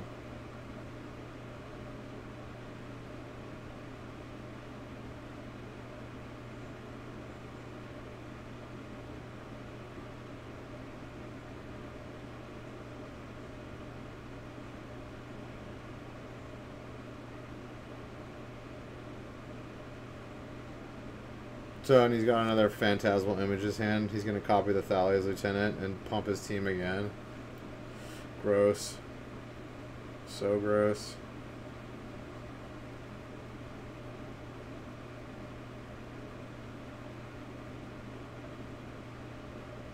Boom. Copy that Thalia. This is like old school humans right here. This is just straight up old school humans. Like, let's just get a massive team with a bunch of counters and just bowl you down.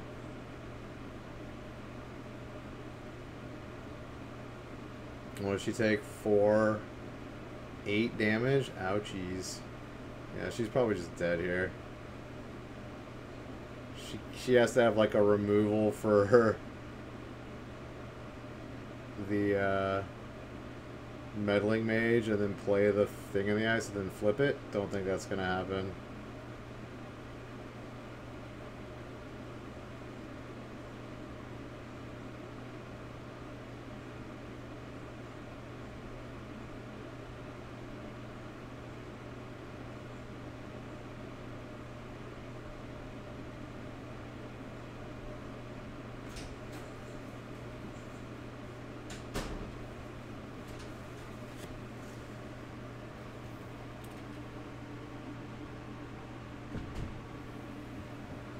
GG. Alright, let's go to the semis.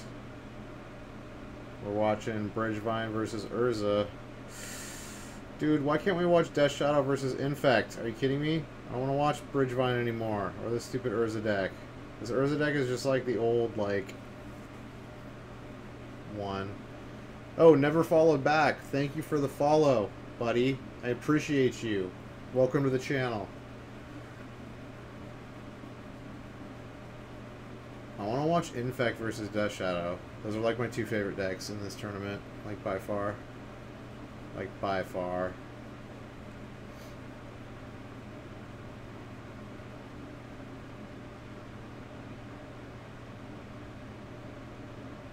Alright, Rockman. See you later, man. Good chatting with you, buddy. Yeah, you need to come to, like, Guardian more often, yo. Play some real competition for Modern. 5-rounder, buddy.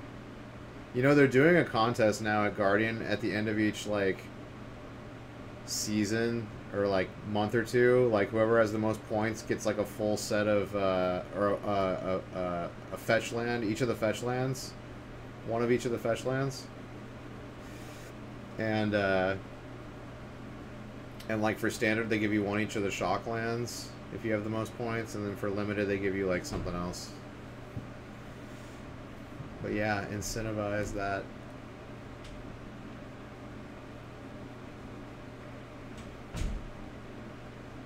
Alright, so we got Carrion Feeder, Stitcher Supplier,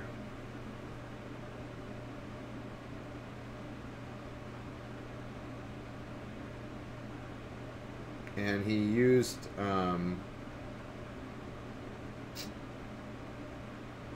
he exiled his graveyard because he would have been able to play Hogak if he had it in his hand.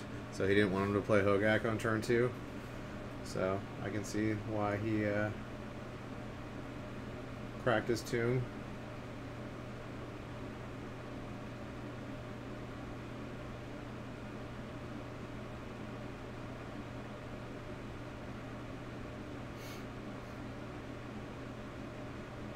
Oh, he's got a bridge now in the graveyard.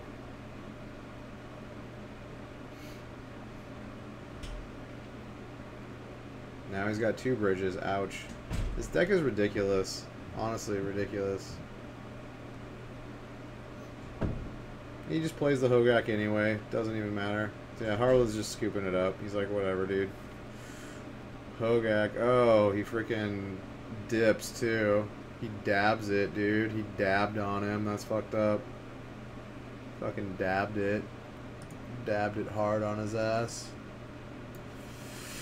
It's fucked up. It's fucked up, dude. It's fucked up. Sideboard. For the Hogak player, he's gonna bring in what? 2 Fatal Push?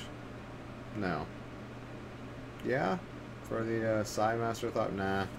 2. He's gonna bring in Plague Engineer, so he can call Thopter. I guess Plague Engineers are for Thopter too. Okay, so I guess there's some reason to play Plague Engineer. Basically, Infect, Urza, and Hogak it's good against. Okay. Okay. And he's gonna bring in what? Are Leylines good against this Urza deck? I guess they do use their graveyard, so yeah. The 2 Leylines come in, the Plague Engineer, 2 Thoughtseize, and then Boom and Bust, yeah. And then the Urza's gonna bring in 2 Surgical Extractions, 2 Psy Master Thopterus, 4 Leyline of the Void. Yeah. Seems good.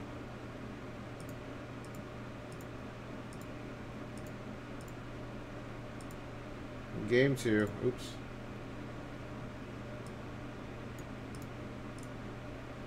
Where we got turn 1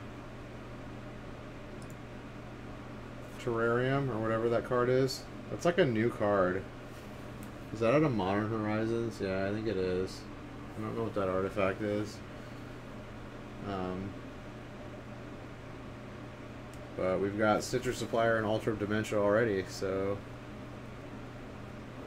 And he did not get a Leyline pregame. Okay, he's going to Pithing Needle the Altar.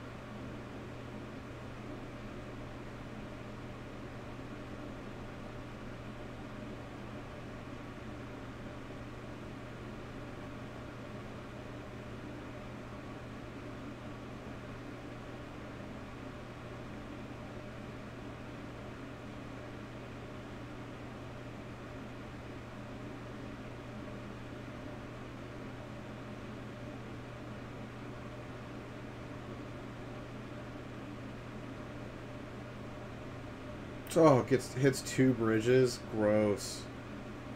Disgusting.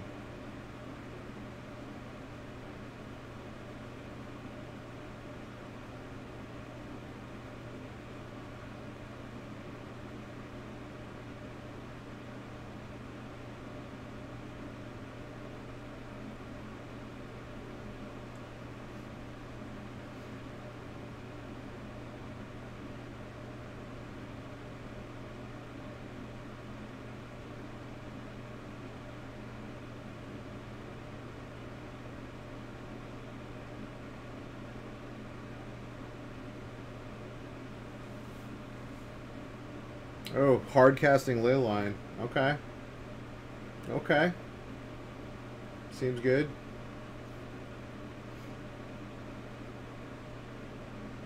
Alright, he's gonna get 2 zombies out of it.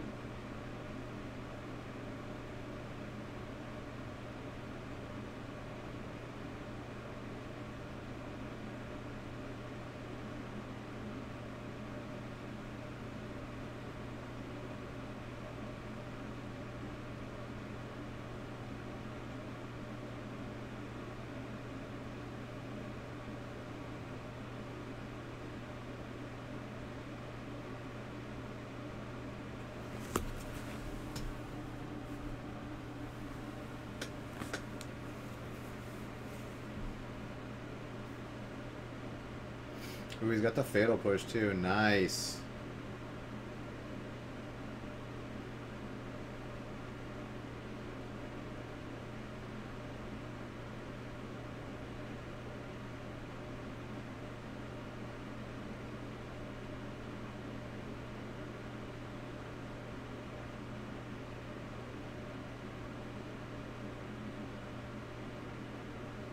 Alright, he's gonna boom bust his Pithing Needle and his Leyline. Gross.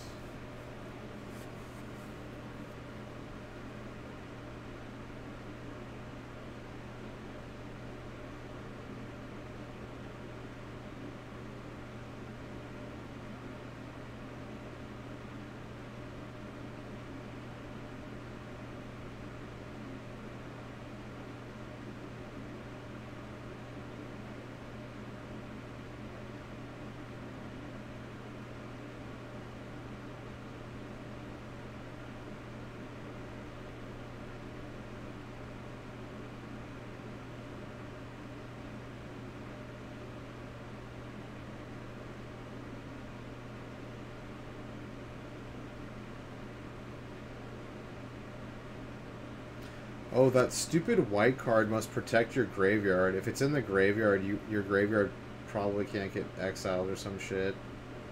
That's what that card does, I bet. And that's why they're playing 4 of them in their sideboard. Bastards. They even have cards that protect their graveyard. That's so stupid.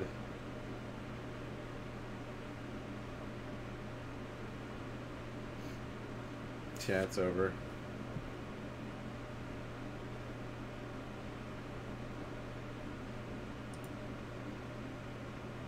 Did they straight up just win? Yep. Yeah, Mardu, Death Shadow just crushes Infect. Unfortunately. It was a valiant attempt. They got semis with Infect. That's cool. I respect that. Alright, who we got in the finals? It's Phoenix, it's Phoenix versus Bridgevine. Which one is the strongest? I think Bridgevine is the better of the two decks in the matchup. Dude, show us Mardu Death Shadow. I don't want to watch another Bridgevine Phoenix deck. Nope, they're showing the two top decks fighting each other, of course. Alright, for all the marbles, everyone. This is the finals. Ooh, Leyline. Dude, he's got Leyline's main deck. What? Main deck Leyline, okay. Maybe that was the key. Maybe that was the key to this meta. They are in the finals. I can totally see main decking Leylines. There's just so many good graveyard decks.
Chat, Hogak, turn 2. No biggie. No biggie.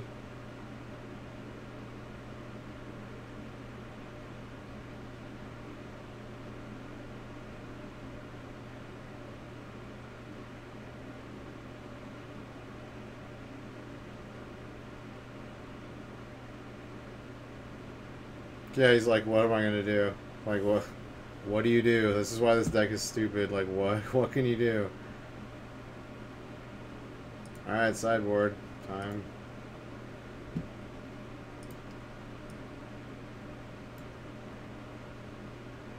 We got 3 Ravenous Traps coming in.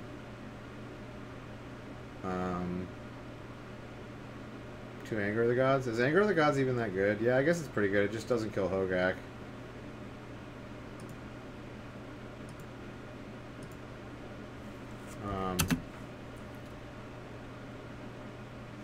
Blood Moons.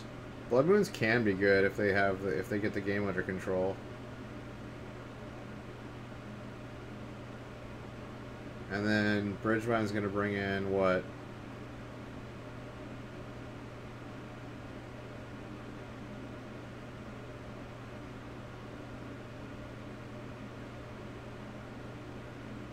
Two Fatal Push. And 4 of those fucking, what is that thing called? Wing something?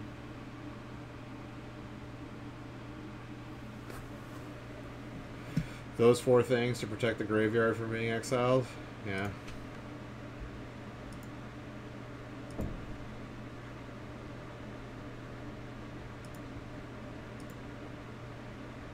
Alright, turn 1, what? Turn 1 nothing into Serum Visions. Okay.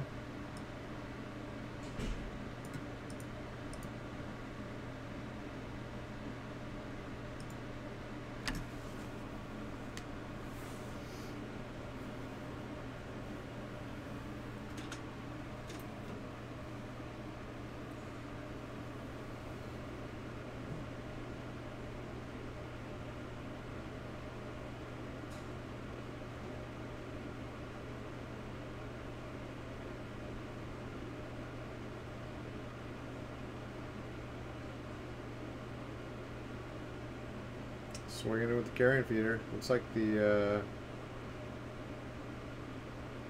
Bridgevine deck doesn't have a lot going.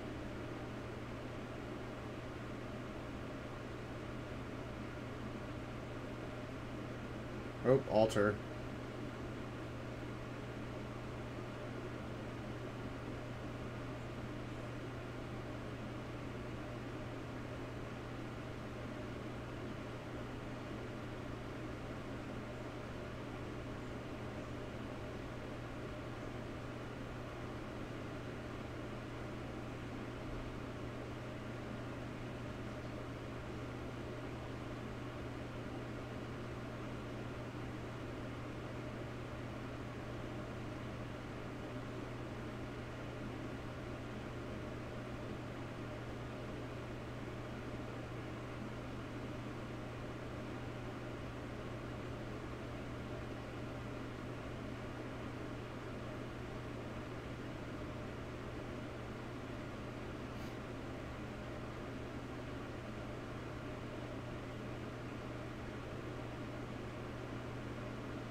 Yeah, this Phoenix deck's not doing a whole lot.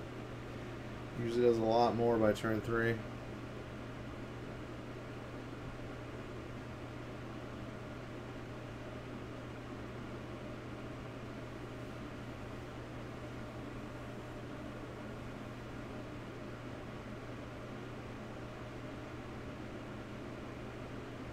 Like both these decks aren't doing a whole lot.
Alright, cast your cantrips, dude. Jesus.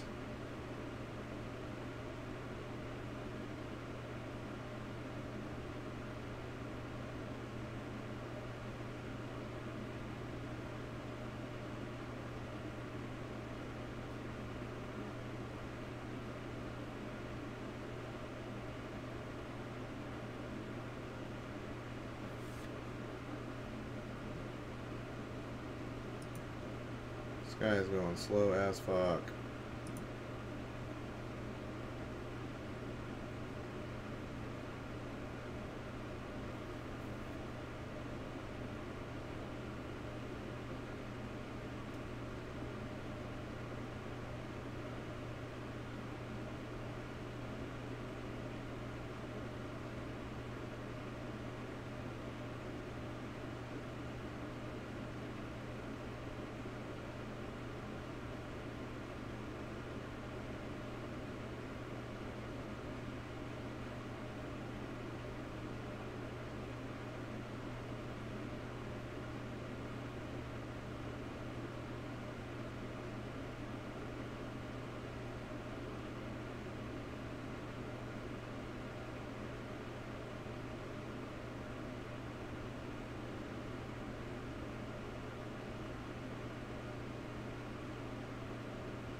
Dude, they're conferring so much.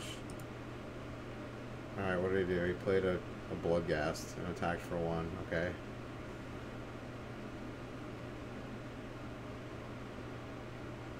They need to seriously just, like, hurry the hell up. I don't care if it's the finals. Like, rate of play.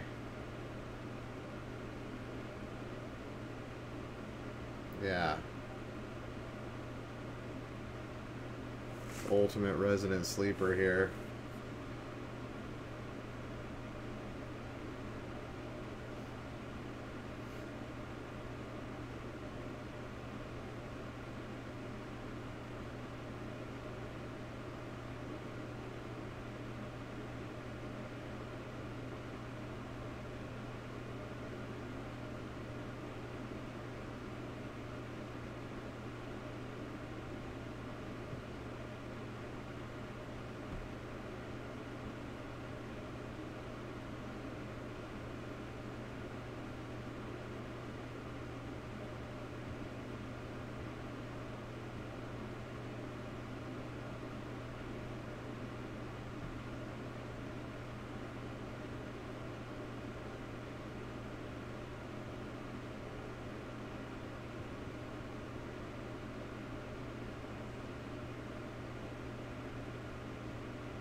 Alright, we're dirtling. We're dirtling.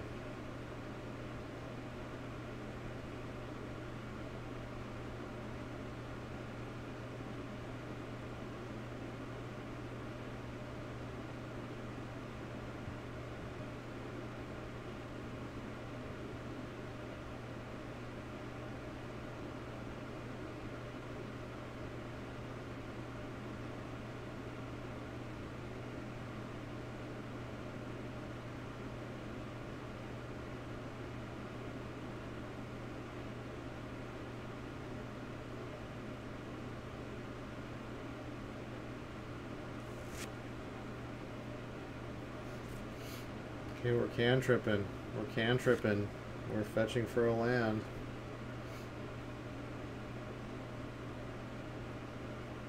Well, Mardu just 2-0'd Isn't Phoenix. Dude, this Mardu deck is the fucking sensation. We finally found the Faithless looting.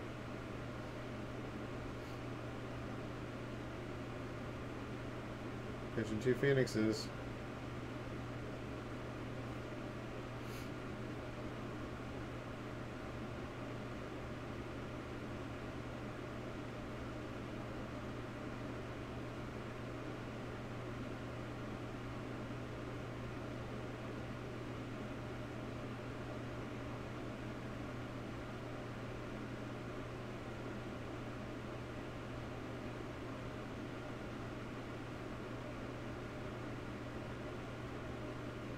Dude, it's legit been his turn for like 3 minutes. Like, absurd.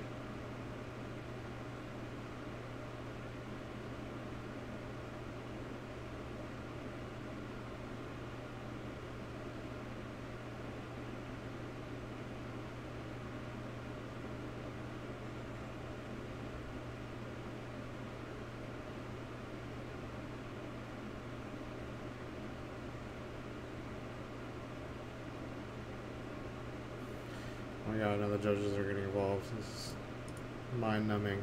Okay, cool. You got your 2 Phoenixes back. You're attacking. Sweet. 7 minutes later.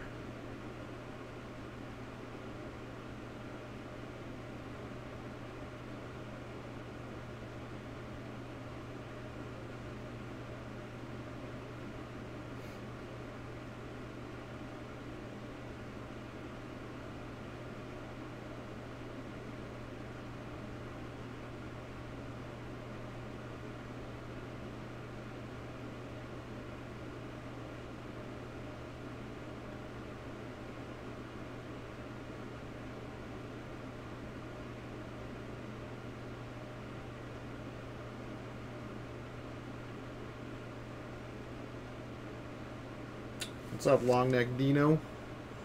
How's it going, man? Watching the finals of Star City Games Team Modern Open. Doing a little commentary.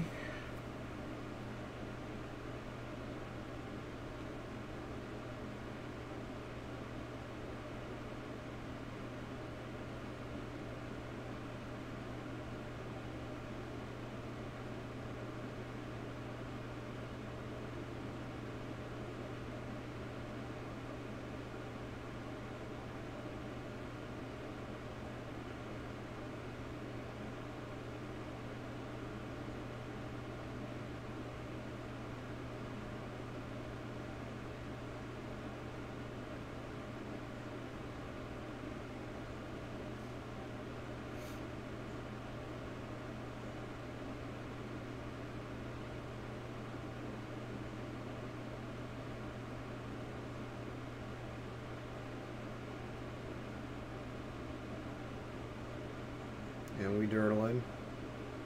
We milling.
We milling.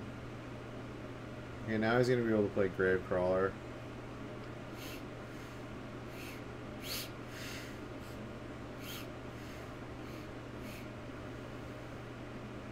And then bring the Vengevines back.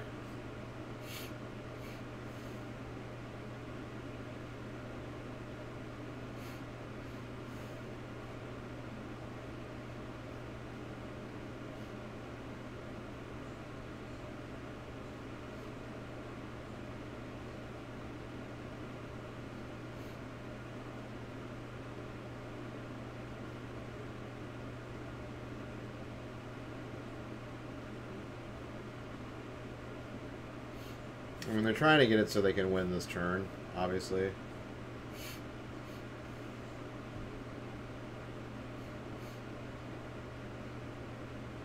They're allowing so much time for these players.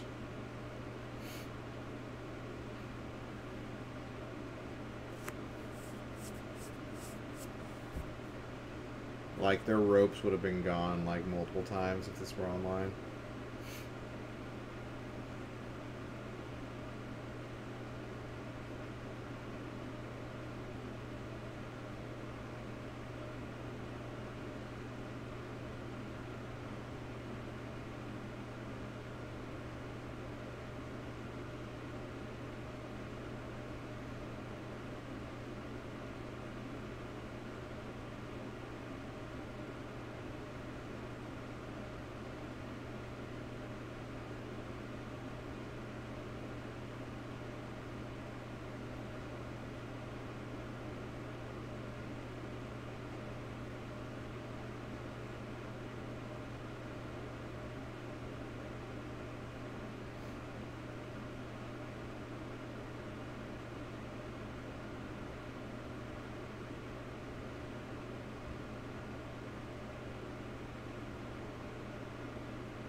Alright, he's got double Hogak. Like, he's got to win this, right? How does he not win this? He's got the whole engine in play. Oh, he has no bridge from below, that's why. But he's got... All he has to do is...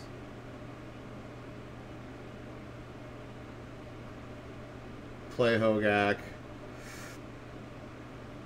Sack Hogak. Mill 8. Hopefully get a bridge or two. I think he's still going to be able to win.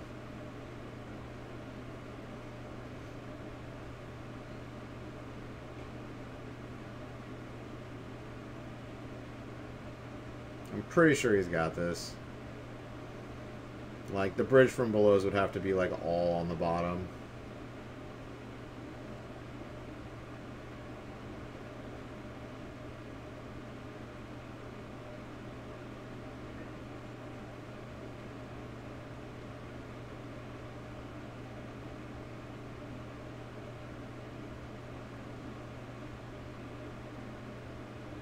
Yeah, now he's going to sack Hogak, mill 8.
Dude, Hogak's not even legendary either. Like, what? What were they thinking when they made this card? Seriously, they were like, oh, this won't be easy to get out. You gotta, like, tap 2 creatures and dredge. No. Ridiculous. Ridiculous. Or they should have made him 1 green and 1 black. That would have been a lot better. Then you would have had to tap a green creature and a black creature to get him out.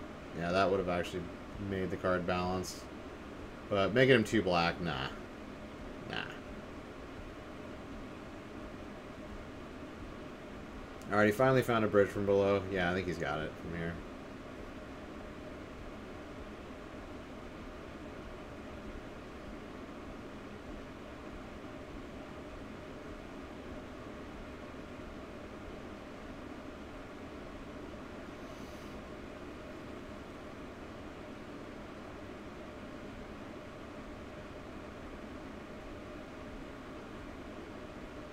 Yeah, because he's going to be able to recast Hogak. Yeah, he's got it from here.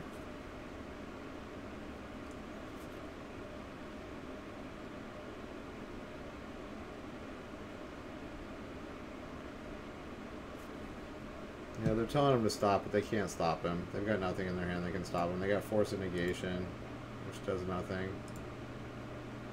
Alright, you get your zombie. Now he's milling him, yeah.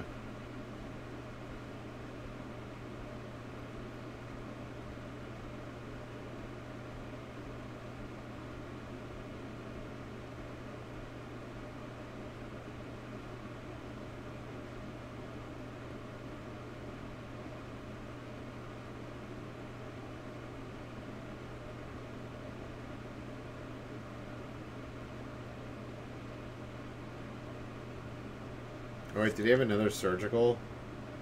Okay, apparently he had another surgical.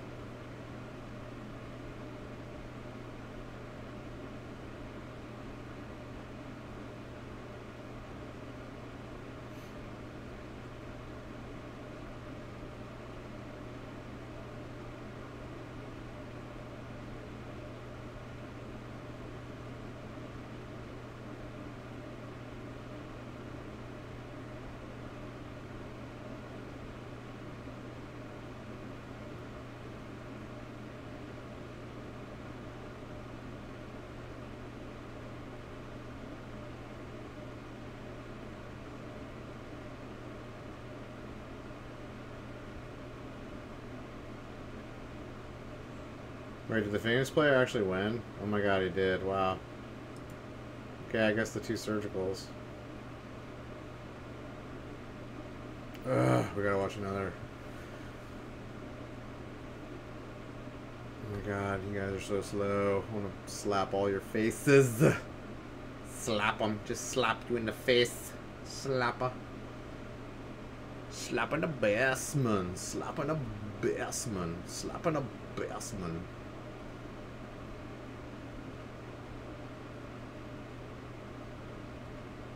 Come on, Jonathan Hobbs. Finish him off. Finish him. Finish him.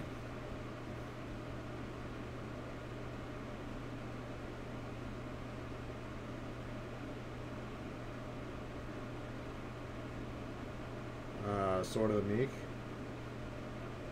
Probably calling Sword of the Meek.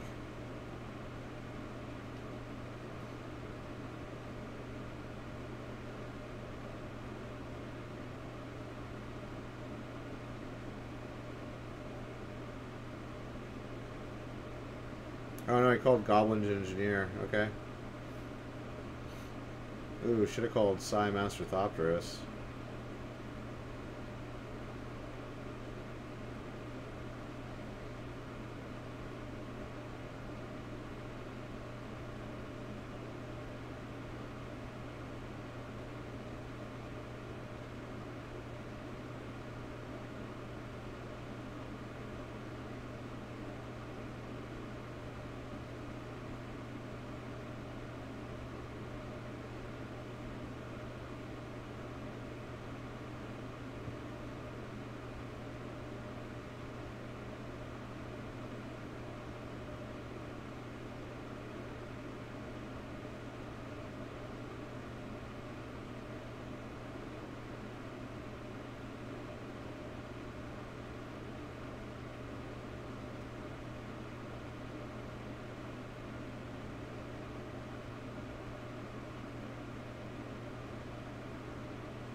Boom. Didn't attack with the 2-2 because he could have sacked the Opal.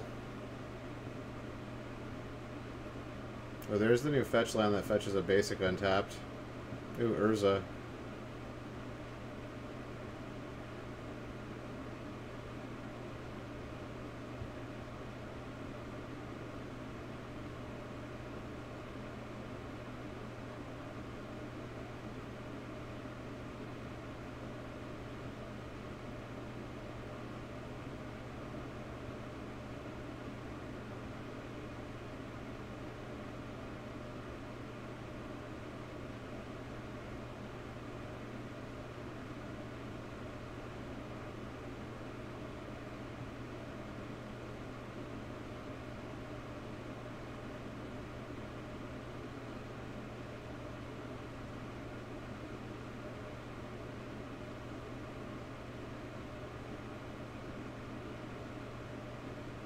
Alright, the servo is a 4-4, or the construct's a 4-4.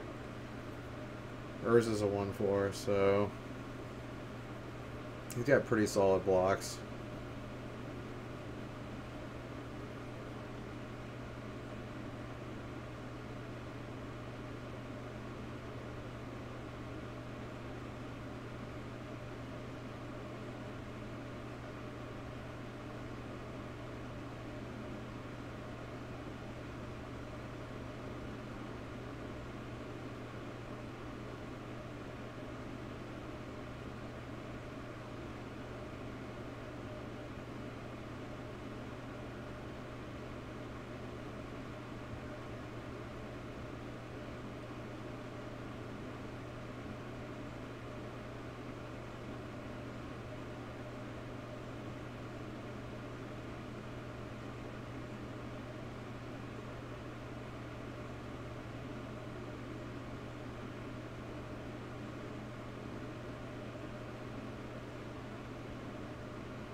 Alright, he's Copper Refractor Mage, getting Urza out of there.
Alright, I got a mountain.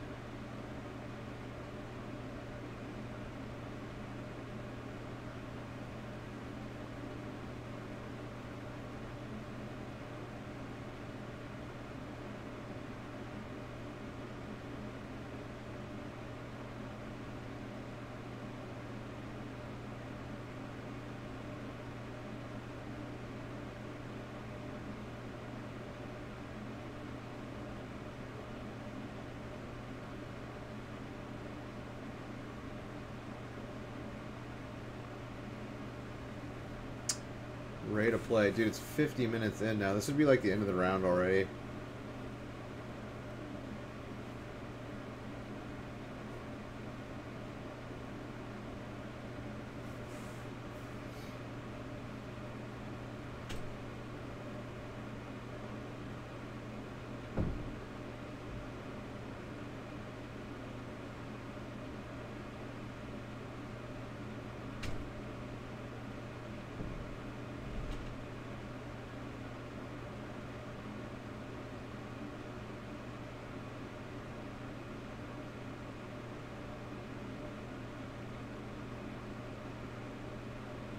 Okay, he's not playing Psy. That's weird.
Swinging with the team.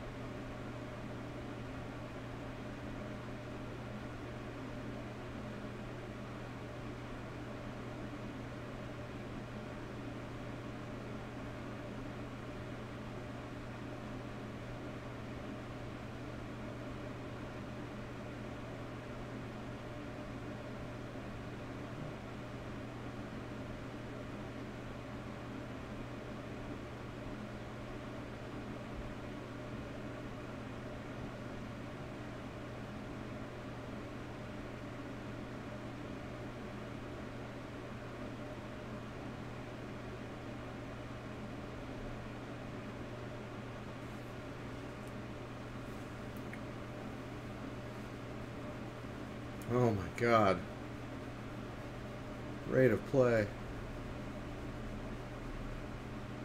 They're legitimately taking like 3 minutes per turn. It's like ridiculous. 3 to 4 minutes a turn. That's no.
Boom, down to 1.